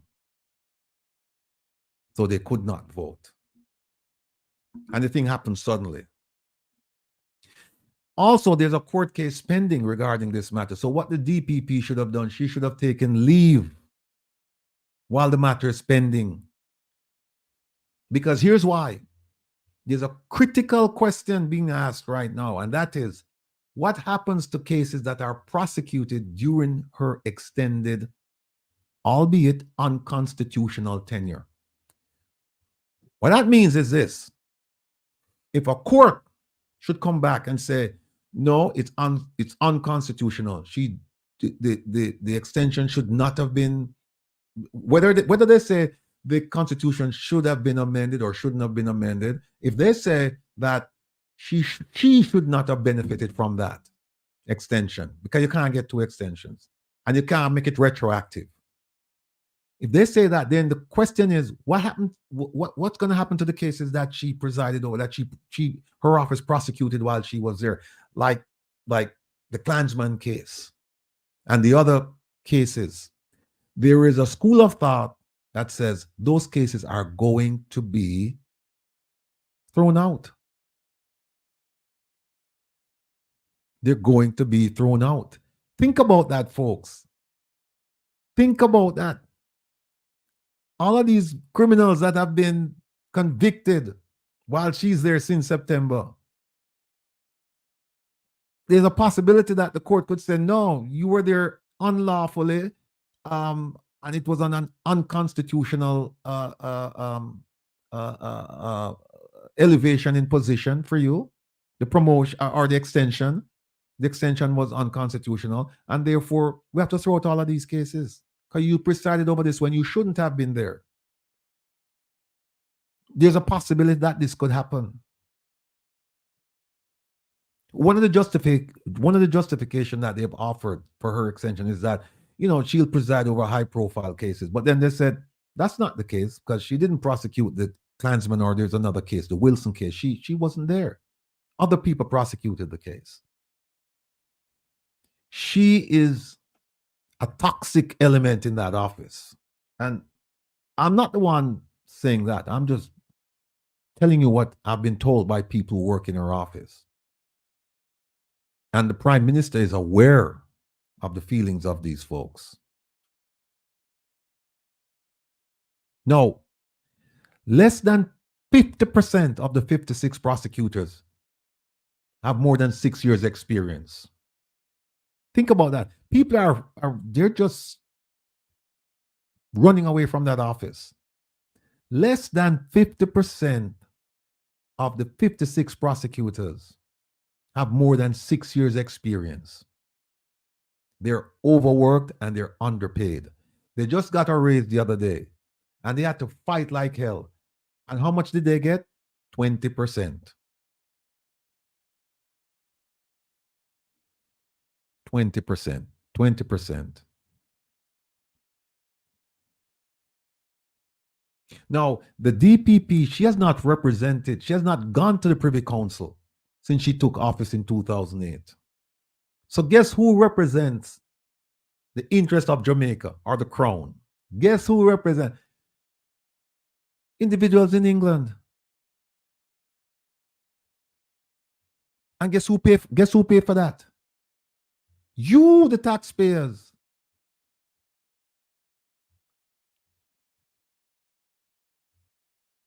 We have people in Jamaica at the DPP office, people, you know, the less than 50%. We have some of them that are eminently qualified to bring these cases. But they're not the ones bringing the, you know, people are under the impression that, like, for example, Isat represented some people, a bunch of people, and their cases are at the Privy Council. So Isat would go to represent. So we would think normally that, okay, the DPP is sending someone from her, or the DPP is going herself. No. They're arguing against somebody who lives in England. And so what that means is that no experience for local council, people who are assigned to the DPP office, they don't get that experience. And who's saying this? I'm not making this up. This is coming from within her office. Everything I'm telling you is coming from within her office. Attorneys are leaving at an alarming rate. And so you ask yourself the question, why is it that we need to give her an extension? We've never done this before. We've never given 2 extensions. We've never had anyone gone up to 65. Why is it that we've changed the Constitution so that she can get the extra time? What is so special about this lady? And they'll tell you, oh, no, it's not about her. It is about her. If you look at the timing. And you know why, folks? You know why? Because of an agency in Jamaica called the Integrity Commission. Look, let me show you something here. Take a good look at 94, section 3. Look at what it says. I'll read it. It says, the Director of Public Prosecutions shall have power in any case in which he considers it desirable so to do. A, to institute and undertake criminal proceedings against any person before any court other than a court-martial. B, to take over and continue any such criminal proceedings that may have been instituted by any other person or authority. And C, to discontinue at any stage before judgment is delivered any such criminal proceedings instituted or undertaken by himself or any other person or authority. Now, the Integrity Commission has someone over there called the corruption prosecutor. Here we go.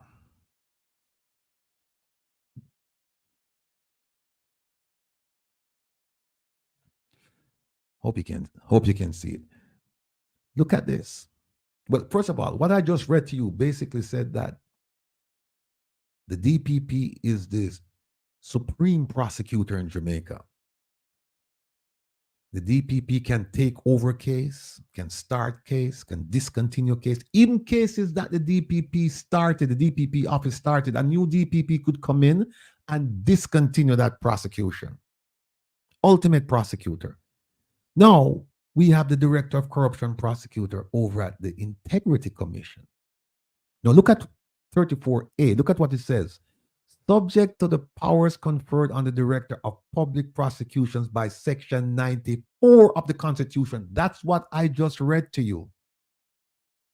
I just read to you Section 94 that says the DPP is the ultimate prosecutor. And here it says, this Director of Public Prosecution over at the Integrity Commission is subordinate, is less than, reports to the DPP. The DPP are the real prosecutor.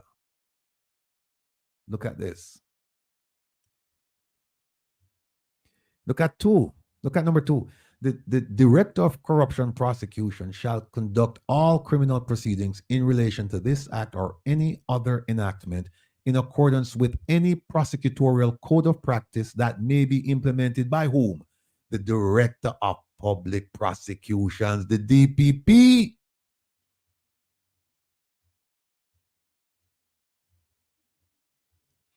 Look at number 4. Without prejudice to the provisions of subsection 1A, the Director of Corruption Prosecution may, acting on his own volition or upon the request of the Commission, request an opinion from the DPP as to whether or not to initiate criminal proceedings in respect of any, not some, any matter that has been referred to him under this act or any other enactment or on a point of law. The direction of corruption prosecutor over at the Integrity Commission, I forgot to see the DPP. If on her own she can do it or upon the request of the Commission. Look at number 5, where a difference of opinion exists between the Director of Corruption Prosecution and the DPP in relation to a matter referred to the DPP pursuant to Section 4, this one up here.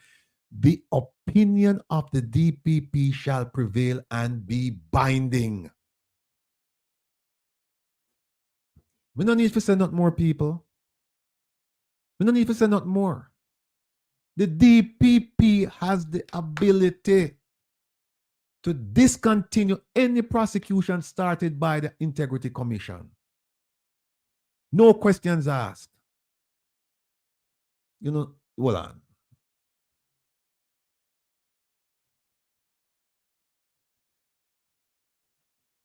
See it, Section 94 that was just mentioned in the Integrity Commission Act of 2017. See it right there, sir. The DPP can institute and undertake criminal proceedings against any person except in a court-martial situation. The DPP can take over and continue any criminal proceedings that may have been instituted by any other person or authority like the Integrity Commission. The DPP can discontinue at any stage before judgment is delivered any such criminal proceedings instituted or undertaken by himself or any other person or authority like the Integrity Commission.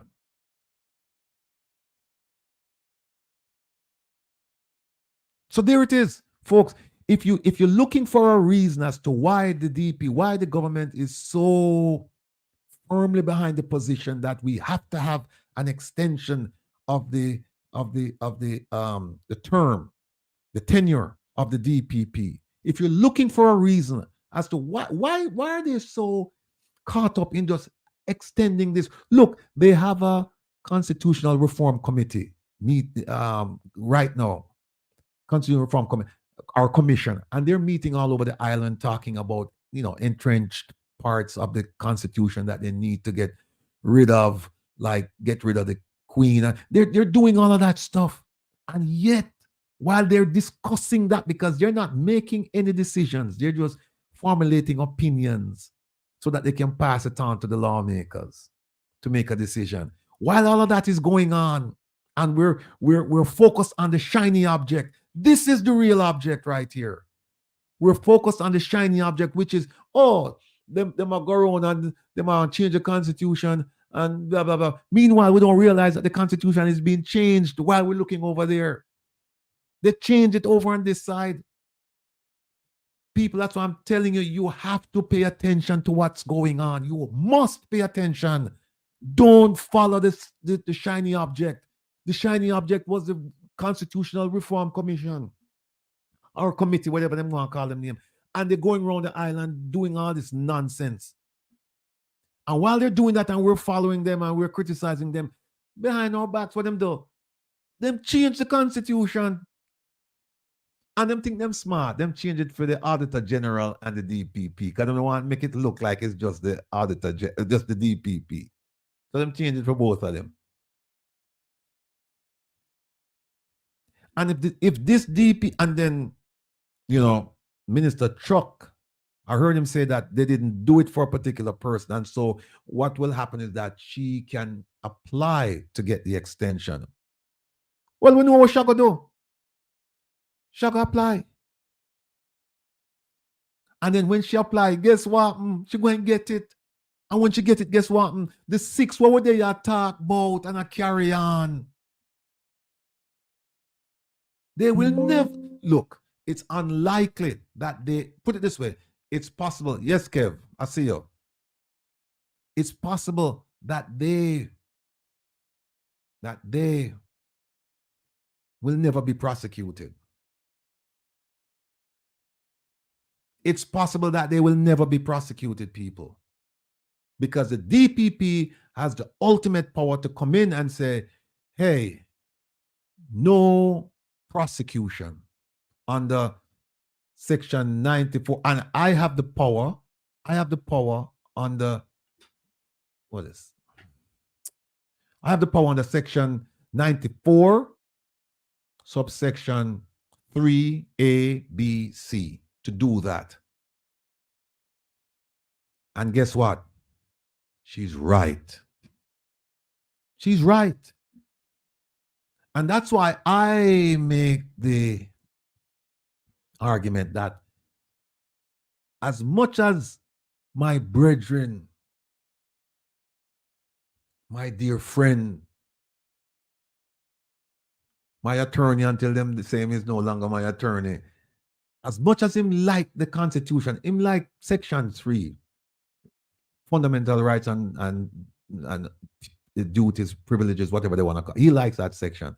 But I make the argument that we need to get rid of the Constitution. We can work with this one now, but in the meantime, what we should be doing with this Constitutional Reform Commission is we should be looking to establish our own Constitution that reflects our own values, our own sense of being Jamaican. We should be working on that instead of trying to change this. We should be living with this now, but have the Constitution and give them like a 3-year mandate and say, okay, you have 3 years to come up with a Constitution that reflects Jamaica. Because you wouldn't put this inside there. You wouldn't put it in there that a DPP have the ultimate power for do anything she want or him want. But that is exactly what's going on, folks. And I keep telling you, do not follow the shiny object. Do not follow the shiny object, because this is what is likely to happen now. Now that they've changed the Constitution, she has the ultimate power to come in and say, okay, you know what, the 6? No way, no how. And we can jump and we can scream to no avail, because that is what the Constitution has provided her with. The power to take over, to discontinue, to institute proceedings, criminal proceedings. This is sad, folks. Sad. This is what we have.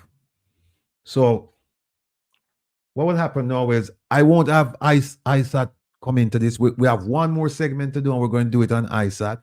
But I don't want him making any comments about what I just said. I just want Isat to just sit back.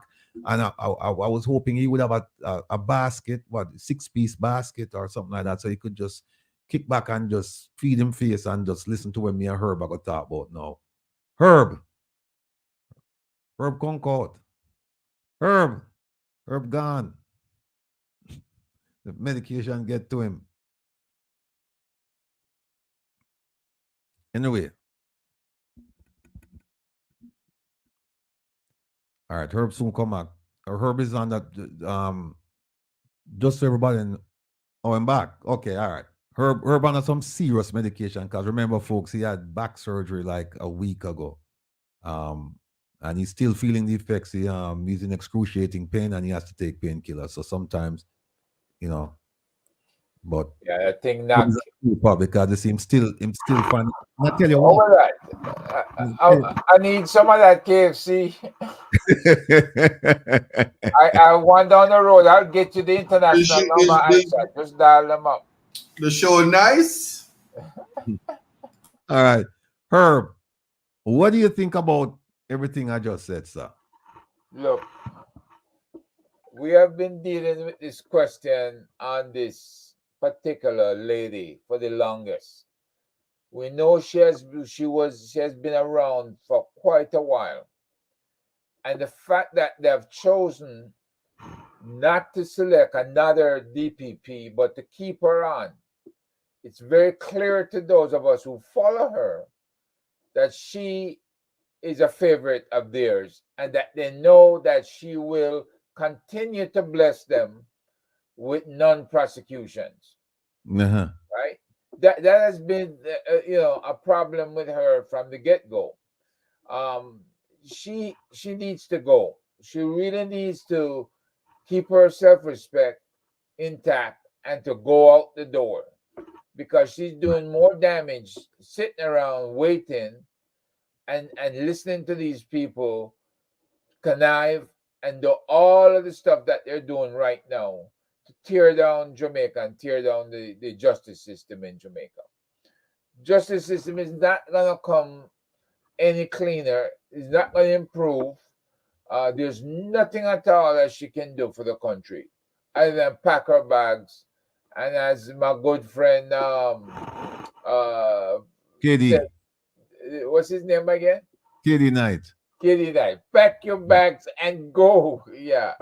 but we are in a situation here where the people are clamoring for justice. We heard again in the earlier program how even the people who are incarcerated, where we have a collision course of those who are mentally ill, along with those who can't pay for fancy lawyers, right? As a matter of fact, the fancy lawyers used to make good money, as we know, off of our reggae artists. Isn't that right, Isat? Right? The fancy lawyers, I keep thinking about a dog's paw. I don't know why that's stuck in my head. but the fancy lawyers make a lot of money off of these guys, whether they trafficking in drugs, weapons, or whatever, right? And somebody need to call them on the carpet, not just make the law, but use the law to go back and probe how many of these lawyers was making a killing, off of these so-called artists, and should allow them to admit to it and to make some restitution in some way to those communities where they took that money from that community because they were charging a lot of money to these artists, right? So they need to do something to show that, hey, we know we hurt the communities. We know that this artist could have done more for his communities, but we took all his money from him. But in any case, without any of the cases I mentioned earlier, getting any movement, without equal justice under the law being applied, without one of these ministers of government going to jail, it might be easier on Camina if she take the hit for the rest of the crew. Go to jail, do her time, apologize to the people, and make restitution. Right? But she chose to fight you, Mr. Rattigan. And the DPP is not coming down hard on her. So I don't see the DPP or anybody else joining in the refrain, Mr. Chuck or anybody else, saying that, hey, you took this money and you need to be fully accountable. So where's equal justice under law? When we get rid of those people, maybe we'll receive some equal justice under law from the opposition. But until then, that's my comment. All right. See, what happens is that they changed the civil service, this pension thing, and they made the period longer than the period allowed under the Constitution. But what should have happened is that it should have gone to the period approved under the Constitution, not more than. So when that happened, then they said, okay, fine. Well, we're going to extend the Constitution as well for the DPP and the Auditor General. I don't think I explained that part extremely well. But people got the message, though, which is the DPP, with her extension, can now stop any prosecution. No, I'm not saying she's going to. All I'm saying is that she has the right, if she wants to, she can, and nobody can stop her, right? But is it still before the court? Or yes, it's still before the court. Okay, so it's not official yet. Because there are 2 lawsuits, I believe, against the extension, and so the feeling is that what she should have done, and she can still do it, is to take leave, because the matter is still pending, and wait to see what happens. Now, here is something else. Big up yourself, D. I just got this thing here, this article, and it says in Tuesday's Gleaner that the DPP said that she's staying to transform the office of the DPP. She said she's bringing the office into the 21st century. No, the 21st century started how many years ago? We into 23 years ago, right? Yeah. She's been in that position. I believe she's been in that position like 15 years. I think she's been in that position. Yeah. And she never saw it fit to bring it into the 21st century until now. So that's why she's staying around. She's staying around to bring the office into the 21st century. People, I hope you understand what's going on here. I hope you understand. She's bringing it, she's transforming the office into the 21st century. She's been there, I don't know, 15 years? I think she's been there 15. What? She got the job in 2008. Yeah, she's been there 15 years. Yeah. Right? But she was in the office. Wasn't she in the office from like 93? She was in the office. I can tell you, she was in the office. Hold on 1 second.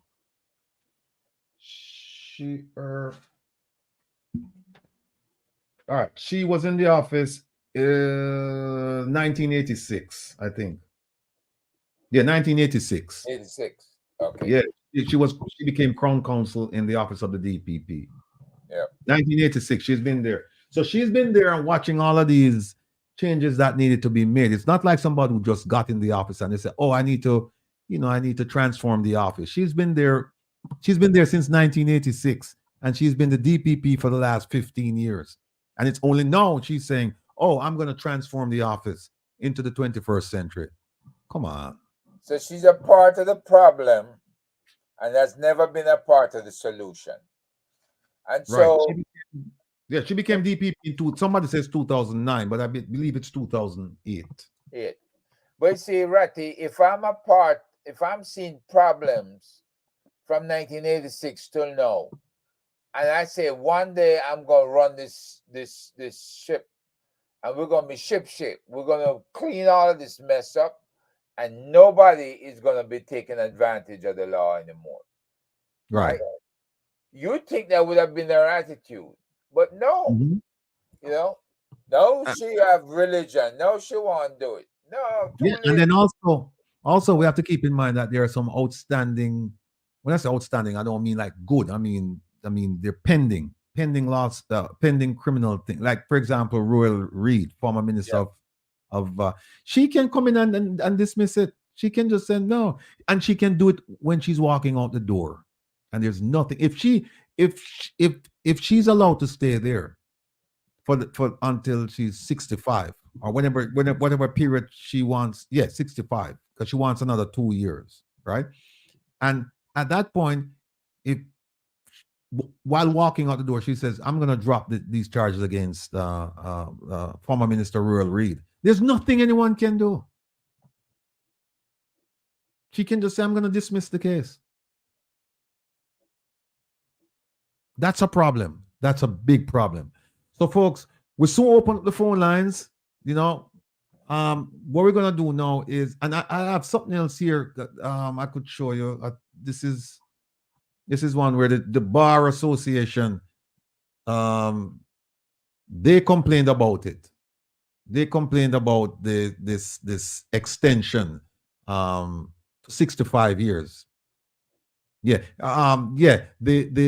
pension thing that I forgot to show you the one that went to 65. I showed you the one that from 55 to I think 60. But the 2017, the 1958 Pension Act, Section 8, says that you go up to 55 and then you leave.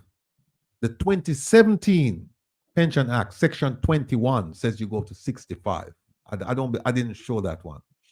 But here it is. You have a bar association complaining about it. And here we have this gentleman here, Minister without portfolio, Honorable Matthew Samuda. I think he's in charge of environment now. Yeah, he's the one who shepherded this thing to make it from 60 to 65 years. And here's what he said. And this is quite interesting. He said the framers of the Constitution anticipated that the age of retirement can change. It is the reason it is not deeply entrenched. It is a simple amendment that should be supported by all. He pointed out. I'm wrong. And look at what the amendment does. It raised the age of retirement to 65 and allowed the Governor General, the real brogard, in appropriate cases to permit an extension up to 70 years. And by the way, somebody asked the question, hey, what if the PNP win the upcoming election and she's there, can they get rid of her? No, they cannot get rid of her. The way it works is they can't just give her walking papers. The way it works is they will have to petition the Governor General, and then he would have to authorize a tribunal to look into the matter and then provide him with their recommendation. So it's not as simple as just telling her to go. They can make it difficult for her, but they can't push her out. Let me ask you this, Ratty. Do we have to keep that Governor General? Yeah, we can't get rid of the Governor General. The Prime Minister can't get rid of him. What? Do you have a lifetime appointment? Is that what we're saying? He serves at the pleasure of Her Majesty, in this case, His Majesty. Wow. It says that. Let me see if I can find it here. Let's see, Governor General. Let me see if I can. I forgot the section, but the Governor General, he serves at the pleasure of King Charles.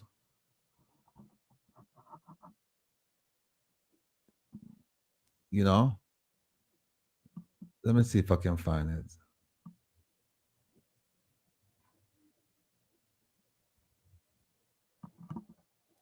Hold on.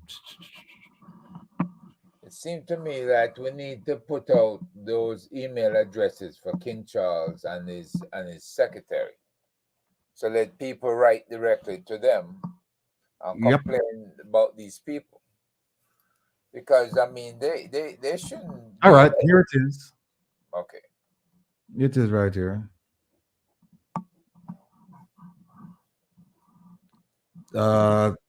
This one here, 27. Section 27, chapter 4, section 27. And I'll read it for those of you who cannot see it. It says, there shall be a governor general of Jamaica who shall be appointed by Her Majesty and shall hold office during Her Majesty's pleasure, and who shall be Her Majesty's representative in Jamaica. Let me read it to you now that we have a king.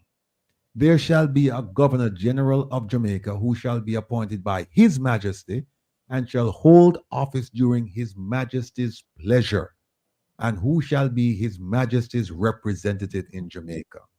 So the Prime Minister cannot get rid of the Governor General. Parliament cannot get rid of him. They'll have to do exactly what we're doing, Herb, which is to write the king. Talk to well, in their case, they probably pick up the phone and call the king. But that's how that one works. Now, let me see if I can get. All right. No, folks. Time is flying, and we wanna get to Isat. And this is a section that a lot of people have been waiting on. Can I get my KFC? I think him finished. Somebody said, I don't know. I saw something. Somebody said, "He done."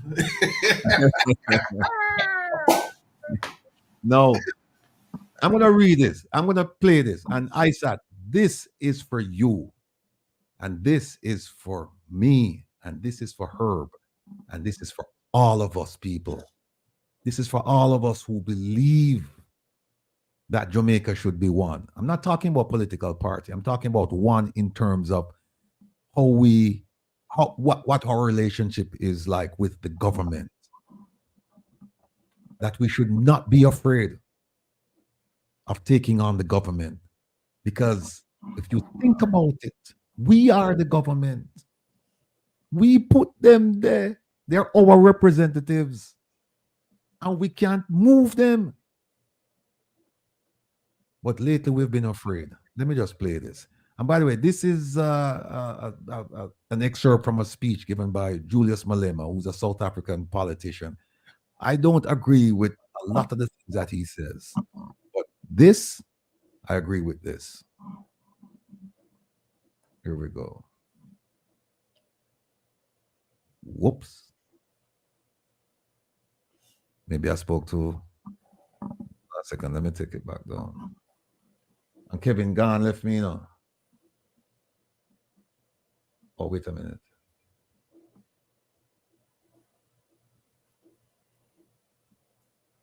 Hold on 1 second. You should have a bar at the bottom. Life is difficult. Okay, here we go. But you must soldier on. Don't give up. If you are a coward, you don't belong here. But if you fight, even when things are difficult, you keep on fighting. This is your home. Welcome to the home of black people who never give up, who keep on soldiering on. Even when it is difficult, we keep on soldiering on. One day we shall arrive, because we know we have a future, and that future is what we make of it now. No one is going to destroy us, because we have an appointment with that future. A very important appointment with the future. And you are not going to stop me into making it into that appointment with the future. Life is difficult, but you must soldier on. Don't give up. If you are a coward, you don't belong here. But if you fight, even when things are difficult, you keep on fighting. This is your home. Welcome to the home of black people who never give up. who keep on soldiering on. Even when it is difficult, we keep on soldiering on. One day we shall arrive because we know we have a future, and that future is what we make of it now. No one is going to destroy us because we have an appointment with that future. A very important appointment with the future. And you are not going to stop me into making it into that appointment with the future. Life is difficult, but you must soldier on. Don't give up. If you are a coward, you don't belong here. But if you fight, even when things are difficult, you keep on fighting. This is your home. Welcome to the home of Black people who never give up, who keep on soldiering on. Even when it is difficult, we keep on soldiering on. One day we shall arrive because we know we have a future, and that future is what we make of it now. No one is going to destroy us because we have an appointment with that future. A very important appointment with the future. And you are not going to stop me into making it into that appointment with the future. Life is difficult, but so let me just say to you, Isat, that they said you can't be a coward and be around here. And we have a appointment with the future, and that future is to ensure that our people are free not only from the bondage of mental slavery, but free from corruption and all of these other things that are holding us back as a country. And it can only happen with people like us, people who will shoulder the burden, people who will feel the strain, but people who won't buckle, who won't bow, who don't look at setbacks as defeats, but look at setbacks as the opportunity for a greater comeback. And so I just want to tell you publicly that I respect you. I love you like the son I don't have. And I know you are going to be okay. In fact, not okay. You're going to survive. You're going to thrive. No matter what happens. We can't change what happened. We can reform what happened, but we can't change the past. It happened already. So we can't go back and say that. We can move forward and do some things to change what happened, but we can't go back in the past and change it. But you are going to be fine. I'm telling you this. I cannot begin to tell you how many. I felt like your PR agent. I got so many calls and texts and emails. There's a very dear friend of ours who called me and said, listen, we have to do something. We cannot allow our brother to suffer. We cannot. And that, I won't call her name because I don't think she wanted to be made public. But that lady sent me several $100s and said, I want you to put this in an account and make sure, say, Isaac get him KFC chicken on top of this. Okay. Oh, wait a second. Look at fat on top of everything else. No, I'm telling people now that one of the things that we have done is we have set up an account. Please, I implore you, go to the radio station, Reggae Global. Go down, get on the page, the main page, go down to the bottom, and you'll see a tip jar there. And you'll also see, it says purpose, and it says like a special donation, and then below it, it says chicken dinner. That's your code to know that that's ISAT. You see chicken dinner, right? So I want all of you to go there. We have 2,080 devices listening to us now. And let's be clear, it's not 2,080 people, because some of these devices, they may have 3 or 4, 10, 12 people watching. I want, if it's even half on, but I'm going to ask all of you, to go to the Reggae Global web main page, go down to the bottom, and you see the tip jar. I'm asking you to make a donation. But today, forget about put the one Jamaica Legal Defense Foundation aside today. Today is Isat's Day. And it's going to be Isat's Day until he gets justice. Because we believe that the punishment is excessive. He won't say it.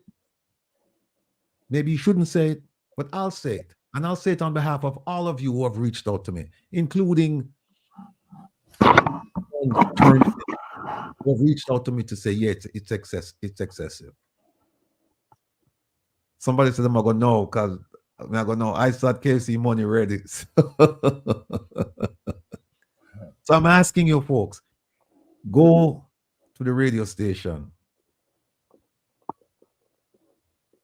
and scroll down to the bottom, and you'll see the tip jar there, and you'll see chicken dinner. Just click right there and then go in and make your donation, because we cannot afford, and this is exactly what they want. They want to destroy this young, strong, courageous, bold black man. That's what they want to do.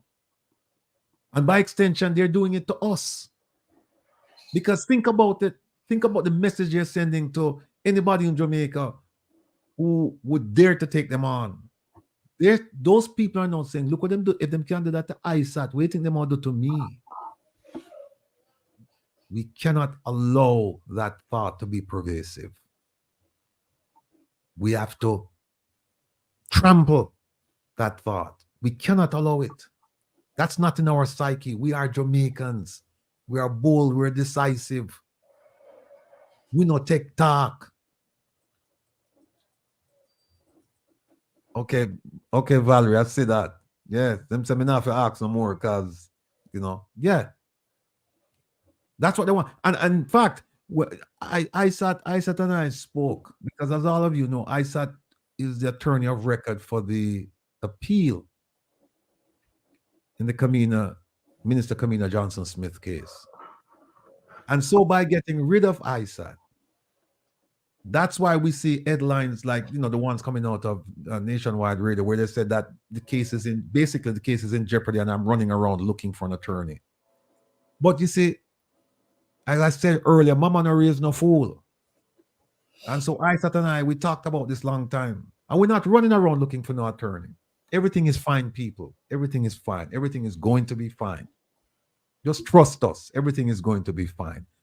I know them alone have brains. Them got the best schools in Jamaica. They eat the best food. Them living in the best neighborhoods. But them not better than we. Because we have something called pride. We have something called determination. We have something called perseverance. And that will account for all of the physical shortcomings. When I say physical shortcomings, material shortcomings that we have. But them not bright like we, because we have beat them street and lane.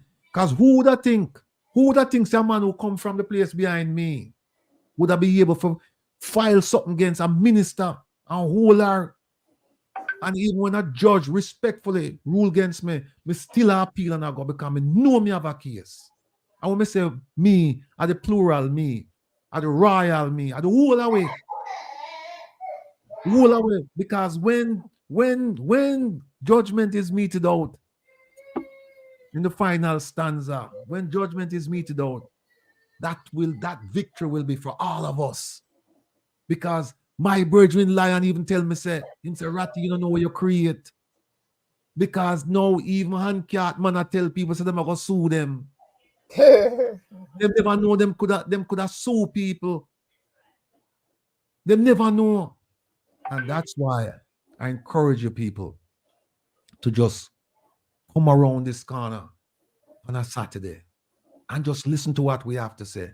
Because if you notice, when we talk with logic and we talk about facts. We don't discuss certain things. We don't discuss people. We discuss ideas. And we also ask you to work with us in the sense that if you think we are out of bounds, if you think that we're doing something, or if you think that we're incorrect, bring it to our attention. Because I know I am going to be wrong in this journey called life. I have been wrong many times.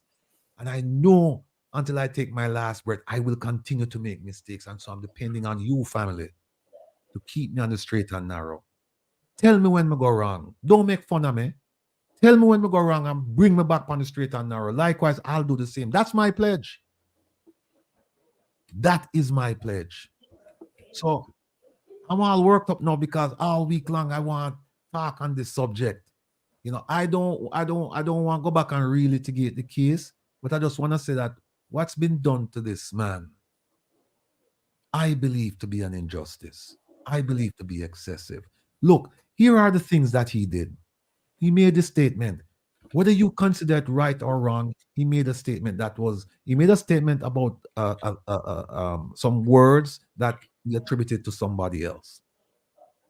What happened? There was an uproar.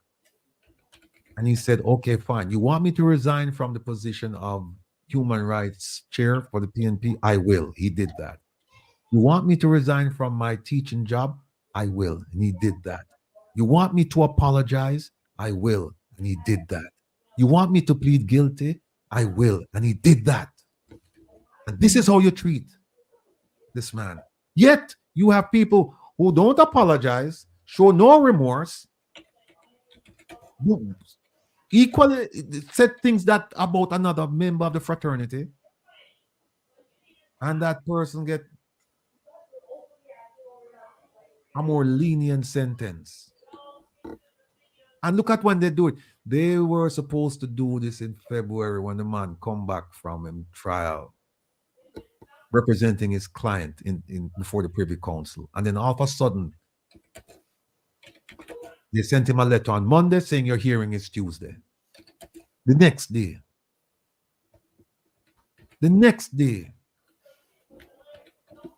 You're right, Delia. Look at Dalrymple. Look at the junior minister in the Ministry of former junior minister in the Ministry of Foreign Affairs, and look at the Water Commission, man, and look at many others.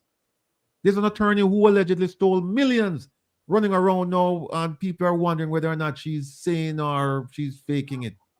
There's so many instances of things that are happening, and look what them do. But you know what? I told Isat, because Isat and I, a lot of you don't know, Isat and I were much closer than we talk on screen. I talked to Isat 3 to 4. Come on, Cole, you can't. All right. I don't talk to Isat much. I don't talk to him much. Yeah, I don't like you. But I can tell you that, you know, those of you who worry about his mental state, I thank you for asking. He's here. He's fine. And I spoke to Isat. I said, Isat, they want you, they meaning the powers that be, want you to go underground. They want you to just go away. They want you to just disappear. But we're not going to have that. We're going to show them that we don't view this as a defeat. We don't view this as a defeat. And we need your presence, Isaac. I get calls I talk to people from all over Europe. There's a particular lady I won't even call the country because maybe she doesn't want people to know. But I get calls from all over Europe, all over North America saying, Isaac must show up. We must keep our presence. And by the way, there are some plans in the works for Isaac. I won't say what they are right now, but they're going to happen soon. Very soon. So get used to seeing Isat's face and Isat's name in the public space. There's something happening. There's something going to happen, and it's going to happen very soon. So, look, I don't want to take up much more time. Herb, you have something you want to say to Isat before we open the phone lines, and you know, I don't know if Isat wants to say anything either. So I want to say, trigger finger over there, respect for because I see I see some $100 and some $50 dropping. Boy, if I didn't know, I thought it's only in certain clubs you could go and the money rain like that, but they're making it rain. And I want to just say thank you. I hope that was decent, but I was shocked because the people in the comments are sending $100 at a time. I appreciate you. All right. Yeah. Herb. Brother, I think I've said it before when I first heard about you and I watched you your climb and I watched you fight on behalf of some of the most underserved human beings in Jamaica. So you're a threat to the system. You're a threat to the system. Worse yet, you live in Jamaica. You're not here like me and Mr. Rattigan, even though we still come to Jamaica. But guess what? They're going to have to, what Bob's song is? They're going to tired for sewer face. Can't get way out of the race. Right? And so now the government play that bad card and you're going to make them pay for it. And look, I can say some things that are worse, that how you get rid of some of the most corrupt and the nastiest people around the place and get a message across. But you know something? I am not even going to think that way right now. I think that you hold your head up high, you stay above the morass, you don't make them pull you down into it, and you'll do very well. Right? Ratty, this website, I put the money in, and then when you're supposed to put your code and your zip code, it don't appear to be working. No, it's working because I just talked to the person who set it up. Yeah. Yeah, it's working. Maybe Isat have to go promise him not going to buy up all the KFC so that he can. I think somebody from blocking it who don't like KFC. You see, the diaspora need to stop giving them money to government and just help me buy a KFC. Let me get a franchise for myself. For the next 2 years, I get up every morning and go open KFC. No, we have 2,119 devices, and I'm saying to people, I want them to just flood Reggae Global Radio. Just flood the radio station on the main page and just go to the bottom where you see the tip jar and just do it. And if you can't do it now, you can do it later, you can do it tomorrow, you can do it anytime. But we need to show the detractors that they can't keep a good man down. They cannot.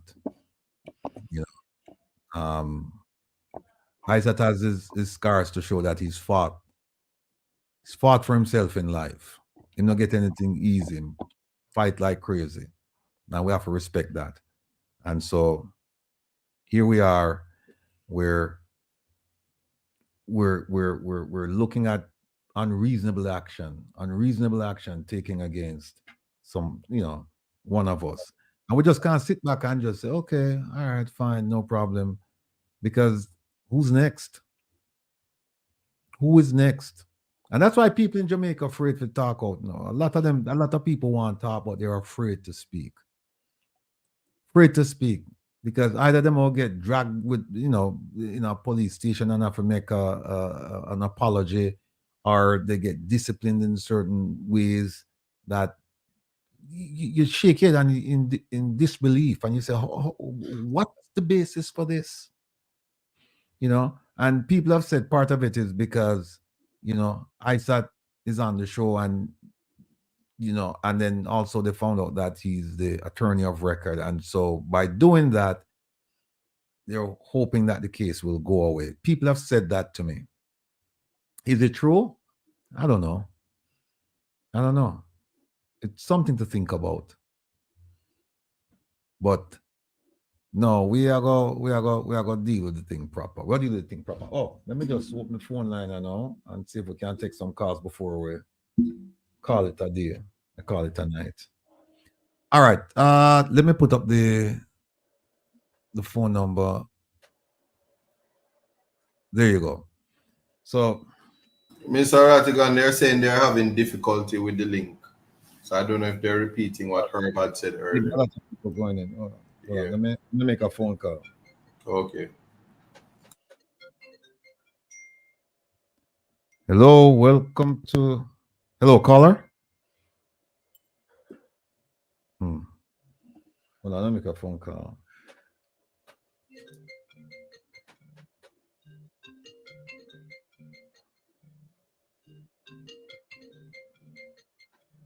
Okay. Hold on. Hello. Yes, caller, hold on 1 second, please. For those of you trying to make the donation, I'm being told by the radio station that a lot of people coming in and the volume, maybe that's why you can't, maybe that's why some of you cannot get in, but it shouldn't be a problem because several people have donated already. Anyway, caller, welcome to Reason with Rattigan. Where are you calling from? Oh, I'm coming from Kingston, Jamaica. Okay, all right. Thank you, Kingston. Kingston to be exact, Rockford. Windward Road, Mountain View. There you go. I am touch the airport. All right. Talk to us. What's going on? Okay. My lovely 1, 2, 3 boyfriends. I sat here the third one, but not mine. Them can't hold it down.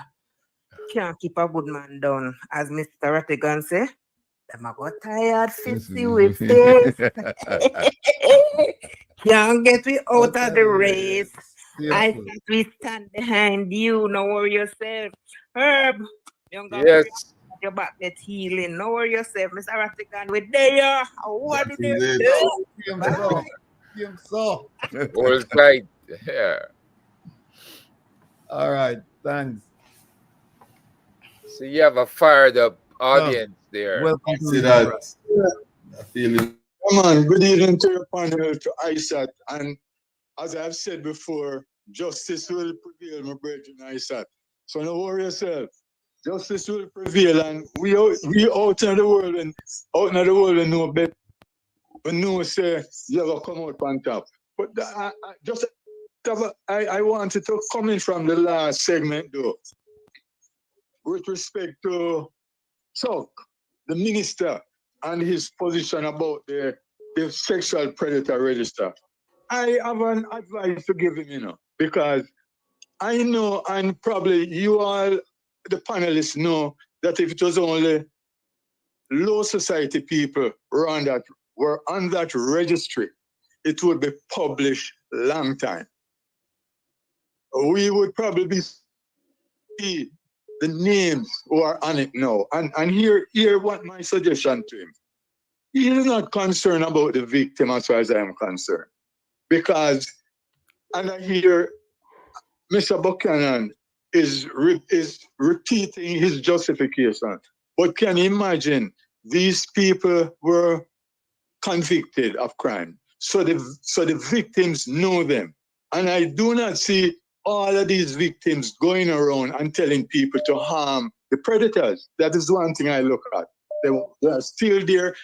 But the thing is, the positive about the sexual register, as far as I'm concerned, if it is published, especially, suppose there was a provision, like the gentleman that was there before, said that, okay, there are various reasons why these crimes are committed. But in my opinion, panelists, if you are a second offender, I can't see the reason that being a second offender, your name should not be published. Once you're a repeated offender and once your name is published, then it is going to be a deterrent to all of those who perpetrate this type of crime. That's the first thing. So the Minister of Justice must look back at his situation and realize that he is also perpetrating these sexual predators, because once they know that their names are not being published, then repeat and repeat and repeat and repeat again. So I am sending this message to him that it's time enough that if a person commits themselves more than once, their name should be published. So that is my view on this matter.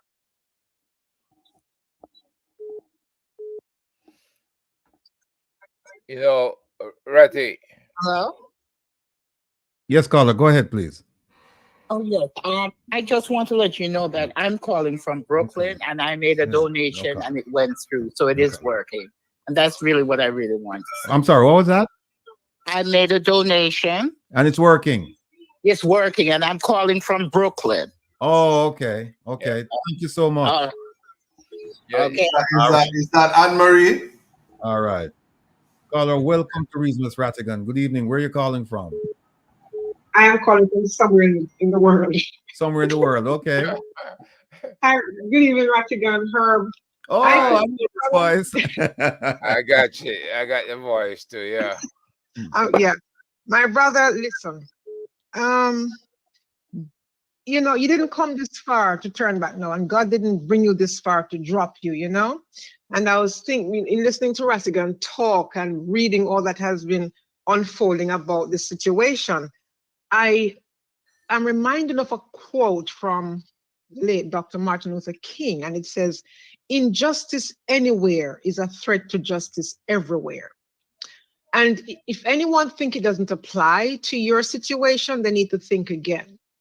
If they can do this to you, they're basically saying to other young people or anyone else who would want to challenge them, you're a poster child. Look what we have done to him. You need to think again.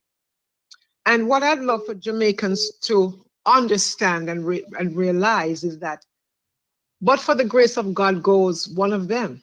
They're no different from you. And so they have to rise up with one voice to speak out against the injustices that are taking place against the people of Jamaica. And you're going to come out of this stronger than you'd have. I think this is the biggest mistake they ever made. Better they'd have just given you a slap on the wrist and say, go that way and be fruitful, multiply, and replenish the earth. But to have done this to you, biggest mistake, because you have a world of people who care for you, care about you, and are going to rally with you and to make sure you stand taller than you ever did before. So to all of those who think that this is the end, it's just the beginning. And I say to you, my friend, keep your head up, in the words of Tupac. All right. Thank you. Ooh, child. Things All are right. gonna get easy. Yeah, Love it. Thank Yes, you. caller, welcome to Reason with Rattigan. I got the voice too. Yeah. Caller. Hello. Good night. Can you speak up? Can you speak up? Can I hardly hear you? They're listening to the program, so they need to cut off the radio. What's your name, sir? What's my name? Yes. All right.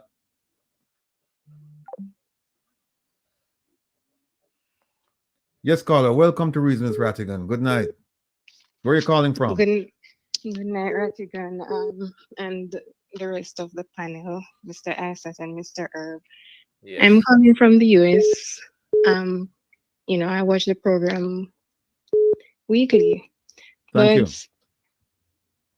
But last week when you announced that Mr. Buchanan would be taking up the appeal, I knew that there would be trouble following shortly after.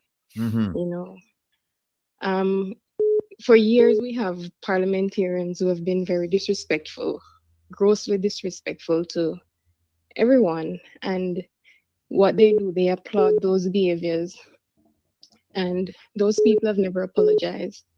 Mr. Isat has gone. He apologized. He resigned. He has done everything. And they decided to punish him because he stands for the minorities. But just like what Miss Daisy just said, the quote from Mr. King, injustice anywhere is a threat to justice everywhere. We know that this foundation that you guys have formed, it will prevail. Other young people like myself, we're being educated by what you guys are doing, and we're following this movement because it is right and it is what will help all of our people that are dealing with every injustice that is being meted out to them. Well, thank you guys so much. You're welcome. We're standing with you all and we'll support you continuously. Thank you very much. Thank you. Thank you so much. Caller, welcome to Reason with Rattigan. Good night. Where are you calling from? Hello. Yes, sir. Night ready and the team. Yes, sir. Yeah, man. You have a question? Go ahead. Yeah. You know, I think I get a good support down Jamaica, you know, because we have people. I don't know what the end of some program and going to. Both program are behind the headline and the other program in the night. But she highlight him, and she was finding out all the errors in their ruling. Right. And then they have quite a few more lawyers down here where support is. You know, it's a good look of support, you know, because the and Jack I show you some of the things where they used to arrive at them finding was like disrepute, bringing the office in disrepute when the only person that he hurt was himself, so that could not be.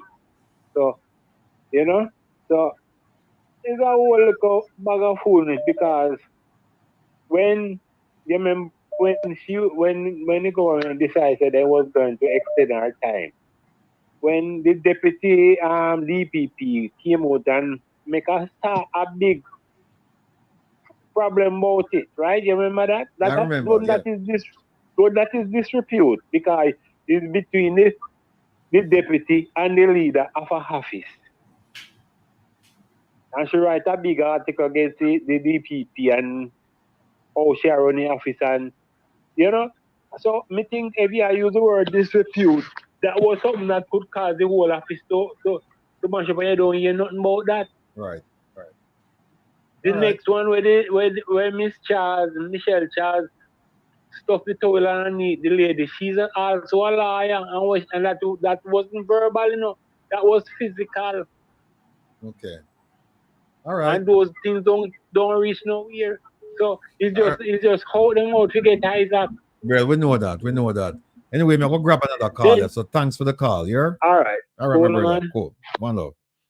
Yes, caller. Good night. Welcome to Reason with Rattigan. Where are you calling from? Hello, good night. I'm calling from New York. Good night to the team. Yes. Good night. Mm-hmm. And Isaac, you will overcome. Don't worry. This too shall pass. Thank you so much. My question is, Mr. Rattigan, I was watching your program all day. Read the Governor General. I want to know, suppose the people of Jamaica wants a change in the Governor General. How do we go about doing that? The only person, good question. The only person who can get rid of the Governor General is the King, because he serves at the King's pleasure. No prime minister is going to get rid of the Governor General. No parliament. There is no such provision in the Constitution of Jamaica. It basically says that there shall be a Governor General of Jamaica. He shall serve at the King's pleasure, and he shall be the King's representative. And so you have to go to the King if you want to get rid of him. Okay, so phone calls or emails to the King about the Governor General, then they can always look into it and then make a change. Yes, to the King. Yeah, if we, and that's why I'm telling people to write to the King and explain to the King that, look, we have a Governor General here that is acting in the worst interest of Jamaicans, and we need to get rid of him, or you need to talk to him, you need to discipline him, you need to do something, help us, you know, because until we change the Constitution and get rid of the King is still the head of state. Okay. All right. All right. Thank you so much. You're welcome. Take care now. Bye-bye. Be well. All right. Caller, welcome to Reason with Rattigan. Where are you calling from? Hello? Jamaica. Yes, sir. Go ahead. Talk to us. Yes, man. Top of the night. Yes. No, there's a thing that is very simple, you know. Nature teaches certain things. And with Isat situation, Isat submit to these people. And if you watch a dog coming to a town, and when the dog pass through, then the other one them rush him. made them lapping tail between him legs and them go through, them allow him to go through. Then, if not, and decide to go through, them rush him, and you see him turn over and them smell him, and him surrender, and then they lick him. And if it's not nature, they teach them, say, this is the law of nature, you know, with dogs. How comes Isat submit himself to these creatures and them can give him 2 here? A wickedness, you know. Yeah. Height of wickedness in the earth. Yeah. And if it is going on in them the situation with him, what happened to the other small man them with them a deal with? Right. Because me know how them the people react, you know. I have a situation with 20 years it take me in a courthouse. And you know have nobody to talk to you because lawyer go against you, judge go against you, then just look on you and just don't like you. All right.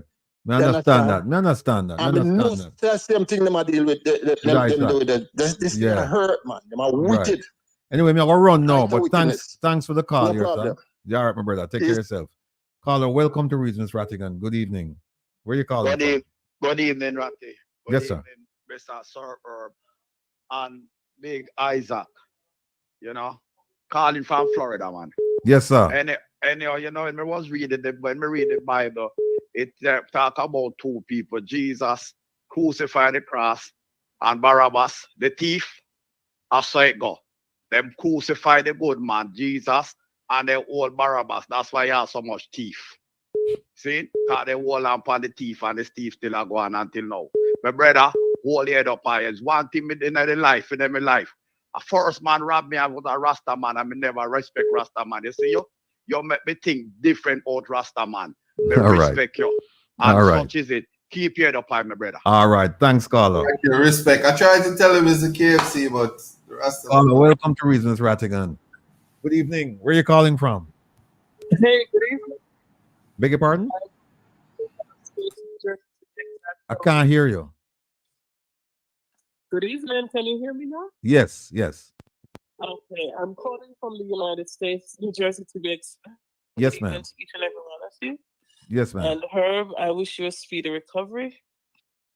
To Isat, I know you're a very spiritual person. You know, I watch the program every Saturday, 7 hours, whatever. Thank you. And just remember, purpose must be fulfilled. Just remember, the Bible said when you dig a hole, always dig 2, because the one you dig, it is definite that you're going to fall in it. It is who you are, it's your purpose that they're afraid of. And unfortunately, they cannot stop you from being who God has created you to be. Yes, you had some stumbling in your younger years, but because of your purpose, it is being fulfilled.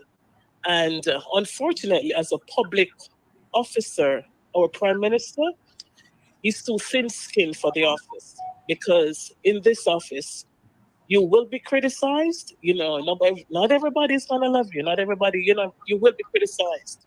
And evidently, they don't like when you speak the truth about them, so they're very fearful of you. But God will prevail. Keep your head up. We love you, and I made my donation. All right. Thank you so much. so much. Thank you. I appreciate it. Carlo, welcome to Reasons Rattigan. Good. Oops. Okay.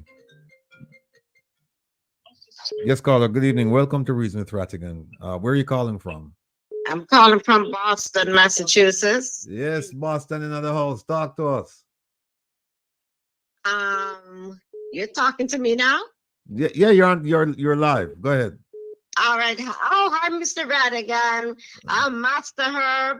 How are you? And Isat. Isat. Oh my gosh, I love this. Is Miss B. I am Miss B. Miss B. Miss B. I see you every time in the comments. Hey. Good evening, everyone. Good evening.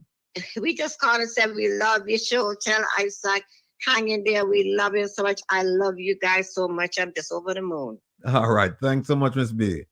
All right. Take care now. Talk to you soon. Talk to you later. Bye-bye. Caller, welcome to Reasons Rattigan. Good evening. Where are you calling from? Hello? Hello? Yes, sir. Yeah, man, calling from Jamaica. Yes, sir. Thanks for calling. Go ahead. Yeah, man, we just want to big up Isat and maybe just regurgitate all the callers' opinion as to the injustice that is going on. But I think we want to touch on another topic though. Yeah, quickly. Go ahead. Talk to me. I think we spoke about this before. That this constitution that we have here is one big piece of, I don't know what. I'm going to leave Isat piece, the chapter 3, which is the Charter of Rights. Mm-hmm. But there was something where we need to get rid of it because that will serve everybody. And one person we realize that this piece of constitution serves, and that is the king. Right. And his court. Right. You know, but also want to touch on the corruption and. Well, I'll tell you what. Save your questions questions then for next week. No, because we just want to get the people and for just talk to Isat. But I understand the corruption piece and the constitution. Come back next week and we can delve into that. All right? All right. Take care of yourself now. Be well. Caller, welcome to Reason with Rattigan. Good evening. Where are you calling from? Hi, calling from Toronto, Ontario. That's From where? in Canada. Okay. Mm-hmm. I am just calling to ask or just make a comment in regards to Mr. Isat Buchanan's situation. Good evening, gentlemen of the panel.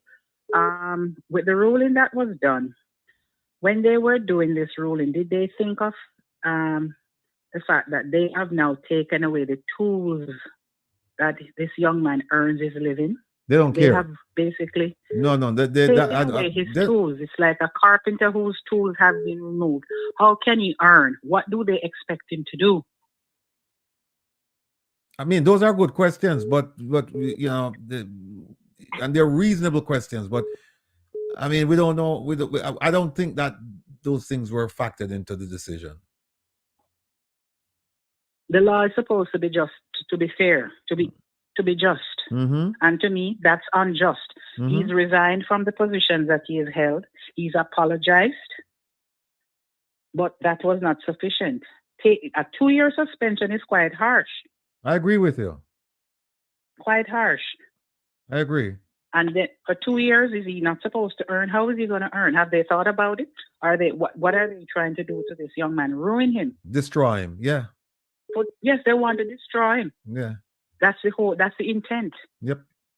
I agree. Anyway, let me grab another call, but thanks for calling.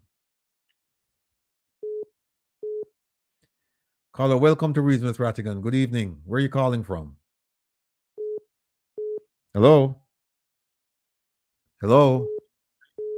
Good evening, Ratty. Yes, sir. You hear me? Talk up loud, man. I can't hardly hear you. Hold on, I'm going to turn up the phone, man. Big up to the panel. Yes, sir. Bless up yourself. See the recovery. Isaac, you can't keep a good man down. Big up yourself. We're making on the crown. All right, thanks, sir. The program. Regular call. I kept calling from Canada. I call last week. Okay. Big up yourself. All right. Thanks so much. Andre Stevens, do a movement. Just what them do. Them try to defeat him, see him. Mm-hmm. Isaac. Can't tell him make a song where say the boss is saved no life, but then can't control them. Can't control you, but them not like you. All right. Get it? All right, let me run now. I'll take another call, but thanks for calling. Well, all right? I want to say something. You see, the Prime Minister say in a town hall meeting what they are. Him import something, him can't allow so much import. But how him allow import for restart free, duty free. And him can't allow the ambulance to come in. All right, it's called PSOJ, my brother. All right. We talk soon. All right, bless up. All right, big up on yourself. Yeah. Caller, welcome to Reason with Rattigan. Good evening. Where are you calling from? Hello. Hello, good night. Good night. I enjoy watching the show. I'm calling from Connecticut. Yes, ma'am. I would like to know what can be done to help Isaac regarding getting back his job, and what about the cases that he was doing? Well, Isat, you want to answer that? So the cases that I'm doing, like I said, I kept saying I'm sad about more than anything, and I appreciate the love on anything. But my first thought were the persons who I help who cannot access legal aid, persons who are accused of drugs and any substance. They can't access legal aid, so the result of it is they would have to simply go and they would plead guilty. They wouldn't have representation, and it would fall on them. Many of them ordinary citizens who were probably duped by people, and that was my biggest thing. In terms of, there's no thought on that.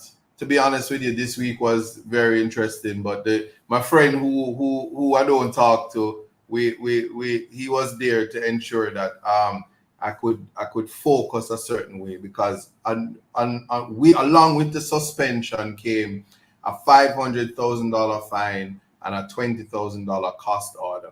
If that was not paid, and you can appreciate the time of year and what was there. I already had my ticket to leave on the 6th and was told the evening of the 4th.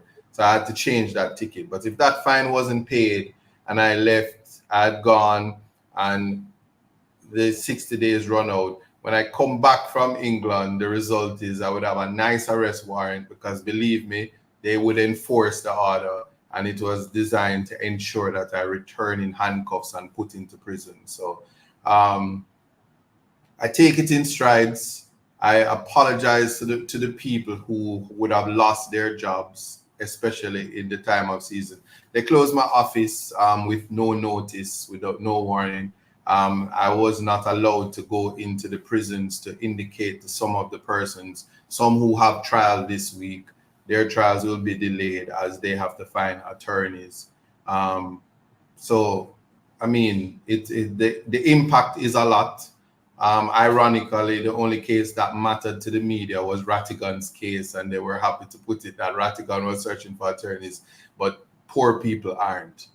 But I know the God I serve, we always said a day in prison is like 1,000 years in thy sight.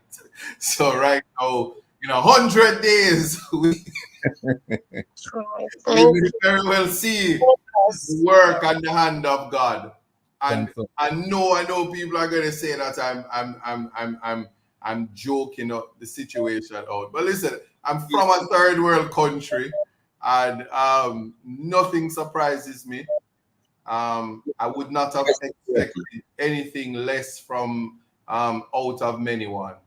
I'm reminded this week, in case anyone, I remain grounded and humble, and I know that I am a black man. I know that I'm a Negro. And I just know that. Thank you. All right. Caller, welcome to Reasons Rattigan. Good evening. Where are you calling from? Good evening, Mr. Ratty and the panel. Calling from Canada, sir. Yes, sir. Yeah, man. Enough respect, man. And enough big up, man. And poor people government or in Isat, then can't stop him. You see me? Yes. Isat, I'm a man of poor people, man. Poor people governor that, So no matter them feeling can hold him down. And impact can't empty. So it makes sense and try. You understand me? And God go hold him up. You understand? Yes. And these type of things where the government do at Jamaica hit cause the crime at Jamaica. Them take away all the tools from poor people. So if send them, if they do not more send them to take up the gun and to rob and kill people. So the government do that. That's for me to put a point. Okay? All right. And big up yourself, Isaac again, and Herb and everybody. Right? All right. Thanks a lot. Appreciate you. Good. Caller, welcome to Reason with Rattigan. Good night. Where are you calling from? I'm calling from West Portland in Jamaica. New Portland, right? Yes, ma'am. Yeah. I called to say to Isaac, just be strong, keep the faith. We ain't teach you a lesson, West Portland, not you. We call West Portland now, teach you a lesson. So you can watch what is happening in West Portland. Don't worry yourself. You'll be back in your job early, okay? Love you all. Thank you so much. All right. Thanks. You're welcome. Yes, Ratty. Thank you. Bye-bye. Caller, welcome to Reasons Rattigan. Good night. Where are you calling from? Good night. Calling from Florida. Yes, ma'am. Okay. So what I want to say is to Isaac is a God and time. Go- God on time. That's the Hello? message. Yes. Yes. Go ahead. He's listening I'm to you. saying I'm calling from Florida. Yes. And I you're saying want to God is say on to time Isaac is always. God and time. Yes. God on time. And Okay. take this 2 year and plan to take down each and every one of them. All right. Thanks so much. Good night. Thanks. Take care now. Caller, welcome to Reasons Rattigan. Good night. Where are you calling from? Greetings, am I on? Yes, you're on. Oh, greetings. Greetings, Herb. Greetings, Isat. Wilford, greetings. Yes, sir. Quick questions for you, Wilford. Has any other current or retired Jamaican FBI agents reach out to you to give you any kind of assistance in any form? No, I haven't reached out. I know quite a few of them, but they're busy doing their own thing. You know, like I know one, she's still working for the FBI as a contractor. I know another guy, he's in private practice. So there are a few people around. But if I needed help and I reached out to them, the help would be forthcoming. It's not a problem. Okay. All right. Tell me the second question. My second question. Mm-hmm. If you bring a second and a third politician to court and the case is dismissed, what's your next move? No, man, here's the thing. We're only bringing cases that we believe are provable. And if just because a judge rules against you, it doesn't mean it's the end of the world. Because that's why, look, the whole idea of a judge being infallible, that doesn't work. Judges are fallible like everybody else. They're humans, and so they make mistakes. And that's why we have a system called appeal. And we just appeal it. That's all. So that's what we're going to be doing. So bringing a case, we're not going to be bringing frivolous cases. We're bringing cases where I'm not lost on that point at all. All right. But what I'm looking at is not the judge. It's a system. Well, here's the thing. You mean the system in Jamaica, because there's a system in the UK too, and they're not influenced by. We are still run by a plantocratic system that doesn't like intelligence. That's why Isat is going through what he's going through now. Right. They will isolate. They'll isolate you and they'll demonize you. Right. But here's the thing. The thing is that we remember now the One Jamaica Legal Defense Foundation. We're bringing lawsuits within public relations campaign, and we're doing background investigations, provided we have the funding. And then there's a fourth method of addressing the government's ills that came out of a meeting we had this week, and that is protests in the diaspora, which we're planning right now. And that's going to probably have a bigger, significant, and immediate impact on what's going on in Jamaica. Can you imagine if we get a fair amount of people protesting in front of the CG, in front of the embassy, in Canada, England, and the US? There's a reason why I asked that question, but I have more questions, but I'm going to leave them for another time. But a very wise person on a Sunday morning program on a station that only plays reggae music. I think you know who I'm talking about. I can't remember her name right now. Yeah, I know you're talking. Yeah. Mm-hmm. She says that we have to. How she goes again? She said we have to put ourselves in charge of ourselves. That's why I asked that question. Yeah, man. We're not go take a back seat to any kind of adverse decision and just go mope and forget about the thing. We cannot. There's too much at stake. We have people in Jamaica who suffer, and we have people in Jamaica who are called, and them encourage us all the time. Them inspire us to continue to do more, because them say, listen, we're under pressure, but we can't do it for ourselves. So we're thankful that you guys out there, you're doing it for us. So the mission is bigger than us. But anyway, me have to go run now. But come on next week, man. All right, cool. Reason. All right. Caller, welcome to Reason with Rattigan. Welcome to Reason with Rattigan. Good evening. Good night. Where are you calling from? Yes, Gambia, Africa. Yes, Gambia and adios. Stop. Peter Todd said equal rights and justice. Third World War next music say solidarity. And that we need. That me have to say. All right. Thank you so much, brethren. Much appreciated. Bless. Caller, welcome. Big you'd say Aluta continue. Mr. Rattigan, and speedy recovery to Mr. Herb, and a special good night to Mr. Isaac. Night. Mr. Isaac, if the head of the stream is dirty, you cannot get clean water running. That's But true. don't give up. Often it is the last key on the bunch that opens the lock. Ah, there you go. Yeah. There you go. Much appreciated. My respects. Sir? Much appreciated. Yes. Thank All you. right. I'm calling from Washington, D.C. Much appreciated even more. Because you're right down the street from it. Take care of yourself. Yes. All right. Thank you. Caller, welcome to Reasons Rattigan. Good night. Where are you calling from? Hello? Caller, welcome to Reasons Rattigan. Good night.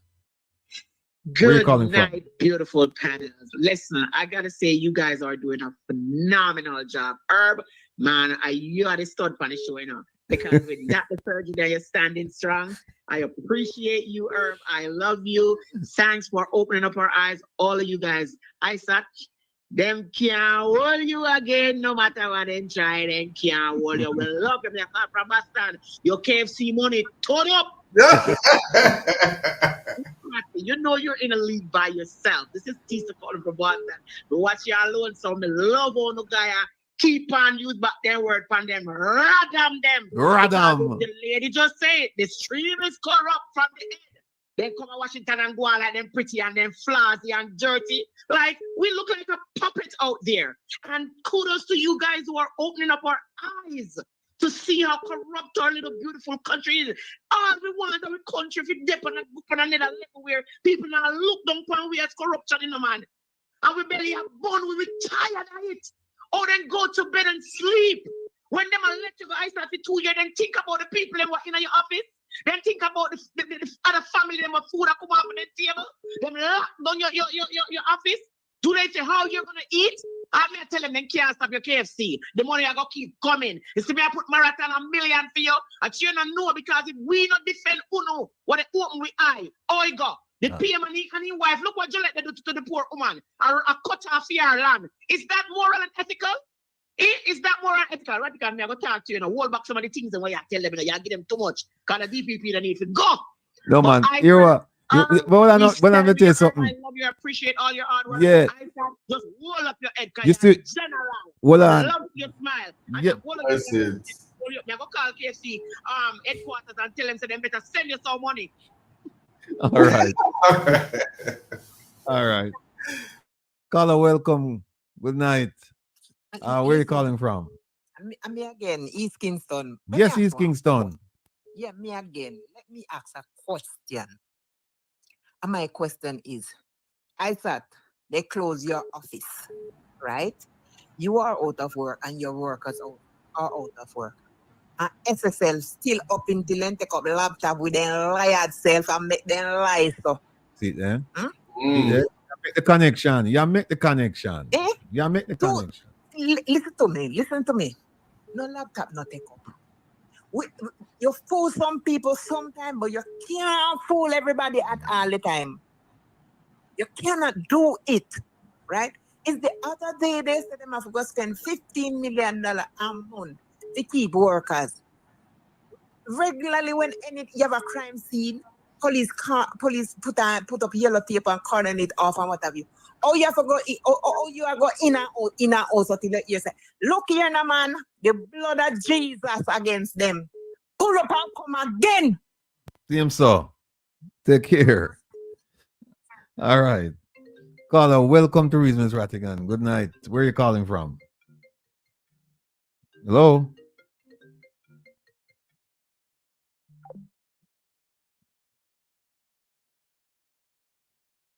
Okay, I think we have a Y- Yes, caller. Welcome to Reason with Rattigan. Good night. Where are you calling from? Hello. Hello. Yes, Ratty. ma'am. Oh, them have 9 people and still thief the laptop.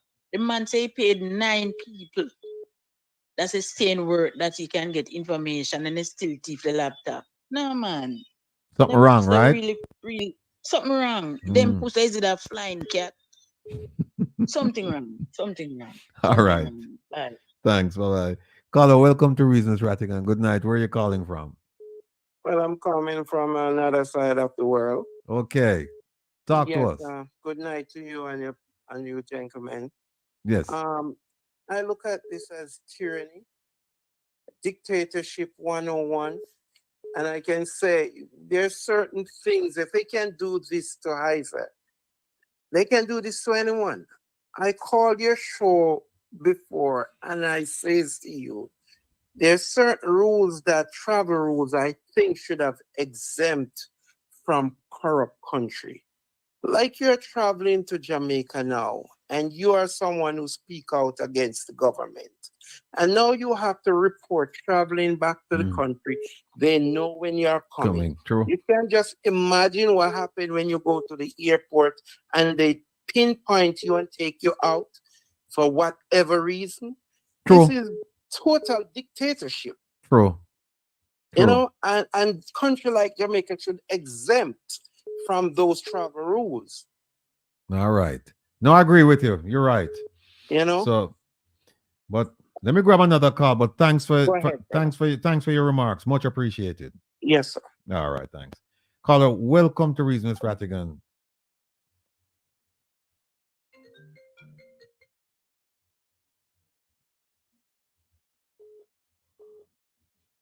Caller, welcome to Reason with Rattigan. Good night. Where are you calling from? Hi, good night. Calling from California. Hey, California. Hey, talk to me. Yeah, just calling to let you guys know that the world does support you. I did make a donation, but I understand the tactics. They came just to intimidate the group, and I say that we support you. We are behind you. It's just an intimidation tactic to discourage us. And I'm speaking to all your listeners. It's to discourage us because he is the face, right? He's representing justice for everyone. All of us here. So they just want to intimidate not just him, but us to not support and just to be leery of what he's doing. So I say to all the callers, let's just continue to support and let's continue to show them, because it's not him. It's us, because we're fighting for the future of Jamaica. We're the citizens, no matter where we are. So therefore, them doing what they did to him is just showing that, hey, they want us to feel discouraged. And like what you played earlier with the, I think his name, the African leader. Oh, yeah, Julius. That was really sentimental, because we have to stand strong. The movement is not just happening in Jamaica, it's happening everywhere. So this is our time. This is our window to plant our feet. Let's stand for something. Let's support him. And we got you. All right. It's time. Change has to come. And this is our time to take back our rightful place. All right. Thank you so much. Much Absolutely. appreciated. Take care of yourself now. All right. All right. Thanks for the call. Bye-bye. Caller, welcome to Reason with Rattigan. Good night. Where are you calling from? Baltimore. Good night, Mr. Rattigan. Good Yes, night, ma'am. Good Mr. night. Herb. Isaac, you're my family. You don't know that, but I'm praying for you, and I know everything is going to work out because you stand up for poor people. Not only that, you employ your family members and bring them up, because you've put one of your family members through school, and that works for you. So that's a plus. And she's very distraught about what happened, but we're talking to her and trying to calm her down. Mr. Rattigan, I left you a message this week about the best person I was told to speak to is Maxine Waters in DC. In DC. Uh-huh. Well, I tell you what. Tune in tomorrow night to Waters Vibes and Lonesome, because you're gonna hear some more of our plans, because we're planning to and this is no secret. And people, let me tell you something. Anytime I say something, I do it. And what I say, is just maybe like a tenth of the things that I know. So when I'm giving it to them, they're having sleepless nights over the stuff that I've said, because they know I know. But the prime minister came up and he went and he talked to all the people in Congress, the people that he wanted to see. Well, what he needs to know is that we are taxpayers here and we carry a bigger clout. We have more clout than him with these people, because once we start telling them the things that we know and we can prove, big problems. But it's exactly, just time. Because that's why I left you that message, because I spoke to my congressman, Mr. Kwasi Mfume, and he directed me to Maxine Waters, because he says her stronghold is over Jamaica. She's the one that's taking care of that. Right. So we're planning right now, and there are some things that we're going to be doing, and we'll let the public know once we finalize the plan. But it's going to be interesting times next year. Going to be very interesting. Isaac, don't worry, my son, because when you stand up for people, God blesses you. All right. Amen. Thanks for that. All right. Enjoy. Get well, Herb. Yeah, Herb is on the mend. All right. Take care of yourself now. Thanks for the call. Thanks much. Thanks. Right. Thanks for calling. Thank you. Caller, welcome to Reasons Rattigan. Good night. Where are you calling from? I'm calling from Toronto. Isaac, here's my thing. I am highly motivated because that prime minister insulted the diaspora at the town hall meeting. Mm-hmm. And they continue to insult our intelligence, right? We know they're corrupt. But you see, when you start messing with us now in terms of treating us like idiots, that is when I'm going to donate some money and approach family, friends, and associates to fund this thing. So Isaac, no have to worry. No, all them diaspora people, Toronto, England, all over the world, here's what I said to you. We're doing very well. So put some money behind it. Chat won't do it. Right. That's all I got to say, gentlemen. All right. Enjoy the program. Thank you very so much. Bless up. Bless Caller, up. welcome to Reasons Rattigan. Good night. Where are you calling from? Hello, caller. Welcome to Reasons Rattigan. Oh, hi, Mr. Rattigan. Yes, ma'am. And the panel. How are you doing? Doing well. Nice, good. Okay, Mr. Isaac, I know you're a man full of the Spirit of God. And I just want to say to you that the Word of God said, we wrestle not against flesh and blood, but against principalities and powers and spiritual wickedness in high places. Okay? And what you're wrestling with, it's some serious spirits, but they are not stronger than the power of God. Thank you very much. I just want you to stay strong and to let you know that I was always praying for you. And Mr. Rattigan, Mr. Hurd, and all the guys that comes on each week, you guys are opening up our eyes that we can understand what's going on. God bless you all and be strong. Thank you so much. Calling from Canada. Thank you so much. Bye-bye. Much appreciated. Thank you. Whoa, here's one from the UK. Caller, welcome to Reasons Rattigan. Good night. Where are you calling from? I'm calling from London. I'm calling from England. Yes, ma'am. Go ahead. Yeah, night, Ratty. I just want to say I feel so sad with the situation with Isat and stuff like that. But we don't know how it go, the corruption thing. And, but my intake on it is that I know the first laugh and not the last laugh. And as the feds them always say in England, I know if or when. Seems so. So them a laugh now. So we're going to just leave it at when. Because we're going to hold them accountable. You know we are going to do that? We are. You know that. Yeah, Rocky. Yeah, Nilsson Avenue I come from in a water house. Them they live on Nilsson Avenue? Just the yard where you go up. Live over 16 Nilsson Avenue. That's from Pancho. Every McIntyre man. Yeah, man. And then I grew up, Rocky. Remember over Miss Nerissa, you grew up in a left from this to go firing? Yeah, you're right. Over Miss Nerissa used to live. Yeah, you're right. I mean, I know you're Ratty. Me live down at number 1. It's my auntie named Oliver and Jeannie from New York. Yeah. Yeah, right at the corner, yeah, Dilston Avenue. Then we no family, man. You know, you say that's why I address everybody as I family. mean, them call Annie Benz. Annie Annie Blaine. Benz, they always hear from we ain't loan some program. No, you're good Ratty. We're family. One sheet to come from. See him so. Go so. Yeah. So me know it go and we not go ease up because the truth to the thing. You get what me I say? Yeah, and man. it just kind of hurts me because Ratty, watch this. Me leave Jamaica when me just turned 20. Me used to work at Free Zone, everything. But my first used to anymore when me 17. I me live in England all my life. Me come here married, have my kids them and everything. Right? I'm afraid to come home. So I come to England when me about 24. Me not come back at Jamaica because I'm scared. My British kids them born here, and I can't carry them back at Jamaica because I'm scared. All right. Well, whatever you do, them say the people in the chat room say you have my file, you know. So we need to stop now. I don't want them know nothing more about me. Not so party. All right, Ratty. Yeah. Take care of yourself. So what it is. So just go and do the thing. But just there go and listening on the program. Big up yourself. All right. Your apps and everything. I'm like back. And you hold it. So all right. Take just care. go and hold it. So Thank you. Bye-bye. Carlo, welcome to Reasons Rattigan. Good night. Where are you calling from? Good night.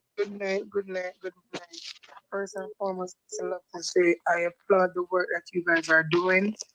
It's a remarkable work and it's very eye-opening, and I'm loving how you are breaking down the Constitution for us to understand it, because a lot of people in Jamaica today don't even know that there's a Constitution, are not educated enough about the Constitution. So you are doing a great job. However, Isaac, I want to tell you this. Delay is not denied. Delay is not denied. Always remember, delay is not denied in the plan. And where you was last is not where you is today. So guess what happened? What they are setting you up for the greatest comeback. They think they saw the earthquake. Hold on, Isaac. You coming, and this time you coming with the strength of Samson and stronger. No Delilah can betray you. Tell them, and to who some here drop out. No, not so. Not so. KFC Greece, but they hear. I applaud the work that you are doing and how you are standing up for a Jamaican who does not have a voice. Thank you, I appreciate that. The only reason why Paula still have her job, and it is very wrong, and I get this thing where I'm very upset when people think that because you grew up and my mother is a liberator and my mother is a PNP, you must see wrong and tell wrong that is right. It is wrong, and this is why we have the problem that we have with crime with our youths, because we continue to cover up the wrong and making the wrong right when wrong is wrong. I agree. We agree. Wrong is wrong. And what I saw you break down tonight and what I read and I screenshot it for myself, it's very eye-opening and it's very troubling. At the end of the day, we can think we have law enforcement in Jamaica and Jamaica have law. At the end of the day, what I read and what I understand from it, Paula is the law. There you go. There you go. What she said stands. There you so go. Whether or not the case go to trial, yes or no, you going to prison or walk free, it's dependent on how she feels about you. There you go. And like Deion Jackson Miller said, Isaac didn't stop nothing for them. Right. He did not stop nothing for them. He used, yes, it was wrong. He used a language in a song, right? And they chastised him for it. But don't we realize that whenever it's coming up to election, these politicians that are the leaders of the government of the land use these same songs in lyrics? Yep. So why is it okay for them to use it, but not for someone else to? Well, all I can tell you, God now sleep. And with that, I'm going to grab another call. So yes. Take care of yourself and thank you very much. All right? All right. Bye. The call them now. Stop, brother. Watch out. Ratty, I sent you some. Good night, Mr. Rattigan. How you do? All right, man. I wish I see the recovery, bro. And to my Isat, listen me now. Yes. It cannot drive out it. Only love can do that. Bro, we love you. All strong. Them all got tired for see we face. But them can't get you out of the race. Them can't get you out of the race. But they have to stay. So them have to hold that. Bless up, bro. All right. Bless you. Right now. We love you. All Stay right. strong. Love you all too. Bless you. Welcome to Reasons Rattigan. Good night. Where are you calling from? I'm calling from New Mexico, sir. New Mexico. Okay. Yeah, man. Life in Jamaica is laughable. Why you say that? I just want to say to Isat, I just want to first of all compliment you guys for what you're doing. We're extremely proud of you as Jamaicans. And we are not blind. We know and we see what is happening. And I just want to say to Isat, just brace yourself for a better comeback. You may stop, brother, but you're not going to be stalled. And you may fall, but you have to get up. And we see what is happening. I just throw in your Kentucky money. So just go and enjoy it if you needed a break. And I know what you might have had on the books. And, you know, things have to be done. But guess what? If you have to stop for a while and take a deep breath and go again, I know you're coming back stronger. We love you. We stand with you. We love the program.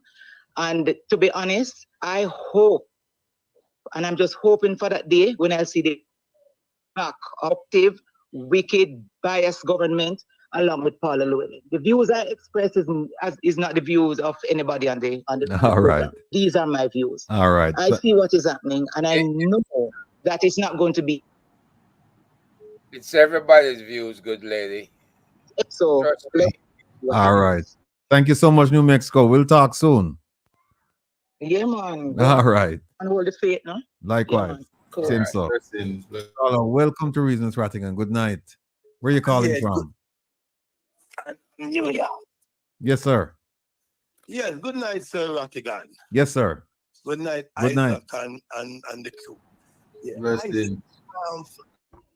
I try to reason out this thing here, you know. You understand me? With you and Paula, you quote a sentence from Vibes Cartel's song, and I'm gonna try to quote it. You understand me? And I said like Paula go suck a dick. No. No, listen to me. Mm-hmm. I don't call a surname. I just say Paula. You have male name Paula, you have female name Paula, you have dog name Paula, you have puss name Paula. Yeah. Everything name Paula. You understand me? So that shouldn't be a big fuss out of it. I simply say Paula. I have relative name Paula, Right. there's woman named Paula. You understand me? I understand what you're don't saying. say anything name. Right. That's why it shouldn't make a big fuss out of that. Well, You understand me? But they are just playing politics. I'm sick and tired of it because it's a Jamaica going nowhere but becoming a shithole country. All Since right. Andrew always take over. You know why I say that? I there airport, and when I there airport, it's like it's a furnace I buck up in the first airport in the world. Me go. If I kill me, there is no fan, no TV, and that was like Norman Man International Airport. All You right. understand me? All right. When I drive in the road them in a St. Andrew and Kingston and thing, you can't even go 30 miles per hour good. But if I go on the road, you have to break up, pathway. It's sickening, man. And then this big nose boy I go and say, my God, him and the woman for Jamaica. I am tired of it. All right. I hear your frustration in your voice. I hear it. The most frustration. You work in a flipping cold. You want to go and enjoy yourself. This big nose boy, I follow a white man, I tell him all day long I'm live. Where him come from? Where him come from? You understand? I'm sick. I'm tired of it. When we look on the bus, I go rally. The black, ugly, poor people in the bus, I go rally. I'm sick and tired of it. Where am I run back at Andrew for? Andrew have all of the house and the apartment, them and the money, them, not sharing it with them. You understand? Because during COVID, Bill Gates give him a whole heap of money. Kamala Harris give him a whole heap of money. Canada give him a whole heap of money. Everyone do with all that money there. Yeah, it's a good point. We'll try to track down the funds. It's the truth, you know, Rattigan. And I'm tired of it right now. You understand me? Me a big man in Rattigan. You understand me? I'm sick and tired of it right now. I tell you God truth. Me no PMP, me no GLP, and not that. Me from Jamaica, come America, clean shit, I try to survive, go back home. When you go back home, go do what?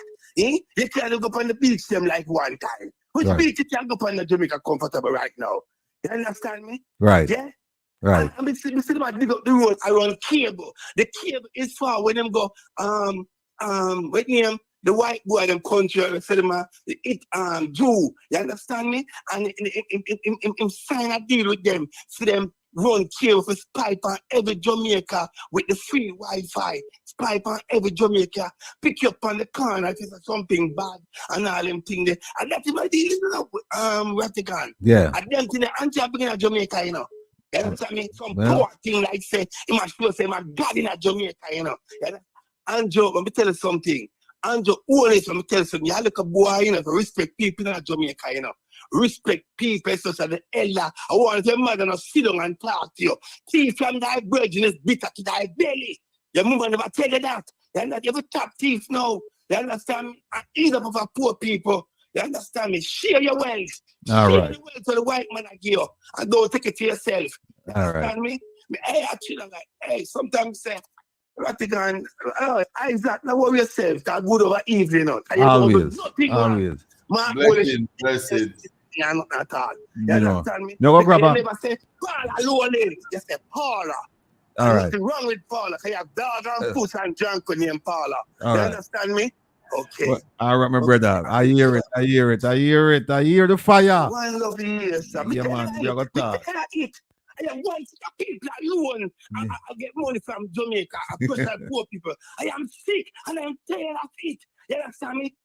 Allen Governor General, where him come from? Allen, you say you are 70 adventure and man of God. Allen! Jesus Christ, me I tell you, Father God. Father God, you real? You real, Father God? How much you can bear? How much you can bear? You understand me? Me tell right, man. All right, my Everybody brother. come and better Jamaica and we born and go there, we can't get piece of Jamaica for buy. All You know, time, you must tell something. Last year, I buy some composition book. You understand me? And I said to a friend of mine, she belongs to the Labour Party. I said to her, I said, look here, I buy some book, you know, can you say composition book, my 50 cents I want to get them for. I buy some book, I have 50 case of book, you know. A 20 book coming in a case, and I have 50 case. I said, you could have said them go and give her some poor people, you understand me? She said, oh, she knows somebody. She called one Labour woman name. Yeah, the woman will tell me, so no, me must send the book them come give she, so she can give it. We said, no, not a PC. Me not do that. You understand me? Yeah, me said, me not do that. I'm still have the book them on my yard. You understand me? We can't send book for give it to poor people. Yeah, because you're a politician, you don't want to give it like a you buy it and a you. No, man, we tell them thing, man. All right. We tell them thing. I hear you. We tell them. I hear you, brother. I All right. Well, next time I come, I'll make you know. Next time I come, I'll make you know. I'm here, your face. The foolishness. You don't know. All right. Yeah.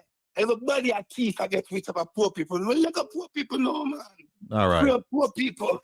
Look at my here, sir. All right, my brethren. Take care of yourself. Take care of yourself. Oh, boy. Caller, welcome to Reason with Rattigan. Good night.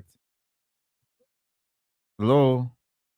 We have another 23 minutes to go. And we're Caller, welcome to Reason with Rattigan. Good night. Where are you calling from? Hi, Ratchie. Yes, ma'am. I'm calling from North Carolina. This is Joyce Lynn Williams. Yes, ma'am. Talk to us. I just called to tell my son here, Isaac, that don't worry yourself. Everything will be all right. Don't worry. Yeah, man. Prayers all over him. Him know that. All right. Caller, welcome to Reasons Rattigan. Good night. Where are you calling from? Good night, Rattigan. I'm calling from Garden Hill, St. Catherine. How you doing, my brother? Me nice like spice, man. What go on? No, my name is Sean. Me and a girl. Eh? Me and a girl. Yeah, I hear you. The reason why I'm going to talk about my subject very quickly, my brother. Yes. Let me tell you something. What I dislike about this country is the crime and violence. Why too much crime and violence in Jamaica? It won't come to an end at any time soon. Am I correct, my brother? It won't come. You mean the crime won't come to an end anytime soon? Yeah, you're correct. Yeah, yes, but it's very sad when you see a lot of people murder in this country all the time. Especially, let I tell you something. What about the politicians? They cannot do anything about the crime and the violence that happen in this country. They cannot do nothing about it. Okay. Well, we'll try. We'll try and see if we can make things happen, you know. But we have to keep trying. Yeah. All right. Yeah. But one thing I dislike about the politicians, you see, they are not helping poor people. We as poor people, we are suffering. They don't care about anybody but themselves. Well, you can vote, right? Yeah. Me? Yeah. I never vote before. Never. Well, you need to exercise your right now. You need to exercise your right. Repeat that. You need to exercise your right, man. You need to do that. You need to exercise your right. Yeah. All right. And just keep it a secret to yourself who you vote for. Don't tell nobody. Just that between you, your God, and your candidate. All right. Me, let me tell you something, my brother. Me not calling the Prime Minister no bro God, you know, because he's not God. Me not calling him that. All right then. All right. Because me now waste my time and energy to vote for any of them because them not help nobody. Voting to me, in my opinion, don't make any sense. All right. Another time we'll talk about that. All right. But me have to run and grab a call, you know. But thank you so much for calling. Yes. And take care of yourself. Yes. All right. Sorry to keep calling you. No, man, no problem, man. Sorry. No. We're here. We're at your service. All right. We'll talk soon. Yeah. All right, cool. Yeah, next time. All right. Caller, welcome to Reasons Rattigan. Where are you calling from? Good night. Good night, Ratty. I'm calling from New York City. Yes, sir. I would just want to say strong up to Isat. I have to make sure I'm getting chicken dinner.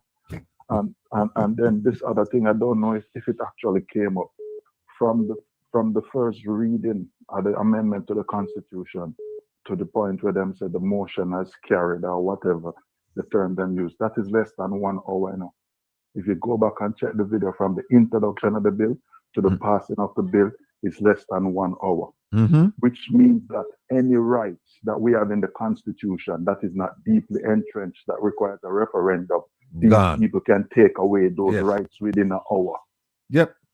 And I think that's what Matthew Samuel said in his thing. I think that's what he said in his interview. Not sure. I have to go back and check. But you're right. If it's not deeply entrenched, simple, what is it, 2/3? And then that's it. Simple, 2/3 in the Senate. And some of them are simple, you know, the simple majority, and some of them are 2/3, and then some are 2/3 plus the referendum. Right. Those are the deeply entrenched ones. Deeply entrenched ones. They need the referendum. All right.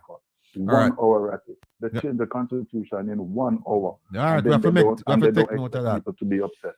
All right, my brother. Well, let me jump on and grab a call, but the 1 hour thing, I'm going to keep that in the back of my mind. You hear? All right, Ratty. Take care of yourself. Be well. Caller, welcome to Reason with Rattigan. Hello. We have 18 minutes. Welcome to Reason with Rattigan. Good night. Where are you calling from?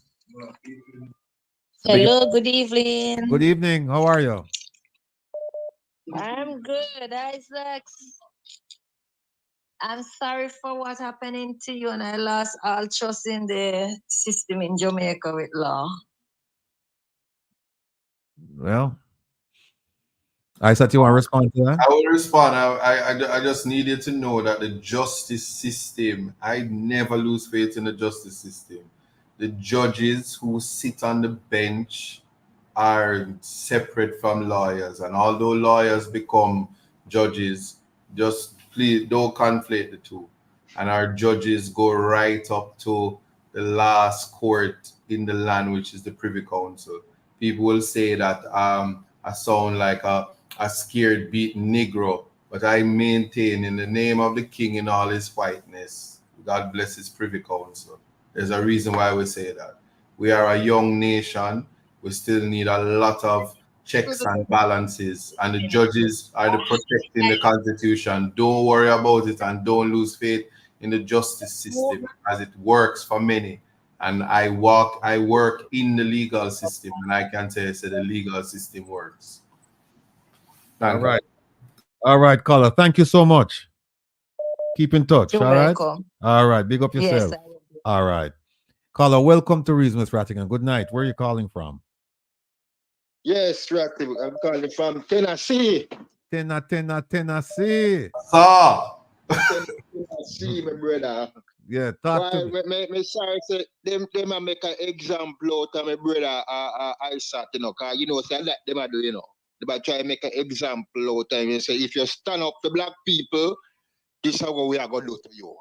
Because we have to remember, you know, in order for white supremacy to function, they must recruit from the same group of people they are in. So England go recruit them here Bakra Negroes, these jellyback Negroes, and put them in charge over us, over the masses of black people. You see, them a work for the Queen of England, the King of England now. You see?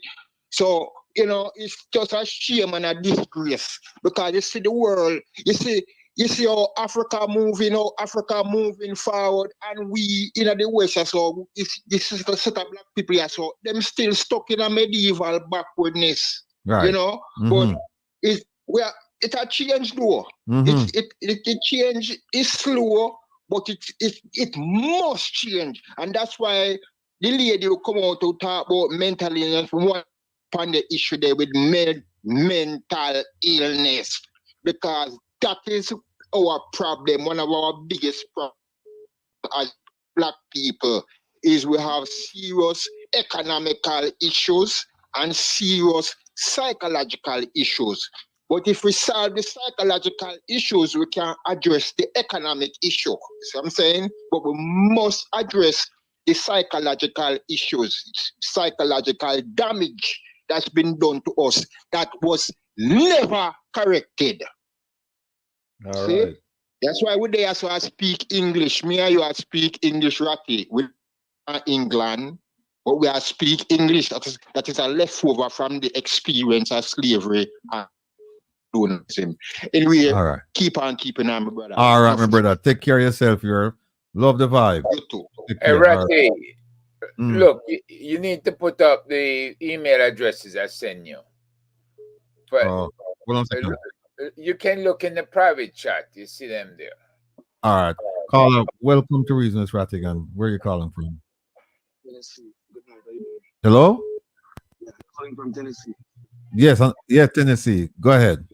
Yeah, big up Mr. Isaac. I've been watching you and Andre. Big up Mr. Rattigan. Yes, sir. Big up Tennessee. Yeah, I don't understand what's going on in Jamaica, man. Because I'm going down in Jamaica like 2 weeks from now. And All right. I hear the people call about the airport. When I went down there in August, the airport was in a deplorable condition. Yeah, them say the airport, no air conditioner inside there. Yeah. No condition, no television, nothing. Right, And, right. I don't understand how the Prime Minister was the Speaker of the House. That's a conflict of interest. Yeah, but it's not prohibited by law, though. You mean the Prime Minister and his wife? His wife is the Speaker? Bro, they can't even name 6 people. Yeah, I've been voting for JLP.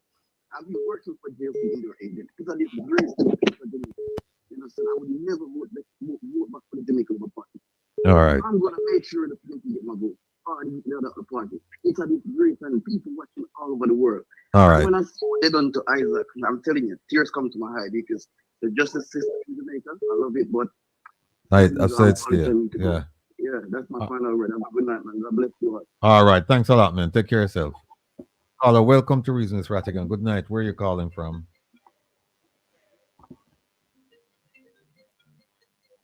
Caller, welcome to Reason with Rattigan. Good night. Where are you calling from?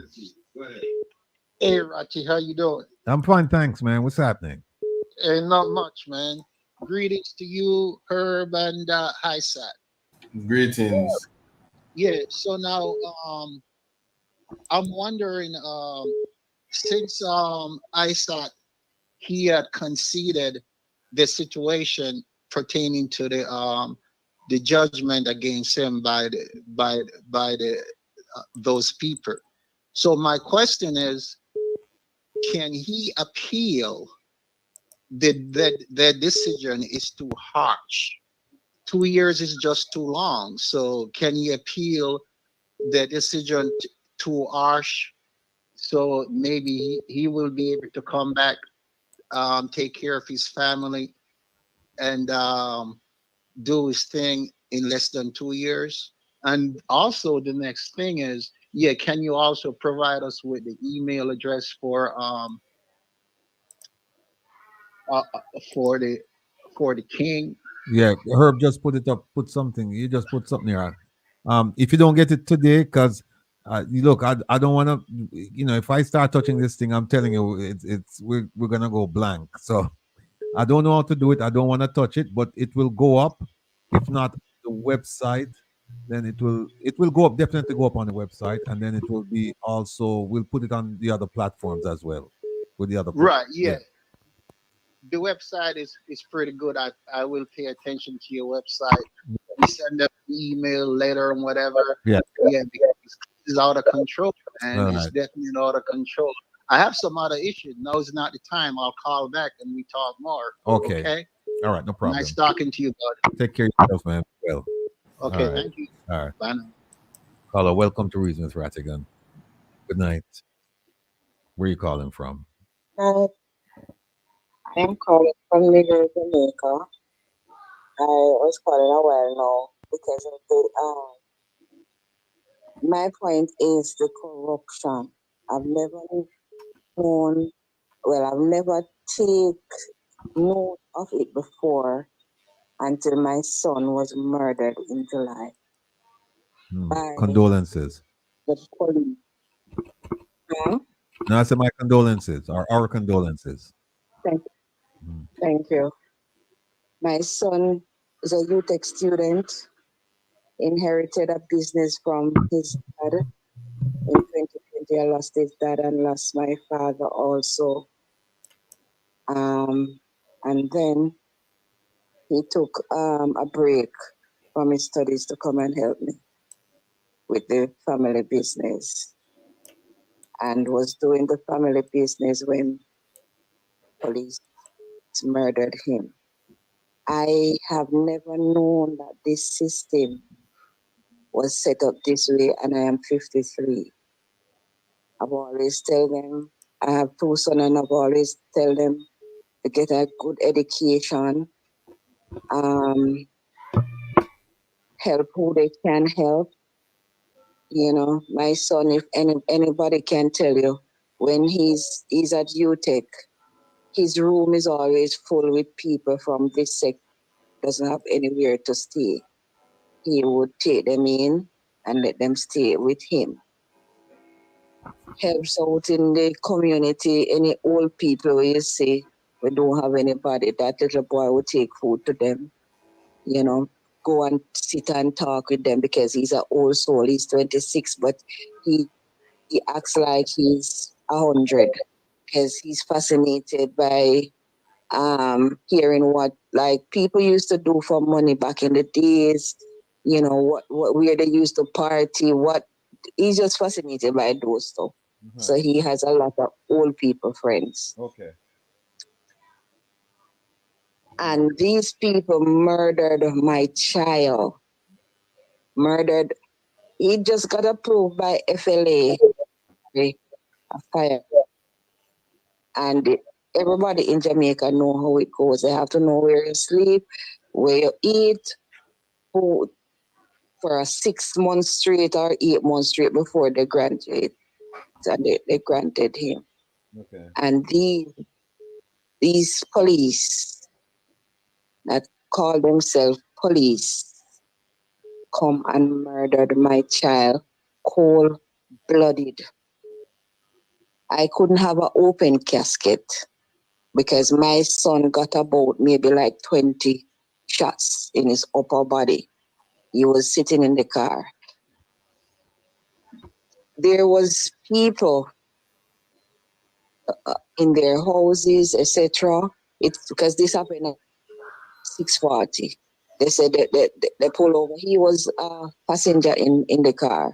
I heard that they pull over. They signal the car to pull over by, you know, that thing that they would do on the police van. They would make that noise, and you know that you're supposed to stop. Yeah. And that's what they did. And I heard that the guy pull over and wind down his window and the back window directly behind him. And everybody just shooting.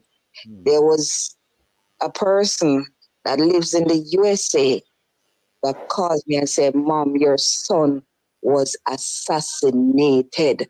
He said he was in law enforcement all his life.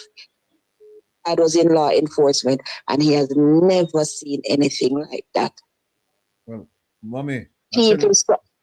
Mommy, I hate to interrupt you, but we're gonna come off pretty soon, and I know you want to get the story out. So what I'm gonna ask you to do is, because we need to continue this, because we need to get to the bottom of this. If you would, if you can reach out to us next week, because I'd love to hear the rest of it. But I just want to express our condolences to you again.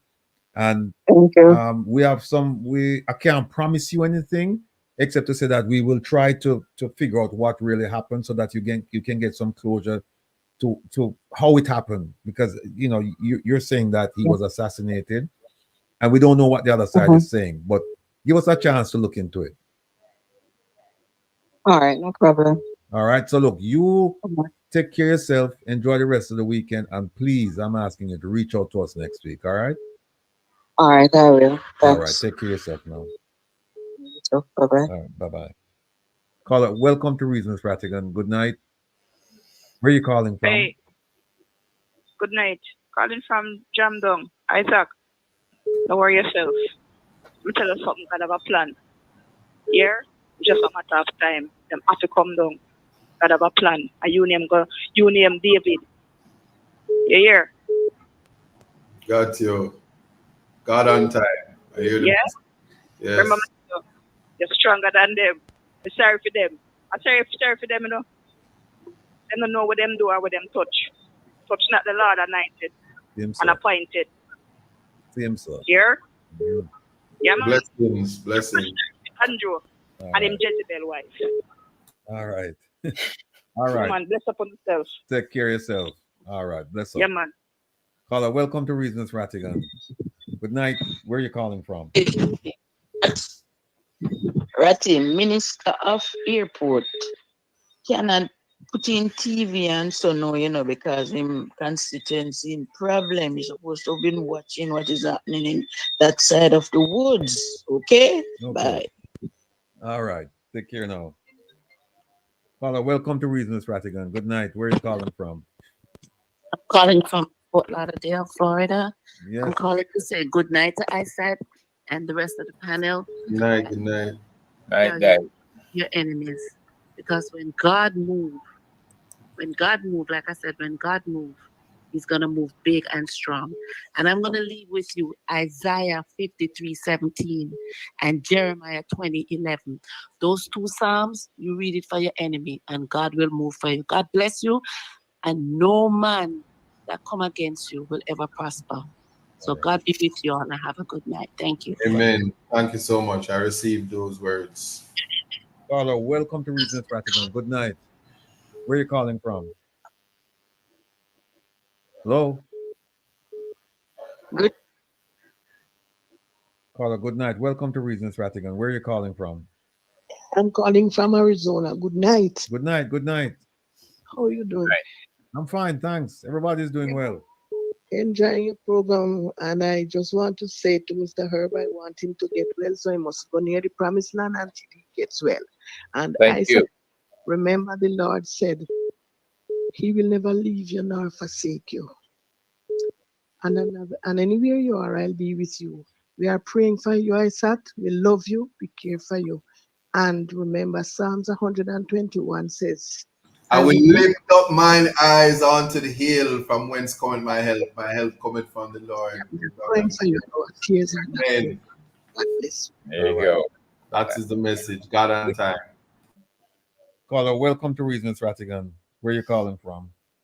Yes, night. good night, Mr. Good Rattigan night. Good and night. the team. I'm calling from Westchester in New York. Yes, ma'am.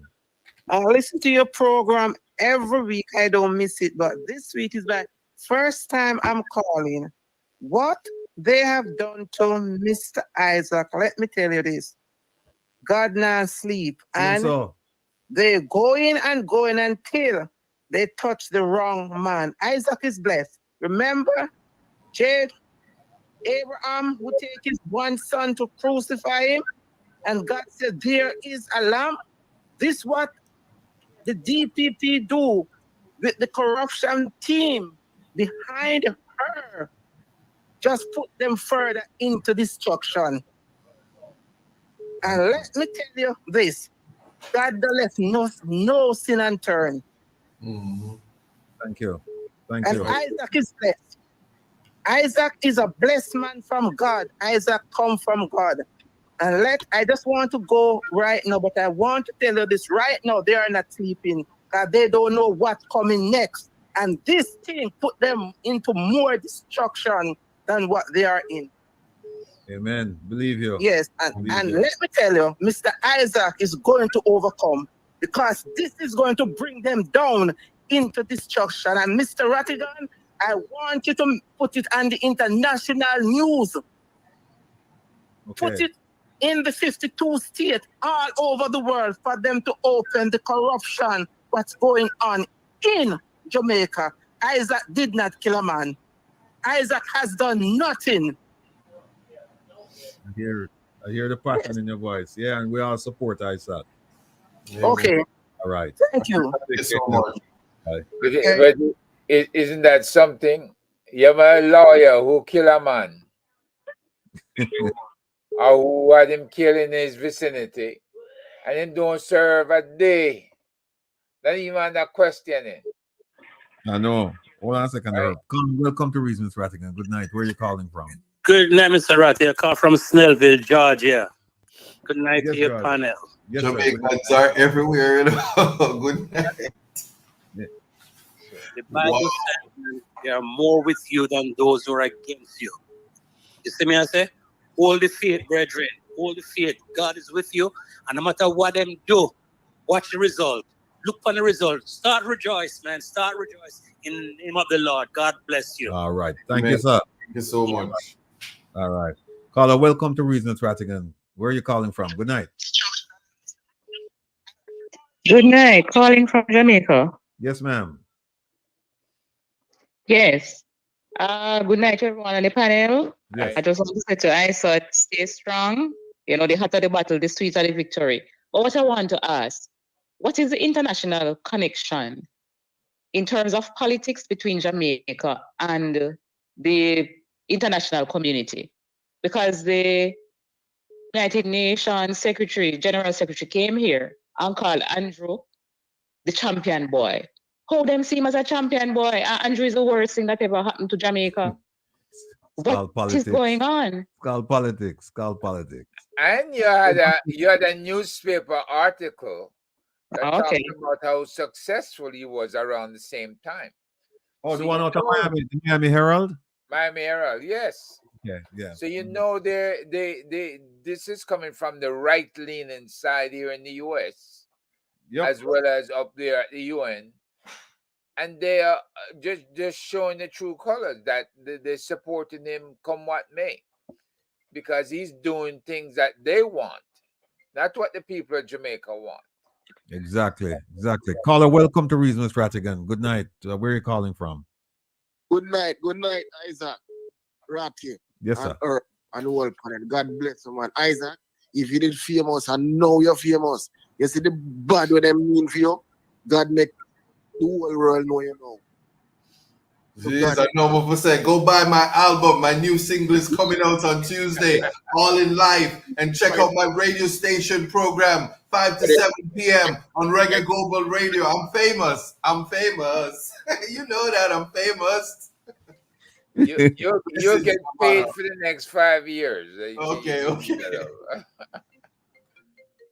All right. Let's see.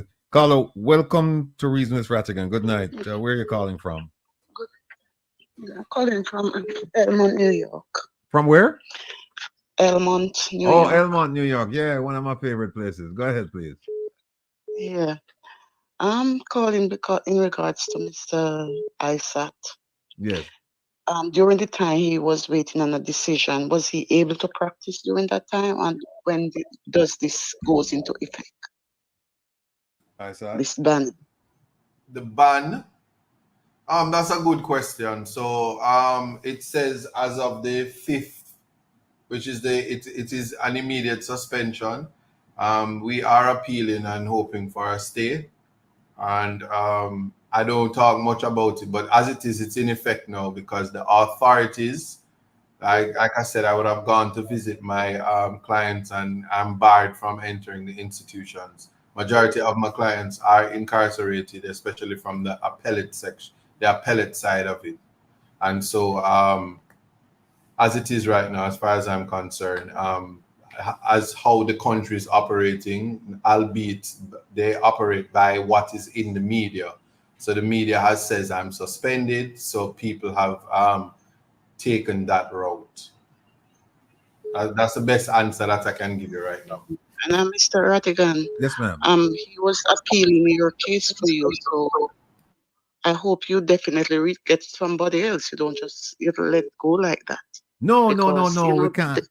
They are using tactics and they know what they're doing. But you know what?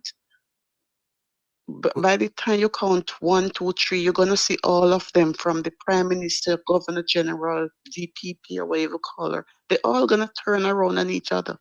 Just give them time. Just a matter of time. Just a matter of time. Thank you so much for your concern and thank you so much for the call and the interest. Okay. All right. Take care of yourself now. Be well. Well, I have to turn off the phone now because it not gonna stop. Yes. It looks like I'll just continue right into to reason. music. Good night, Mr. Rattigan. How are you and the panel? Oh, we're doing great. We're doing great. Yes, Thank you. And calling you? From Atlanta, Georgia. Conyers, really.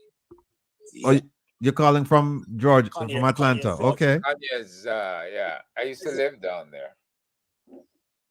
Yeah, go ahead. I started listening to you. Look, man, they can't. Nothing that they're doing will hold it down. Nothing they're doing will hold it down. God is with you, and we are with you. And if you notice, most of the cases that you're doing, they took you to they tried to stop you with Paula, and they said they can't stop you right there because it's your freedom of speech, right? You have cartel case. Who is on cartel's case? Paula Llewellyn, right? And they are trying to stop you from getting cartel out because they don't want that to happen. Who else? Apina. right? No. Paula Llewellyn again. No, that was a death sentence right there, Apina. Right? You are on that. So they gave you 2 years because they want Paula to come out before you. You can't be on that, right? So everything is just against you. Why did that not come to my mind? I'm so glad you thought of it. Talking more than you have ever eaten all your life. You see that when you told me now, big belly man, big belly man. So I'm not gonna stay on because All right. people want to call. But all right, thank you so that's much. my 2 cents. All right, take care of yourself. Be well. Yeah, remind the people the email addresses are up. Caller, welcome to Reasons Rattigan. Hold on. Yeah, Ratty. Hold on, 1 second, Herb. Yeah. Caller, welcome to Reasons Rattigan. Good night. Where are you calling from? Good night. I'm calling from New York. Could you explain to me the difference between what Isaac said and what the Prime Minister said? He said it to one person, and the Prime Minister said it to the whole of Jamaica. So could you explain What did the Prime Minister say? When he encouraged people to dance, and he said about let us F them up. Oh. Okay.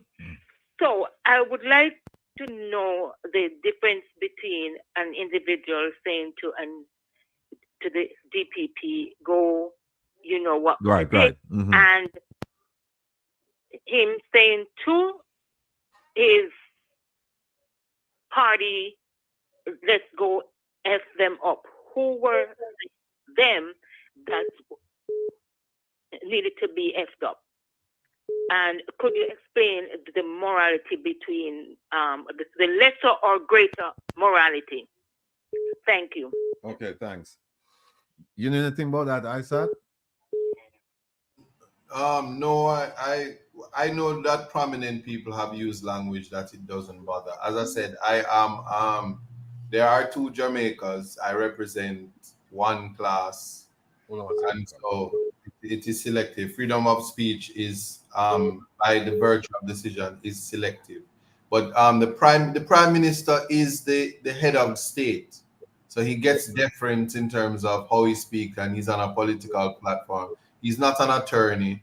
So I won't dance around that. Is that there? What the legal counsel is saying is that where regulation is concerned, an attorney must not behave like a prime minister, or an attorney mustn't behave like a politician or a dancehall artist. On another day, we will speak about the dynamics and what's the reason why. Let me make something clear. I plead no contest. I did not contest it. Okay. It is the media that say I plead guilty, and whoever wants to interpret that. I just simply, I can self-regulate, and I would have done that way before the complaint with my apology and all of that. But that's what is important, caller, that the expectations, and I'm in a regulated profession. Okay. Caller, welcome to Reasoners Rattigan. Good night. Where are you calling from? Yes, bless. Good night. Can you hear me? Yes, sir. Loud and clear. Yeah, man. USA, North Carolina. Oh, wow. Mm-hmm. Talk to us. Yes, man. Want to let them say, yo, me I listen the program from when I sat upon the program and it was said that message. Mm-hmm. What a thing, man, for the man would do. Right. But still, I tell them the truth. But a foreigner, be a tears in the eye. Every time I listen to them, I hear them, I walk go on a yard, I say, yo, when we're going to wake up, man, and when we're going to do something, and when we're going to stop talking about the blood of Jesus and get the Marcus Garvey thing in there. You see me give thanks for the fight, me give thanks for the item I do, everything. We have to get militant away with this thing. Well, support the One Jamaica Legal Defense Foundation. Go I'll try my best to find a way to support the item. Okay, cool. All right. But before the caller hang up, I want to answer something though, and I know I'm laughing and I'm saying all of this, and hold on. A statement. Hold on. Yeah, I want to just address you, and I felt your pain a while ago because you literally brought tears to my eyes. That's what I felt in your voice. But violence is never the answer. We have enough of that in Jamaica. Why every time I would say this, we have family, we have friends, we have loved ones in the Jamaican space. It's so massive. It's not to bring violence. No, but just hear me out. Your greatest power and that of your loved ones is your vote. Hold on a second, caller. Hold on. Listen to what Isat is saying. I just want you to hear me. Your greatest power is your vote. Your strongest voice is your vote. Your advocacy, what we do on this platform, is to speak about vote. I'm really in politics like that. Never think about politics, guys. I'm 1962. I'm born 64. I'm going to grow up and say, my uncle them, and politics, and all my uncle them after I run up and down from police because I Labour Party and all them something there. Well, never suit me. Never go up with no man. But where you are now, I try reason with you and make you understand something. That pain where people cause you to feel helpless, is only for a time. Mr. And Me, that's why we say God on time. How you offset power is we have by to find making use of your vote. and a general and them queen and them king and them something where rule over we. All right. Well, we are gonna do our We have best to round of the find, corner, yeah, we enough to have to deal with find it. that to Yeah. give thanks to law and order, you know, because there has to be some kind of law and order, but I have to govern I myself. Right. Well, we are gonna fight the fight still, you know. We are gonna fight the fight legally. And we are gonna be victorious. We're confident about that. You know, there's no doubt in our minds. But like them say, it's God and time. I said, Herb, get well soon, my brother. All right. Sir, and so, Jano, Jais with the eye. All right. Blessings. Thanks for the call, brother. And give thanks to Rattigan for what you've been doing. All right. Thank you. The rest of the man, them lonesome, Carlos, come follow the other. We follow the, me have to care. All right, my I brother. have to care. I have to All care right. about I and that's the next thing with me for we. So sometimes I let him like talk down the throat. All right, hold it down. We'll grab another call now, but yeah, man, bless just maintain you. your Give thanks to composure you, sir. and we will talk. Yeah? Respect. Cool. Blessings. Hello, welcome to Reason with Rattigan. Good night. Where are you calling from? New Jersey. Yes, sir. Quickly, because we are run out of time. I hate to do this to you, but Well, the news media mess up my head, you know, and say the lawyer plead guilty in a court. I know me I find out say propaganda the news media has spread. And that it mess up my head when me hear say him plead guilty. Because me I wonder how him go in a court and plead guilty for something like that. So me I say, why him don't sue the news media for spread a propaganda? Don't take no apology for it. Sue the news media, because a lot of people have it say him plead guilty in a court. You can the media say him plead guilty. And me right I know hurt over it when me hear say him plead guilty, because me was upset with him himself to say, oh, if you go in a court and plead guilty for something like this.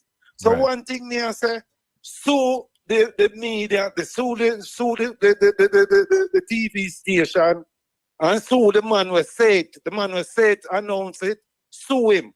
And Rattigan, I left a thing by your YouTube for give Mr. Earl. So would mind you look on it and give Mr. Earl it.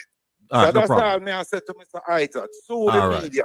All right. Thanks, my brother. You might think about All that. All right. Big up yourself. Caller, welcome to Reason with Rattigan. Where are you calling from? Good night. Good night. Good night. Good night, Mr. Rattigan. Yes, Can you sir. hear me clearly? Yeah, I can hear you. But time I run out one way. Yes, I'm coming from the deep backwoods of Massachusetts, almost country. Yes, sir.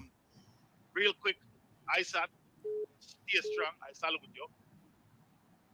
Herb, from one serviceman to another, you know that's something to go. And Mr. Rattigan, wonderful job you're doing. Thank you, sir. I call you one night and tell you, say, listen, I never miss a show. And you say, boy, Thank I you. never want to work, how you do it. I'm still doing it. Thank you. That night when Isat made those comments, I was live as usual. And I remember the man saying, I quote. You remember that? You remember those words, Isat? Yeah, man, it's on the tape. There is a tape. I quote. You remember that, Herb? He continued and said, I quote. He quoted the song, quoted the artist, and quoted the words. My question is, how him come to bear such a burden now? Well, my declaration is that hypocrisy has now taken stage because we're in an age of frantic movements. I think desperation has given way to frantic moves. Well, my brother, let me say this to you. I noticed because you were in the military, Hold right? on, hold on, make a point. Hold on a second, please. Go ahead, Herb. Yeah. Having been in the military, you know how it is. When we drop leaflets to warn people about the evil that exists in their midst, it's because we want them to move out and clear out of the area because we're going to be dropping some 500-pound bombs on top of them, right? It's the same way you demonize somebody. And when you demonize them using the media, then whatever you want to do to them after that, keep in mind, you know, it's the same Jamaica media push Michael Manley out of office. call Michael a communist traitor. Call him every name in the book and make him look bad. The same media. You know what I mean? I didn't bother read them paper anymore. But you need to understand that the media does the handiwork for the devil. Right? The devil just come in and finish you off. But the media is the one that print the stuff about you enough to bring you down. And that's Jamaicans going to understand that part of it. Right? All right. Ratty, today I was reading The Observer during a break, and I saw something which they were basically, as I might put it, in stealing some of Isat's kind of terms. Put out Isat's biography on the Observer. Have you guys seen that? No, I haven't seen it. Yeah, I've seen it. I've seen it. 4 instances of stuff, which is telling me that it is okay for some people in Jamaica to whether do wrongs, slip up, get caught in a situation, or be unfair. Any of the above, any or all of the above. But it is not okay for some to do it. Or vice versa. And I will leave you with this. I see what they're trying in Jamaica now, which is very bad. And I hope they realize that it's showing from outside of Jamaica. And the judiciary, we've seen administrations try to muzzle it, try to, what do you call it now, con and buy out the judiciary in setting up autocracy, right? And dictatorships. But as far as I see Jamaica right now, the greater massive are opening their eyes up, and pretty soon there will be, as I see, a change where the judiciary is going to be called upon to reform and perform. All right, gentlemen, step on the road as usual, you know. All right, my brother, take care of yourself. Yes, I stay strong. Yeah, man, blessings. I just want to add in terms of the media. One thing, like the article with myself and Rattigan, I was just looking on the pictures to make sure that my photo looked better than Rattigan. We don't want him one-up me. So when the media puts out, and I hear there's an article, I always try to ensure that they use the photo when we look good. Because we don't read filth. But we have to make sure that our presentation will look good. So you have to deal with nationwide, Ratty, because if you put up the photo and there's a vote, I think my picture did nicer than yours. That's all right, man. That's all. Come to read with Rattigan. Good night. Where you coming from? Good night, gentlemen. I'm talk quick because gosh, I must about 30 calm before I finally get in. Look here. Isat, you see the people with you. You know what? I never know that.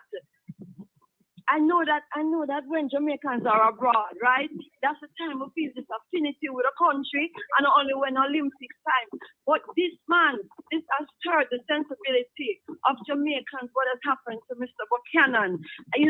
Because are coming from all over. But Isat and Mr. Rattigan and Herb, listen to this.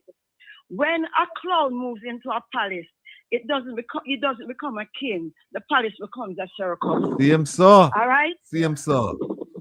Yeah. Right? All right. So you know what? Right now on the world stage, Jamaicans, the first we ever say, Jamaicans are so in tune with the politics of what is happening in Jamaica. I mean, they live a foreign. As like people of, it's like, I don't know. I don't want to say I never care, but Jamaicans are so in tune with what is happening here in Jamaica.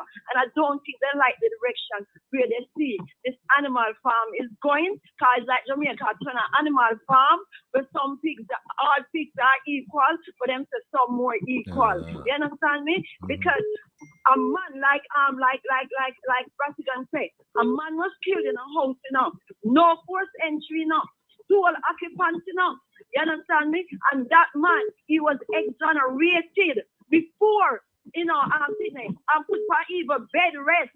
Did I think that I even get murdered and resurrect? Yeah. Bed rest. And you're right. You know, All right, Mr. Buchanan, as you know, accurate and say, well, when we say, you know, the wrong, we shouldn't say to all of that. It's a quote. But you want to tell me, say, freedom of speech, we still weird, man, I go under bed bottom and I take out, man. Jamaicans, be careful, be very careful, and see the direction where the country are going, you know. Good night, gentlemen. All right, thank you so much. Thanks. That's all. Just a reminder that the email addresses are up there, Ratty. Where's that? The email addresses that they're under my image. In other words, if you look, can you see my image? Yeah, I can see your image. Mm-hmm. And you see the email addresses. This is right here. Yeah, I just send them off to somebody to put them up in the Yeah, I've had them up for a while. I just replace my name with them. Yeah, evening, gentlemen. Yes. Good evening, sir. Where are you calling from? Florida. Calling from Florida. Yes, sir. I have a quick question. In terms of the Minister of National Security, I see. Well, it's been a while now, and I see where his name was involved in some WikiLeaks cable thing. Yes. Isn't that grounds for him not being the Minister of Security? Well, I don't know if that's a requirement, you know, that you don't have your name mentioned anywhere as being affiliated with gangs and drug dealers. I don't know that, but I know that it's grounds for them to revoke your visa. I know that. Okay. Yeah. Yeah, because I notice he doesn't travel. Yeah, we need to ask him. We need to ask him that. Why doesn't he travel? Because the prime minister, was here this week, and he said he came on national security business. And I know we have a minister of national security, and he was noticeably absent. So we need to find out what's going on. Yeah. Oh, okay. All right. Just want to say something real quick to Isat. Yes, go ahead. Stay strong, and you're gonna have the last laugh, and the wicked will get his reward. Amen to that. I received those words. All right. We have got for all of the callers who didn't get through tonight. You can tune in tomorrow. Waterhouse Vibes. Just YouTube Waterhouse Vibes at 3 o'clock. And then 7 o'clock, we have Wayne Loans from the town hall meeting. I'll ask him to take some calls because we're going to do something for Isat over there as well. So maybe we can convince Isat to come on that program. He's never been on that program. And I know he'll go to bed tonight and he'll get plenty of rest. So he'll be able to be awake for that program tomorrow night from 7 to 10 or 7 to 11. So I'm going to turn off the phone right now. And because we have to make some closing remarks and just kind of, make some observations. So again, tomorrow, or if not, I know Jeffrey Tavares will be doing his program during the week. I may hop on one of his programs with him. And then next week, Saturday, I'll be back on. This will probably be the final call for the night. Caller, welcome. Good night. Where are you calling from? Blessed Sir Rattigan, New Jersey. Jersey, yes, man. Jersey represent well tonight, Yeah. Isaac, big up. Blessings. Yes, sir. At the end, big up. Rattigan. Yes, sir. And Isaac, keep telling Isaac it's time to represent Jamaica with a different color, with a different stand. The people love you, Isaac. The people are willing to give you the support. Rattigan, yes, sir. Push it. It's time for change in Jamaica. Big change. Okay. All right. I hear you. Party, Isaac. Time come. I hear you. You see that? I'm glad you said that. Because when you said the time come, I just wanted to understand that the party of Michael Manley, Norman Manley, PJ Patterson, Portia Simpson, who born on my day, Peter Phillips, and now Mark Golden. That's where that is what I know where the interest, a party that love poor people, I cannot go against them. and any energies, the love that people are feeling for me, that energy can be put to the People's National Party, because there has to be a shift in the narrative if Jamaica is to have any hope. The power is in the votes, and I'm not playing politics, but to say that I am not a selfish people. I'm not a selfish person, because when I speak for the disenfranchised. I speak for the poor people because I am the poor people. You see how them treat me and beat me like and remind me of my Negro-ness. Just understand. No, just understand something. We have to raise the bar and the intellect and understand how to use our votes. You're talking to a man that voted for Delroy Chuck the last time, and I was told that I cannot criticize my MP. So we need to change that to understand that power is in the people and power is in the vote. And you said it, time come, and that's where we are. We are going to force you to come support with Isaac. All right, my brother. All right. Take care of yourself here, sir. Georgia to me. All right. All right. Take care of the one there. All right. We said the word is God on time, and see time come. Yeah. The message is in power. Turn off the thing. By the way, I want to thank every single one of you that called in tonight. Much appreciated. The outpouring of love for Isat is just tremendous. And I'm glad I'm a witness to it.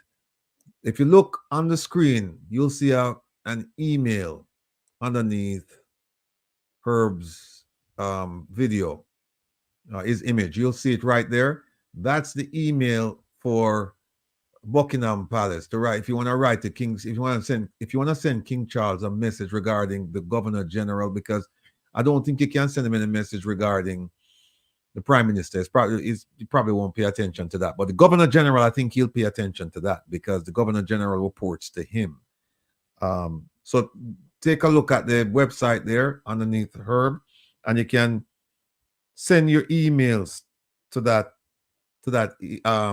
Send your email. Send your messages to that email address for the King. And let me see. Somebody else. Oh, here we go. There's I should add, Ratty. Jilly Hurley is the admin for the palace. She's like the administrative office for the palace. So Okay. you can CC Jilly Hurley at royal.uk. But the King is just King Charles at royal.uk. All right, folks. I need you to flood that place with your email messages. They don't have to be lengthy, but we just have to have enough of them go, and just explain to the King that we're calling on him to take appropriate action against this Governor General. See, him just sign off on another round of state of emergency, you know. Yeah. Even though the court has ruled that the state of emergency has implemented is unconstitutional, and say another round sign off again today. How much longer can we go through this? How much more of this are we willing to take? We need to start taking action. We talk enough. We know what the issues are. And so we have to look for avenues of resolution. And as far as the Governor General is concerned, our avenue of resolution for the issues that he's raised, for the problems that he's causing, is to the King. And we need to get a lot of them there. They'll ignore one email, but they can't ignore 1,000. A dear friend of mine corrected me, said the Prime Minister is the head of government and not the head of state. True. The GG is the head of state representing the King. Please go to the Reggae Global Radio website and just go down to the tip jar and please make a donation there. We need to show these people that Isat may be, he may be suspended, but he cannot be broken, because we are there to keep him strong. We're there to make sure that he doesn't falter, he doesn't fall. And so we need to go there and make sure that there are enough funds there, because he has to pay to get his appeal registered with the court. And there's some other things that he has to do. Plus, don't forget, we have to make sure that Isaac not lose no weight. So we have to make sure it's him have a steady supply of chicken. So if we're not going to buy a chicken franchise for him, we have to make sure it's him get him chicken meal every single day, right? Because we all know that whatever, what they did was just unjustified. We know that. And it's a valid criticism. It's a valid how do you tell a man that, look, close your doors, you can't work for 2 years based on something that he said that he had, talk about rehabilitation. If there was a candidate for that, Isat should be the poster child. He's done everything that they've asked or that they expected him or that they required him to do. And here it is that there's still, no leniency at all. And we have examples of people doing similar or worse things and they got lenient treatment. So there we are. Russell and Charlotte and the rest of the family from South Africa, if you're listening, big up on yourself. I should have made the announcement a while back, Russell. Not sure if you're in South Africa still or if you're in Angola now, but wherever you are, I know you're watching. And thanks for the support. Big up yourself. Herb, do you have anything you want to say before we call it up night? Something just occurred to me a while ago.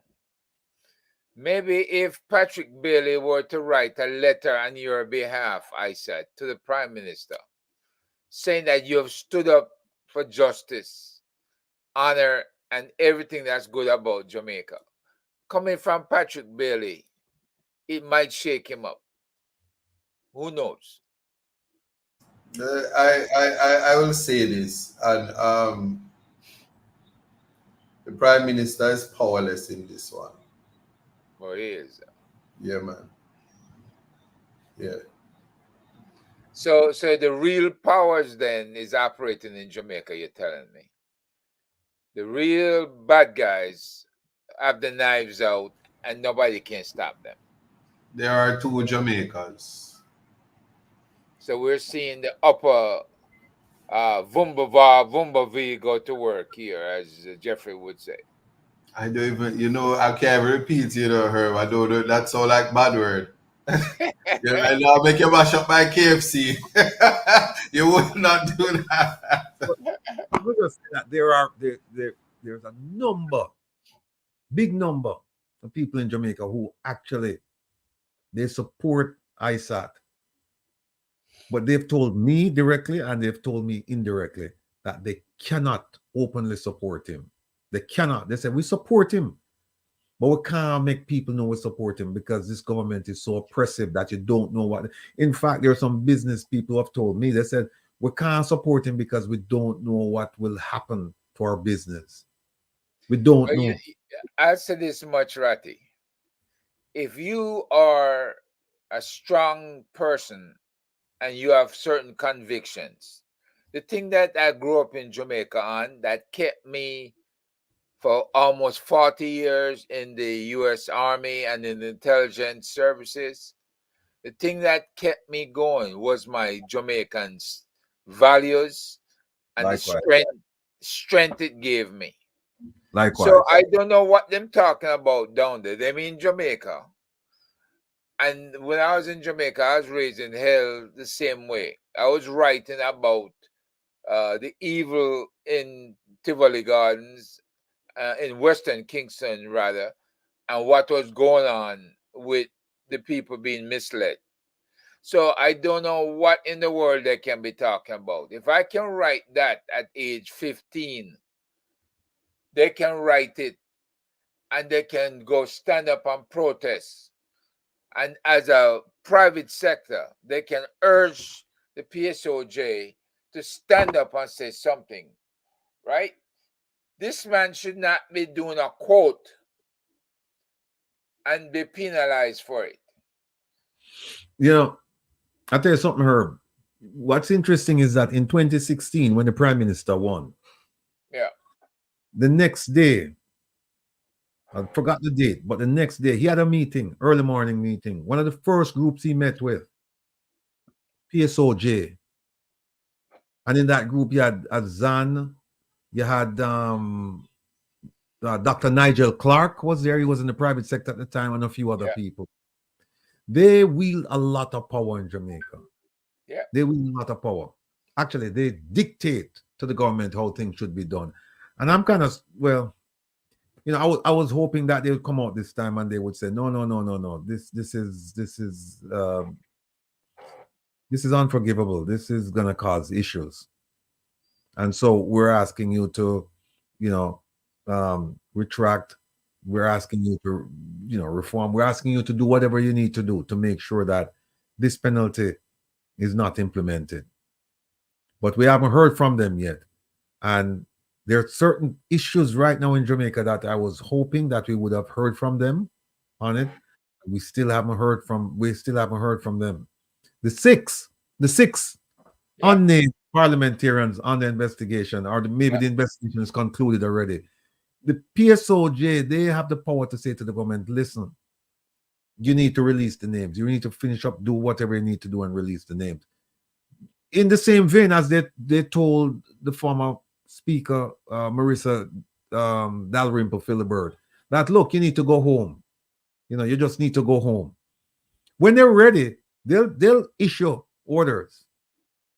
They'll issue orders, because when they say, you know, we're saying that's tantamount to them telling you that leave.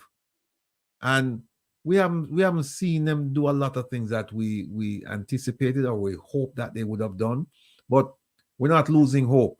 You know, there's always tomorrow. So who knows what will happen tomorrow? Maybe there'll be an article in the newspaper tomorrow. Maybe there'll be telephone calls tonight. Yeah. Who knows? So Isat, before we go. Just maybe, not just protests against the consulates and the embassy, but protests against Grace Kennedy Foods also. I bet you get their attention then. Yeah, because we're the biggest supporters of Grace Kennedy. Yes. It's not people in Iowa or Idaho, you know, are people unfamiliar with West Indian products. They're not going to buy their products. We are the ones who support them. Yep. So if the sales drop, then they'll realize, hey, the protest's coming through.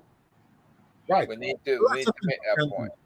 But it's just for us to start putting our heads together and then galvanize the population and then start doing things as opposed to just thinking about things. Isat, word is yours, sir. You know, this is like I said, one of the reasons why I felt the love tonight. I'm overjoyed. But in all of this, I know that the God I serve has never failed me. The time I spent incarcerated, he never failed me then, and he revealed something to me. You know, the 2 years, the Bible said after 2 years, the story of Pharaoh, and it spoke about 7 years prosperity, 7 years famine, and Joseph was the interpreters of dream. But in all of this, I teach at Trenchtown. So after I gave up all the posts, Trenchtown called me and said, listen, these kids, I don't know who else can talk to them. You have to come. Then Trenchtown Community College. And I've been there September every Thursday. And them don't listen to me. Them cuss bad at me. In fact, them cuss more bad what I wanted. When I go in this Thursday, I say, sir, I feel bad. Them suspend you. I feel is me. We corrupt you because we wheel bad off for you. But no, we want to learn. Some of us have to turn lawyers now, because who going to defend you? And they said, don't worry yourself. And they all took out their lesson plan. And they said, teach us because we want to learn. And if all of this took place, to hear these young kids, 17, 18, saying they don't want to learn because they want to be a lawyer and they want to do something great. So they're from Tivoli, Denham Town, and they recognize that if they just stop and listen, they can be something more, and they know that their voices, they can defend, they can be something. I have felt so good from that and finding ways to communicate, because I was there every Thursday, and I can tell you this, there's 2 weeks left in the semester, and if we got through 3 of the modules, I would be lying. But I say I'm not going to give up on them, and what I saw, everybody is hearing it. People are seeing it, and oppression is real. And we are in the middle of a constitutional reform where we are saying that we must rid ourselves of colonial masters. But the people who we are replacing the colonial masters with are ruling with a heavy hand. And I can tell you, say, what I experienced this week, and me no murder nobody, me no do nobody nothing. I do, and people say, where you plead guilty for? Why you do contest? Guilty, whatever you want to call it. Can you imagine had I gone to trial when people hate you and dislike you for having dreadlocks, for being black, for picking up your life, for reminding, for saying, how dare you come and be one of us when you are the worst of them. You are not the elite. And this has nothing to do with just words. Freedom of expression. I read the Constitution every day. I know what it is. I know what my rights are. And sometimes, even when you have rights, you have to give up rights because God has a bigger plan. I'm not worried. I just want people to empower themselves to know that when they vote, it's same thing. Like we said, there see somebody putting in there boycott. You may not be the private sector, but the private sector needs your money. You may only have $1, and that's why the Bible says it is easier for I don't even know what them say, but for something pass a camel to pass through the than a rich man to enter the gates of heaven. You must know, and when you give with your heart, like people gave me so much money tonight, I feel like I can go to bar. Well, I don't go to bar, but you know, it's interpretation. I can go buy KFC and say, I feel like Oprah, KFC for everybody. And that is love, and that is empowerment. And when people rally together, like how like how the diaspora accept me, and just like how the government knows that you are the persons who hold up Jamaica. The poor people in Jamaica love me, and when the diaspora love me and support me, and the support is there, God is good. I'm overwhelmed. I'm feeling great, and because of Will and Herb and Lonesome go hard still, you know, and everybody else, the show Reggae Global, every single person in the comment section, even Sandra and Jacqueline, who they pay to troll us and cuss me, still love you same way. But all of this is why I am reminded that God is real. If I'm supposed to be crying, if I'm supposed to jump off a building, it didn't happen. And the God on time is what it is. And the man with the mind govern those who labor. Empower yourself. Educate yourself. And when I say educated, I want you to understand this because context matter. Isat can't cook. That's why I love my KFC, because I can't cook to save my life. So when it comes to going in the kitchen, I am uneducated. And any of you are free. No matter, yes, I have a first class honors and a degree in law and all of that. But I am so dunce in the kitchen. A chef can tell me, no, you don't cook water. You have to boil it. So I'm proud to be uneducated in matters I don't know, and I'm not offended by it. And that's what that's what language is about. And because we learn as we go. Teach me and educate me. I'm a work in progress, and I am not perfect. Perfection is for God. But forgive me, love me, and I will always continue to love you. And that's what I'm going to say. Thank you for the love and the support. Blessings. All right. Well, somebody just put inside, I don't remember the person, they said that they're out by KFC Crossroads. So must come for some chicken. We need for sign off. Don't leave. I'm going in the car now. 6 piece, 4 barbecue and 2 original. I need a coleslaw and 2 mashed potato. Bag it up. Me a come feed. See my vest here? It's the only Rasta man that gonna be in KFC anyway, so you can't miss me. Look, just want to say, to everyone who participated tonight, thank you very much. Chat room, the telephone went crazy, and I'm hearing from Reggae Global Radio that the reason why some people are having problems because a lot of people converge on the site at the same time. So even though we're going off there right now, you still can make your donation, and you still should. and you can do it tomorrow as well. And some people have even committed to saying that every week they'll put a little something out of it, and that's fine. But again, ISAT is not going to suffer. ISAT is not going to falter. ISAT is not going to fail. And also, for the people who felt like, well, disciplining ISAT, suspending him would harm the appeal that we have. Without saying much more, I can tell you, people, trust me, and I've said it a few times, but I'm saying it now for those who, they just joined us recently, that the appeal is going to go forward without any hitches. Everything is fine.